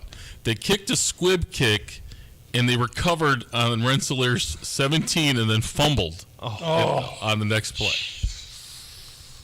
Steve, how does that make you feel? Let's bring his mic up here real quick. All right. Well, game's not over yet. There you go. No, but we've seen a lot of exciting games so far here. Our Sacred Dunes game of the week, it was exciting at least for 3 quarters, and then Penn kind of wore Valpo down. Yeah. The beef of the week, not as close as we had imagined, but a lot of fierce competition there. These are two of the better programs in Northwest Indiana history in normal times right now. Anyways, these are really good programs. Both of our highlighted games this week have been not necessarily surprising, but they've been very well fought, even though they've been kind of lopsided. As I look at what's happening tonight, the New Prairie LaPorte game was kind of my surprise. Yeah. And even though it's 17-15 LaPorte, and the people are like, well, that's not a really surprise. It's a close game. No. LaPorte has a new head coach. And New Prairie's coming off of a lot of success from last year. One of the best teams in Northern Indiana. That's right. So. And this is a huge rivalry. It is. They're just a few miles away from each other. Yes. So, we've got an update here from Gary Graben out there in Portage at Morton. Gary, what's going on in Hammond? Well, Portage was driving to put the game away. They were on the 2-yard line, ready to punch it in. A fumble recovered by Dontel Harris, returned 98 yards for the Governors, and Morton has cut this to a 4-point game pending the extra point. Oh, my goodness. How much time is left, Gary? 9 minutes and 4 seconds. Oh, there's plenty of time left in this game. So this game was pretty much bound to be over, the nail in the coffin, so to speak. And a big play ended up getting Morton back into this game. Gary, how do you recover from this if you're Portage? By the way, the kick is good. So it is 23-20 with 9:04 to go. Portage over Morton. Again, for Portage, it's back to the grind mill here and try to run some time. One more touchdown, a good long drive and a touchdown could put the game away. But Morton needed some big mistakes here, and they've gotten two. They got the blown play on the pass, and now they got a fumble as Portage was ready to drive in. So two critical Portage mistakes have put Morton back into this game. Wow. Again, down 3 with 9 minutes to go. Could have been the first time tonight that Roy was wishing he was an assistant coach again. And not well, one of the things he said early, he said this is going to be a process. And he knows, again, he's changing culture. He's got a lot of new guys, trying to get guys ready to play, and in close games, too, to finish teams off. And again, here, unfortunately for Portage, two critical mistakes have led to 2 Morton touchdowns, and giving them basically the whole field here without having to earn it. So very difficult here. Portage needs to pull themselves up. They're still winning. They just need to gather themselves in here a little bit and have a nice sustained drive. But needless to say, the Morton sideline is where all the action is right now. Gary, you really answered my question. The momentum has totally switched from Portage to Morton, right? It is. Portage took that momentum to start the third quarter and really controlled it through the third quarter. But now it is clearly all on the Morton side. The DJ is playing a song I don't know, and the rest is Morton Governor history here. So we'll have to see. Again, it's a new team, a new coach with Portage. Right. But are they going to respond? Because this is gut check time. Right. They know, and you could tell they know they should win this game. And now the hands get a little bit slipperier, the passes get dropped, do more penalties occur. This is the key here now for Portage as they try to close this game out, because they have let Morton stick around. And it's always a dangerous thing when you let an athletic team stick around. So, Gary, what does Portage need to do to stay out of this quicksand? The last thing they want to do is let this snowball and this momentum just keep eating away, because, hey, it's a one-score game right now. Portage needs to be able to control this. How are they going to do it? Well, again, though it seems like they've been running more to the outside, even though Coach Richards told me he was going to run it up the middle, it's still back to the run game here. JoJo Mabin has really been able to do a lot in the run game. He's only 165 pounds, but he's got the okey-doke step where he can plant the left inside you and then go right around you. And, again, Morton is having a little trouble containing him. I would expect a lot of doses of him. I don't think the ball's going to be in the air very much here unless it absolutely has to be. I think it's going to be the conservative ground and pound for Portage. All right, Gary, you said a lot of doses of the ground and pound. We're going to have a lot of doses of Gary Graben for the rest of the show tonight because you are our game that is really tight. So one more time, an update on the time and score for us, please.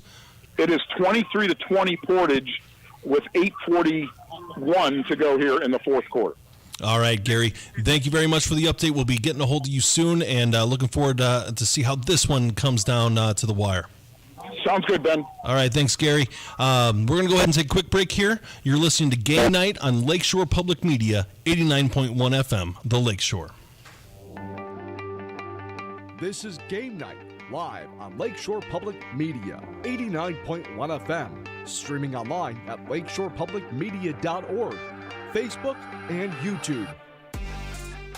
Thinking of going to college? What do you plan to major in? At Ivy Tech Community College, they major in successful careers for you and all of their students. With locations in Michigan City, LaPorte, and Valparaiso, new classes start every few weeks. To get started, visit ivytech.edu. That's ivytech.edu. Ivy Tech students are Indiana's future. The Plasterers and Cement Masons Local 692 Apprenticeship Training Program provides a path to a career in a skilled trade. You can earn as you learn to be a plasterer or cement mason through an apprenticeship with Local 692. Learn more at plcm692apprenticeship.org. Support for Lakeshore Public Media is brought to you in part by NIPSCO. At NIPSCO, we're transitioning to cleaner, lower-cost energy sources such as wind and solar to build a brighter future in northern Indiana. Learn more at nipsco.com/future. Sacred Dunes Integrative Health is your comprehensive, holistic wellness center specializing in acupuncture, massage therapy, functional lab testing, nutrition, and herbal medicine. Sacred Dunes, where wellness grows. Visit sacredduneshealth.com. Calling all 59ers, Slicers, and Wildcats. Do you have your high school debit card yet? Show your school pride everywhere you go, whether it's Friday Night Lights or your Monday morning commute. Get yours today at your local Purdue Federal Credit Union branch or learn more at purduefed.com. What if you were sent to Iraq to guard Saddam Hussein? Could you become his friend? Could you care about him? That's not even my president, and this guy is evil, but I was willing to give my life for him. So, I mean, at 22 years old, that's a lot to take on. Empathy for Monsters. Next time on To the Best of Our Knowledge from PRX. Tune in Saturday afternoon at 3 here on Lakeshore Public Media, 89.1 FM. Now, back to the action here on Game Night.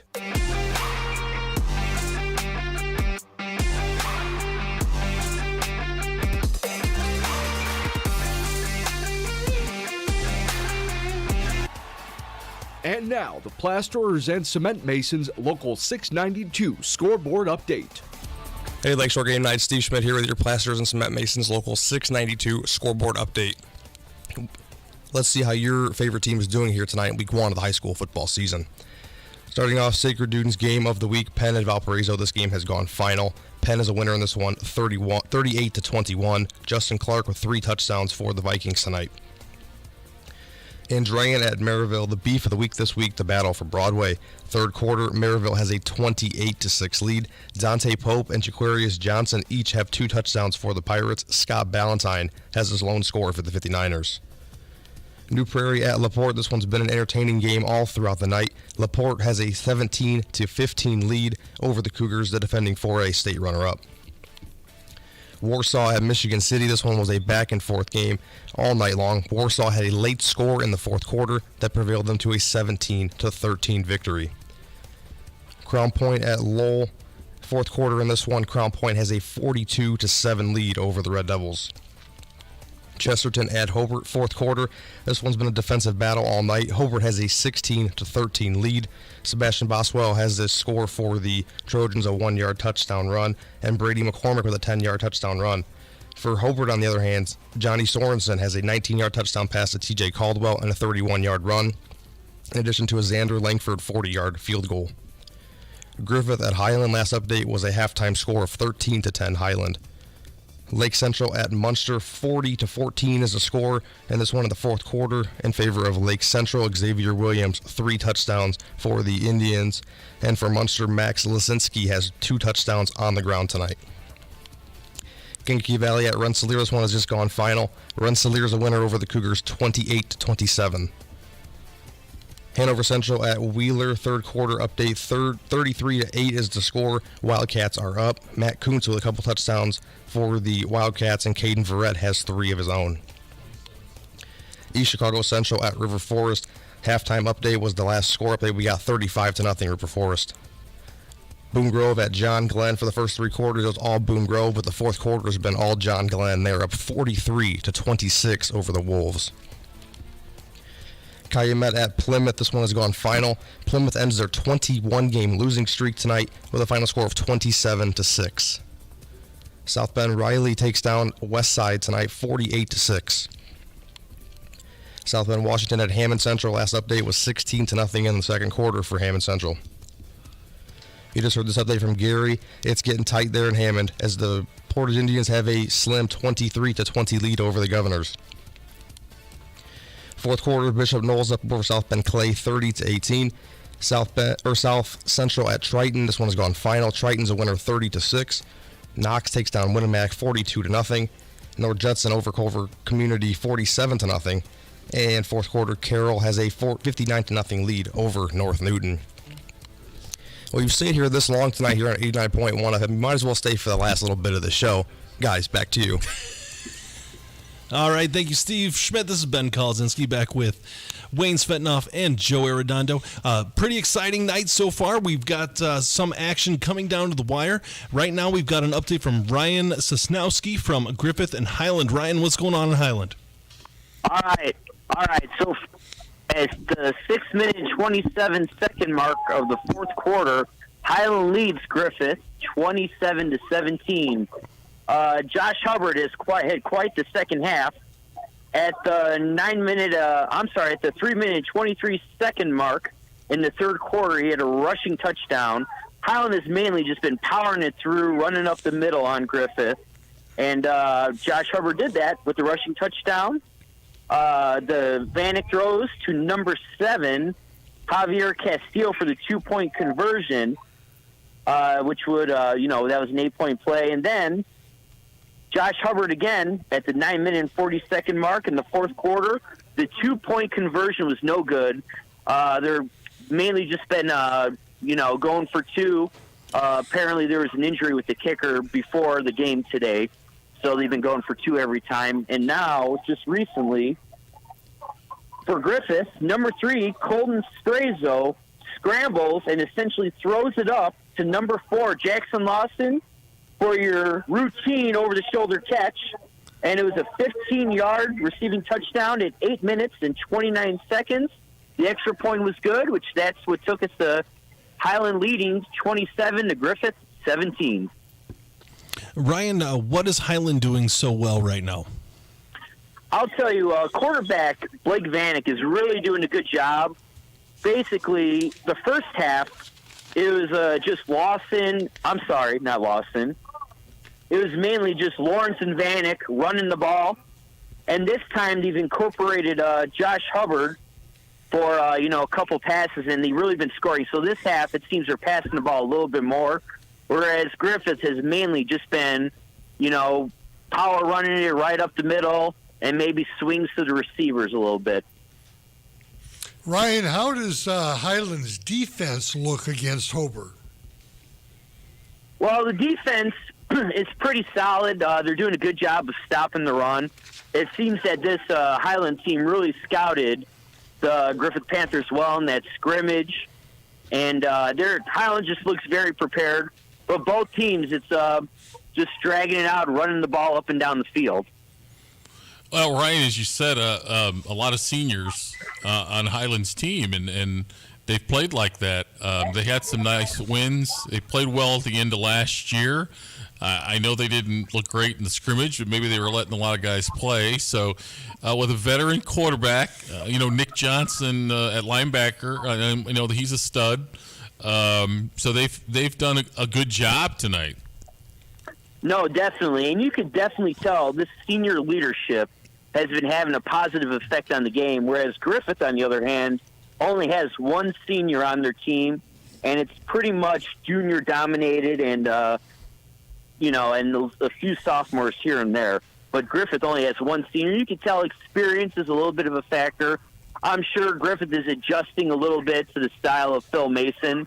Couple penalties early on in the game, which hurt Griffith, but definitely settled down. I mean, both teams are playing well, and they're having to work for this. It's a very clean game pretty much besides those two early on penalties. So it's an enjoyable game to watch. Very clean, not a lot of flags.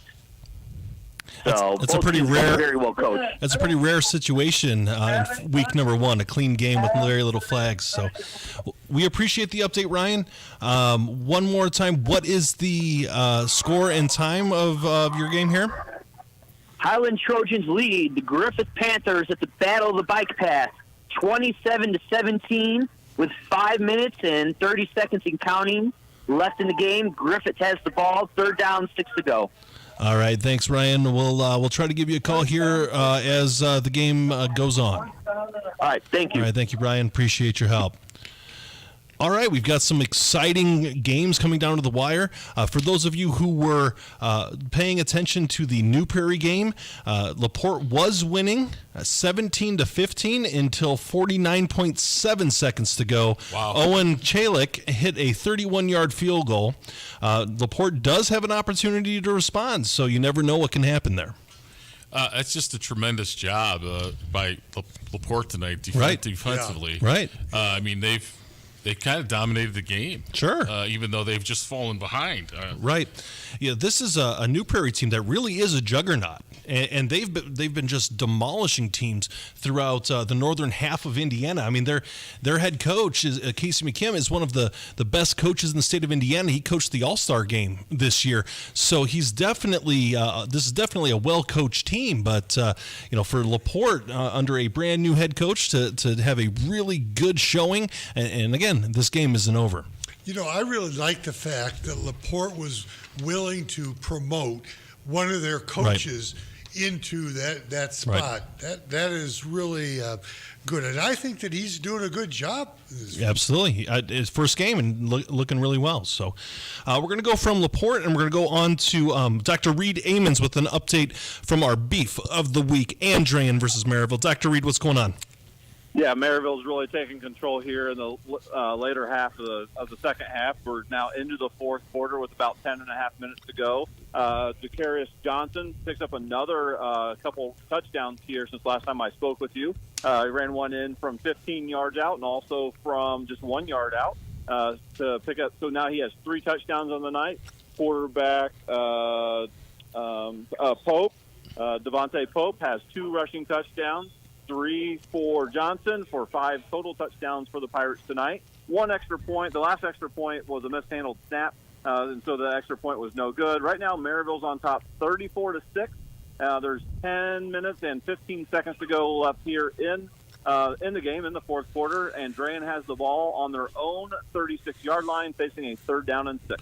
Reed, it appears that Maryville's cleaned up some of the penalties in the offensive line play from the first half.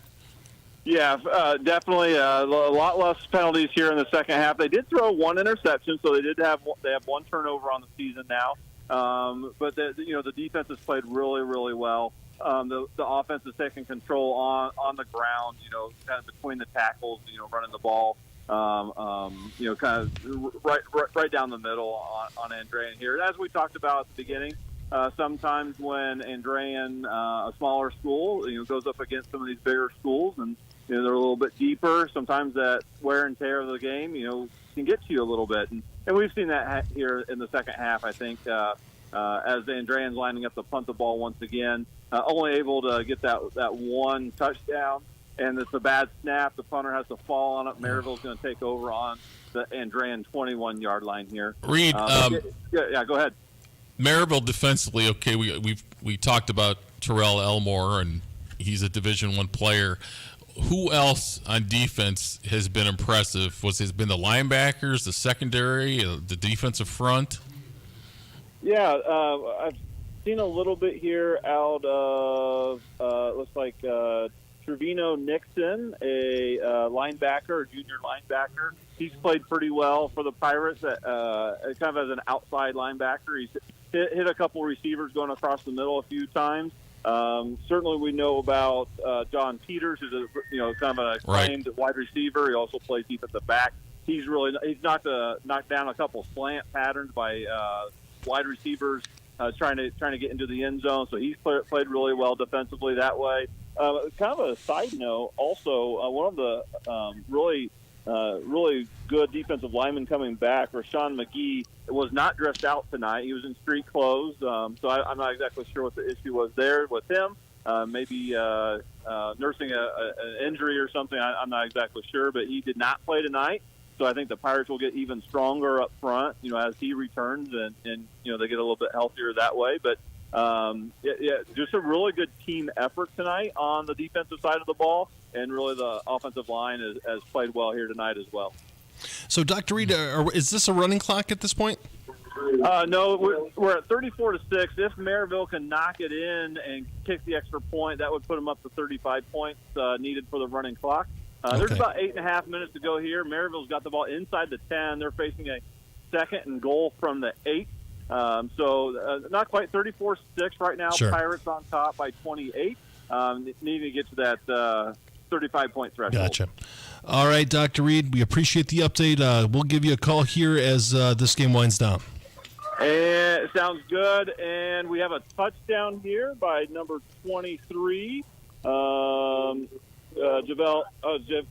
Gills ruled a touchdown here. We're sending the extra point. We may get a running clock after that. So no pressure on the kicker here, but there'd be a lot of fans on the Maryville side if he could punch it through. With 8:03 to go here in the fourth quarter, Maryville's on top 40-6 with the extra point pending. All right. Thank you, Dr. Reed. We appreciate the update.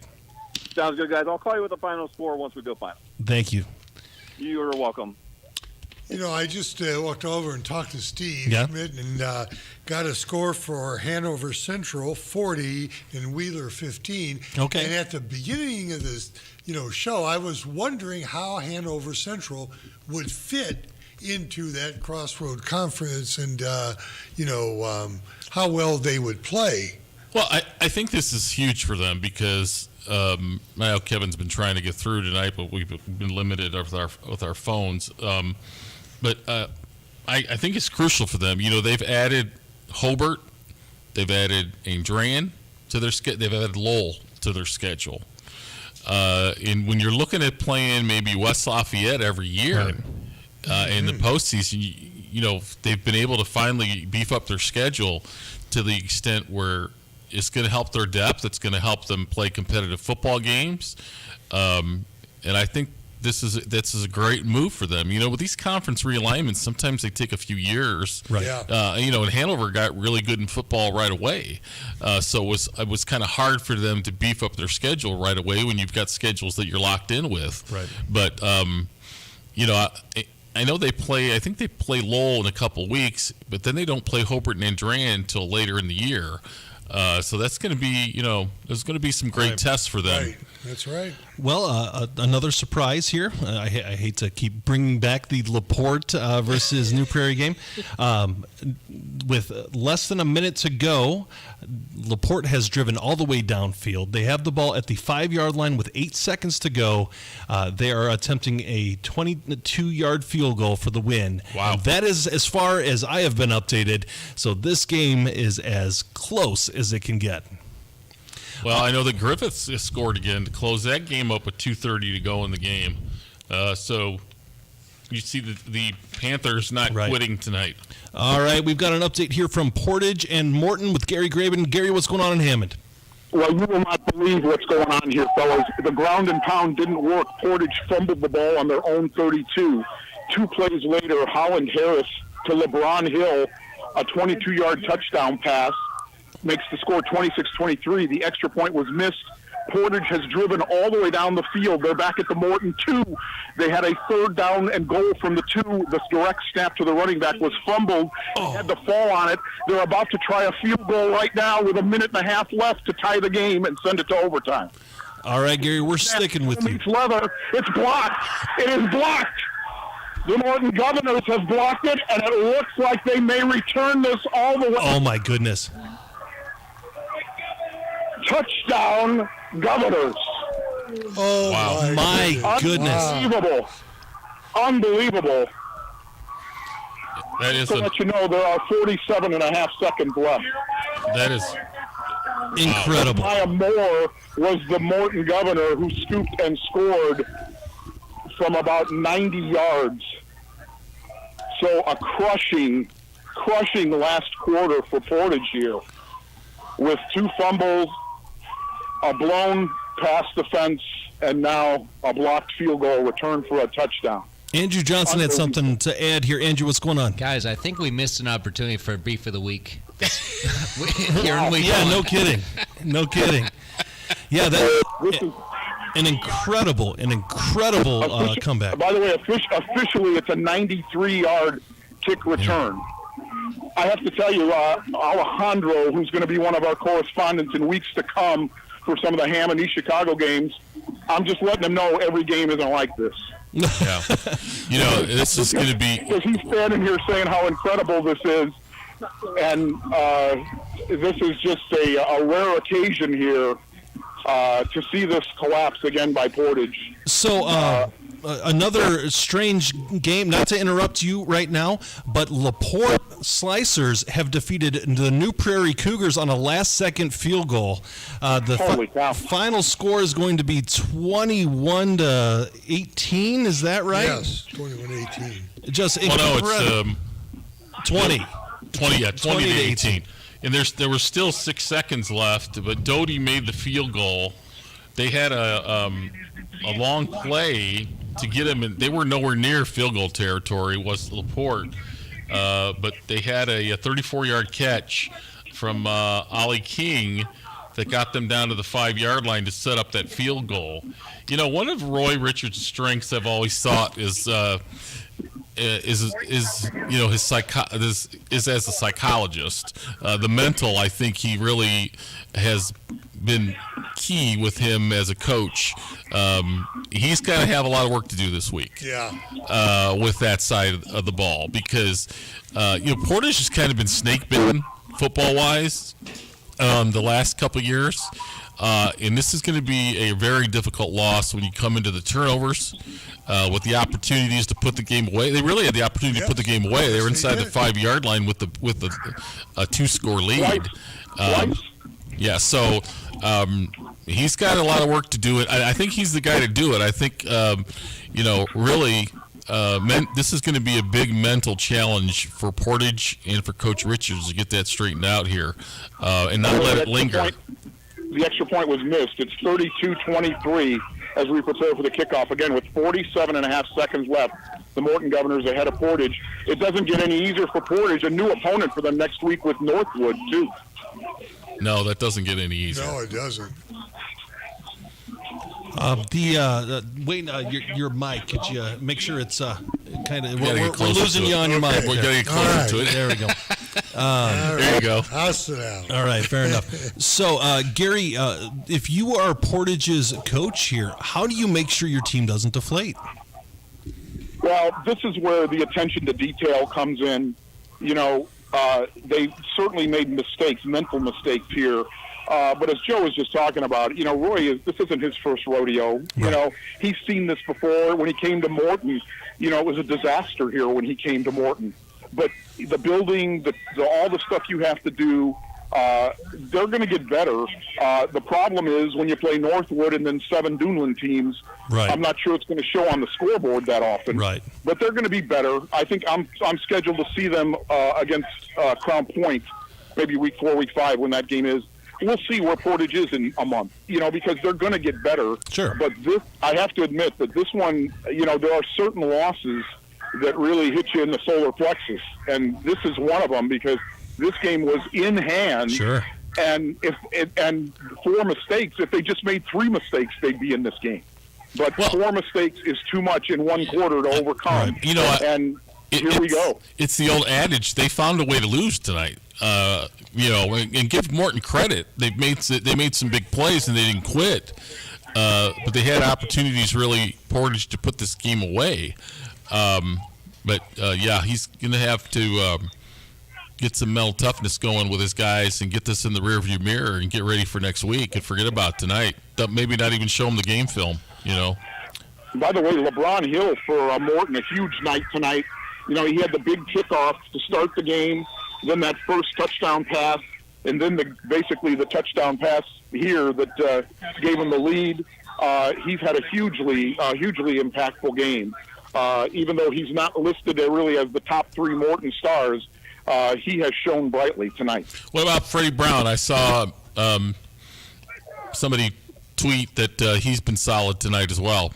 He's solid. They didn't play him in the scrimmage, and he's very comfortable out there. You can see he knows how to give the right amount of space, close the distance. He's really good. He's so smooth, you almost don't know how good he is, if that makes sense. That he does his job so well and is in the right position that you really can't do much in his area against him. So he is going to be there a rock solid every week, both on defense and some of the offense. But again, the new name tonight is LeBron Hill. All right, Gary, we appreciate your heads up. Give us a call back when this game goes final. One more time, where are we at? I can't call you back, so I just put me out because I'm going to get Coach Mishler for you here in a second. Okay. So we have one break that we have to take, so we're going to go ahead and take that. Take the break and then have them call me right back. All right, sounds good. You're listening to Game Night on 89.1 FM, The Lakeshore. This is Game Night, live on Lakeshore Public Media, 89.1 FM, streaming online at lakeshorepublicmedia.org, Facebook, and YouTube. Thinking of going to college? What do you plan to major in? At Ivy Tech Community College, they major in successful careers for you and all of their students. With locations in Michigan City, LaPorte, and Valparaiso, new classes start every few weeks. To get started, visit ivytech.edu. That's ivytech.edu. Ivy Tech students are Indiana's future. The Plasterers and Cement Masons Local 692 Apprenticeship Training Program provides a path to a career in a skilled trade. You can earn as you learn to be a plasterer or cement mason through an apprenticeship with Local 692. Learn more at plcm692apprenticeship.org. Support for Lakeshore Public Media is brought to you in part by NIPSCO. At NIPSCO, we're transitioning to cleaner, lower-cost energy sources such as wind and solar to build a brighter future in northern Indiana. Learn more at nipsco.com/future. Sacred Dunes Integrative Health is your comprehensive, holistic wellness center specializing in acupuncture, massage therapy, functional lab testing, nutrition, and herbal medicine. Sacred Dunes, where wellness grows. Visit sacredduneshealth.com. Calling all 59ers, Slicers, and Wildcats. Do you have your high school debit card yet? Show your school pride everywhere you go, whether it's Friday Night Lights or your Monday morning commute. Get yours today at your local Purdue Federal Credit Union branch or learn more at purduefed.com. Ever been watching a ball game and think, wait, that pitcher, I remember when he was my teacher? Might happen to students of Alan Winans now that he's been to the bigs. The grind that we have to go through, like the sacrifices we have to make for everybody across the board. If you get a chance to make it through that threshold, it's pretty special. From the classroom to the pitcher's mound and all the other news, Saturday on Weekend Edition from NPR News. Tune in Saturday morning at 7 here on Lakeshore Public Media. Now, back to the action here on Game Night. All right, Ben Kolodzinski back with Wayne Svetanoff and Joe Arredondo. We've got Gary Graben on the line. Gary, you've seen one of the more exciting games of the night. Gary, Mac here. Are you guys ready for him? Yeah, we're all ready. What do we got here? Hey, for Mac, I'm giving you the Mac here. Hey guys, how we doing? Doing well, Coach. Congratulations on a hard-fought victory. The incredible way to end this game. Oh, it's an exciting win. I'm sorry if you can't hear me talking very much. I kind of lost my voice here. Coach, break down how this happened, how this comeback go down, and what it means for your team. I mean, it's huge for our team just from a momentum standpoint, I think. But, I mean, in the grand scheme of things, a football game's 48 minutes, and our kids kept fighting, and you know, some good things happened for us because we kept playing. What happened at halftime that really motivated these kids to come out with this victory? Really, it was time. It was time. Our kids have been through a lot the last 2 years and getting to this point and taking the steps. And really the conversation at halftime was still, it's within our grasp. We just have to make the plays. Coach, this has to be huge mentally because you guys have struggled, and you've gotten older, you've gotten more experience. This has to be huge for the team mentally to snatch victory from the jaws of defeat, really, and make some big plays to turn the game around. No, absolutely. You know, it's a huge deal for us just because, one, it's the first game of the year, but two, this is the first time we've beaten a DAC, or the second time we've beaten a DAC school since the 80s. So, I mean, just from the mental standpoint of this, it's huge for our kids. So, Coach, where do you go from here? We go on to week 2.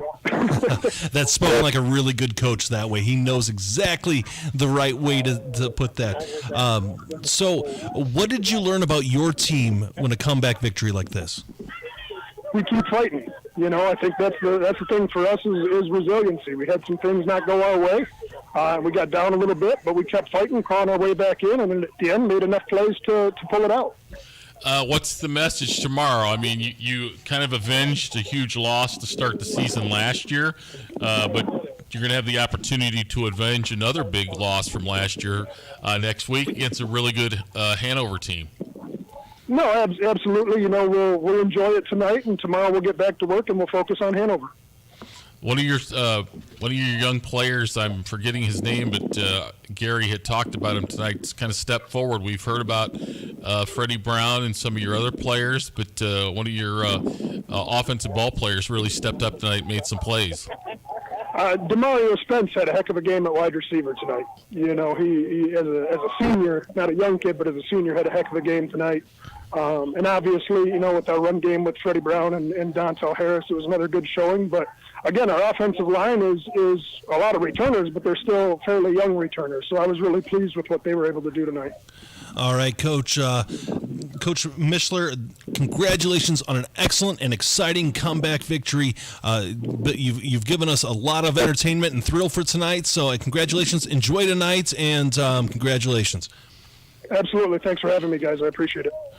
All right, that is Coach Max Mischler for the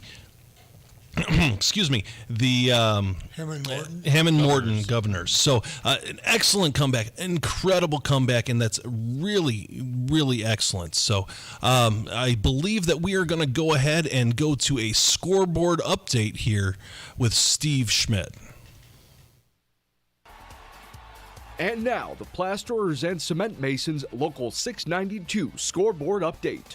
What's up, Lakeshore Game Night? Steve Schmidt here. What a night it's been in high school football here in week 1. We couldn't have asked for a better first week of the season. So let's see how all the teams did around the region tonight. Starting out with the Sacred Dunes game of the week, Penn at Valparaiso. Penn takes down the defending 5A state champion Vikings 38-21. Justin Clark with 3 touchdowns tonight for the Vikings. Battle for Broadway in the beef of the week, Andrean and Maryville. This one's still going on, fourth quarter. Maryville has a 40-13 lead. Jaquarius Johnson with 3 touchdown runs tonight for the Pirates. The upset of the night, LaPorte takes down defending 4A state runner-up New Prairie 20-18. Jack Doty hit the game-winning field goal in this one. Warsaw at Michigan City. Warsaw takes down the Wolves tonight 17-13 behind a late fourth quarter touchdown. Tyler Bush had a pair of touchdown passes tonight for the Wolves. One to Oljay Collins and Ben Martin. Crown Point at Lowell. Fourth quarter, Crown Point has a 42-7 lead in this one. Chesterton at Hobart. Hobart takes down Chesterton at home tonight 16-13. Johnny Sorensen with a pair of touchdowns tonight for the Brickies. Griffith at Highland in the fourth quarter. Highland has a slim 27-23 lead in the Panthers over this one. Lake Central at Munster. This one's gone final. Lake Central's a winner tonight, 46-14. Big night for Xavier Williams with 3 touchdowns. KV at Rensselaer. Rensselaer takes this one 28-27. Diego Hernandez Reyes with 3 touchdowns for the Bombers. Hanover Central at Wheeler. Fourth quarter, Hanover has a 40-15 lead in this one. East Chicago Central at River Forest. This one has gone final. River Forest is a winner over the Cardinals, 42-0. Boone Grove at John Glenn. For the first 3 quarters, it was all Boone Grove, but the fourth quarter belonged to the Falcons. After trailing 26-16 at the end of 3, they go on to win this one, 43-26. Calumet at Plymouth. This one's gone final. Plymouth's a winner over the Warriors, 27-6, snapping the 21-game losing streak for Plymouth. South Bend Riley at Westside. This one's gone final also. South Bend Riley's a winner tonight, 48-6. South Bend Washington at Hammond Central. Fourth quarter, Hammond Central has a 29-12 lead. You just heard this one. This one was a very exciting game. Portage and Morton. Morton comes behind in the second half to take down the Indians tonight at home, 32-23. Bishop Knoll takes down South Bend Clay, 30-18. Triton over South Central, 30-6. Knox over Winnemac, 42-0. North Judson over Culver Community, 47-0. And the last update for Carroll and North Newton was 59-0 Carroll.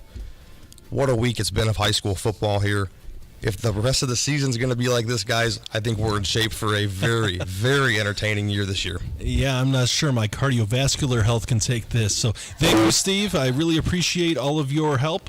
And great job today with your scoreboard updates. We do have one final here. Come on, Steve. Bishop Knoll 30, Clay 18. Knoll ends the 17-game losing streak. There we go. Bishop Knoll with the victory here. So that's exciting. But we do have a final here from Griffith and Highland. We've got Ryan Sosnowski here in Highland. Ryan, what's going on? Score from Ken Zip Sippled Field. The Highland Trojans beat the Griffith Panthers 27-23. From where I left off last time, number 4, Jackson Lawson with a rushing touchdown at the 2-minute and 31-second mark, and the extra point was no good. Besides the field goal, Jackson Lawson was basically the main catalyst for all the scoring. He had 2 rushing touchdowns and 1 receiving touchdown, and I'll tell you, that junior really came out and played his best game, and the quarterback, Colton Strays, was very solid as well. Basically, after Griffith onside kicked the ball to Highland turned the ball over on downs, and Griffith had one last play with about 0.8 of a second left and threw it up, and Highland was all over it and basically deflected it out of bounds. So for that final score, Highland 27, Griffith 23 at the Battle of the Bike Path. Ryan, what do you think the key to this game was? Well, the key to the game is definitely the veteran leadership of Highland. 27 seniors, I think, plays a huge factor in any game. They've been there. They've been waiting for this moment. They've been waiting to turn around and hopefully get over a 500 record. They seem very prepared. However, they did look a little bit fatigued towards the end of the game, and that's how Lawson wore them out. So definitely all that power rushing definitely wore down the Highland Trojans a little bit to make this game a little closer. All right, Ryan, we appreciate the update. One more time, what was that final? The final score, Highland Trojans beat the Griffith Panthers 27-23. All right, thank you, Ryan. We appreciate the updates, and great job tonight from you and all of our correspondents. Our correspondents today were Reed Amons, Russell Broadacre, Scott Angel, Ryan Sosnowski, Jason Hill, Kevin Driscoll, Ethan Silver, and Gary Graben. They did an excellent job here this evening. Really appreciate all the hard work and the sacrifices you guys made, making our Friday night excellent. And with the last few minutes of our show tonight, I want to go over some surprises. Yeah. Wayne, what is your surprise of the night? Well, I'm really surprised at LaPorte beating New Prairie. Absolutely. We didn't talk much about them, LaPorte, and this is a huge rivalry. Yes. So what a way to start with a new coach. New coach. That's what start off with the bang, right? That's right. This was a game that we didn't send a correspondent out to because we figured, hey, this is a circumstance where New Prairie, a juggernaut in northern Indiana, has had LaPorte's number over the last few years. Yes. LaPorte with a brand new coach, some players that are relatively new to this program and this establishment. All of a sudden, they're beating one of the top-ranked teams in the state. Right. Came out of nowhere. Those are the best. Those are the best upsets, the ones you never see coming. Yes. Joe, what do you got? For me, I think the amount of close competitive games tonight was a little bit surprising. And then piggyback that with how important special teams were tonight. Right. You look at Hobart won by 3. They got a 40-yard field goal from Xander Langford. Highland won by 4. They got a 33-yard field goal from Ryan Rose. And then, of course, Jack Doty with the game winner for LaPorte. So the kicking game and the special teams are just so important early on. You had so many missed extra points tonight. KV went for 2 to win the game. That was a decision just to try to win the ball game. Right. And then they had another opportunity and turned it over. So, the special teams and the kickers. We saw Hanover didn't kick. Right. They had a fake kick, and they're still looking for a kicker. Right. So that might be a factor.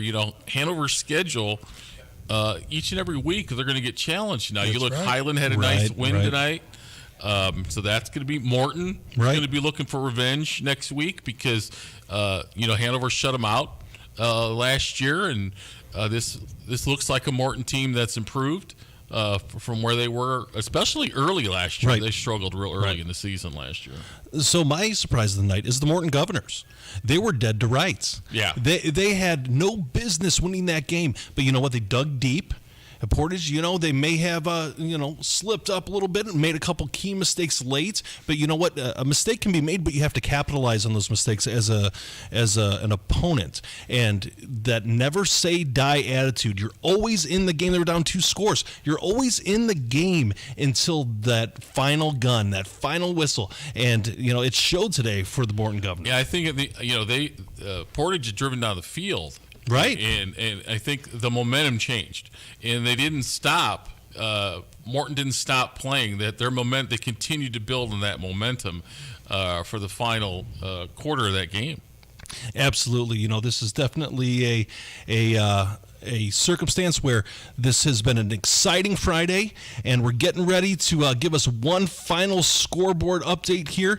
And I just want to say thank you to everyone who's been listening. Thank you to all of our correspondents. Thank you, Wayne Svetanoff, Joe Arredondo, Steve Schmidt. My name is Ben Kolodzinski, and you have been listening to Game Night on 89.1 FM, The Lakeshore.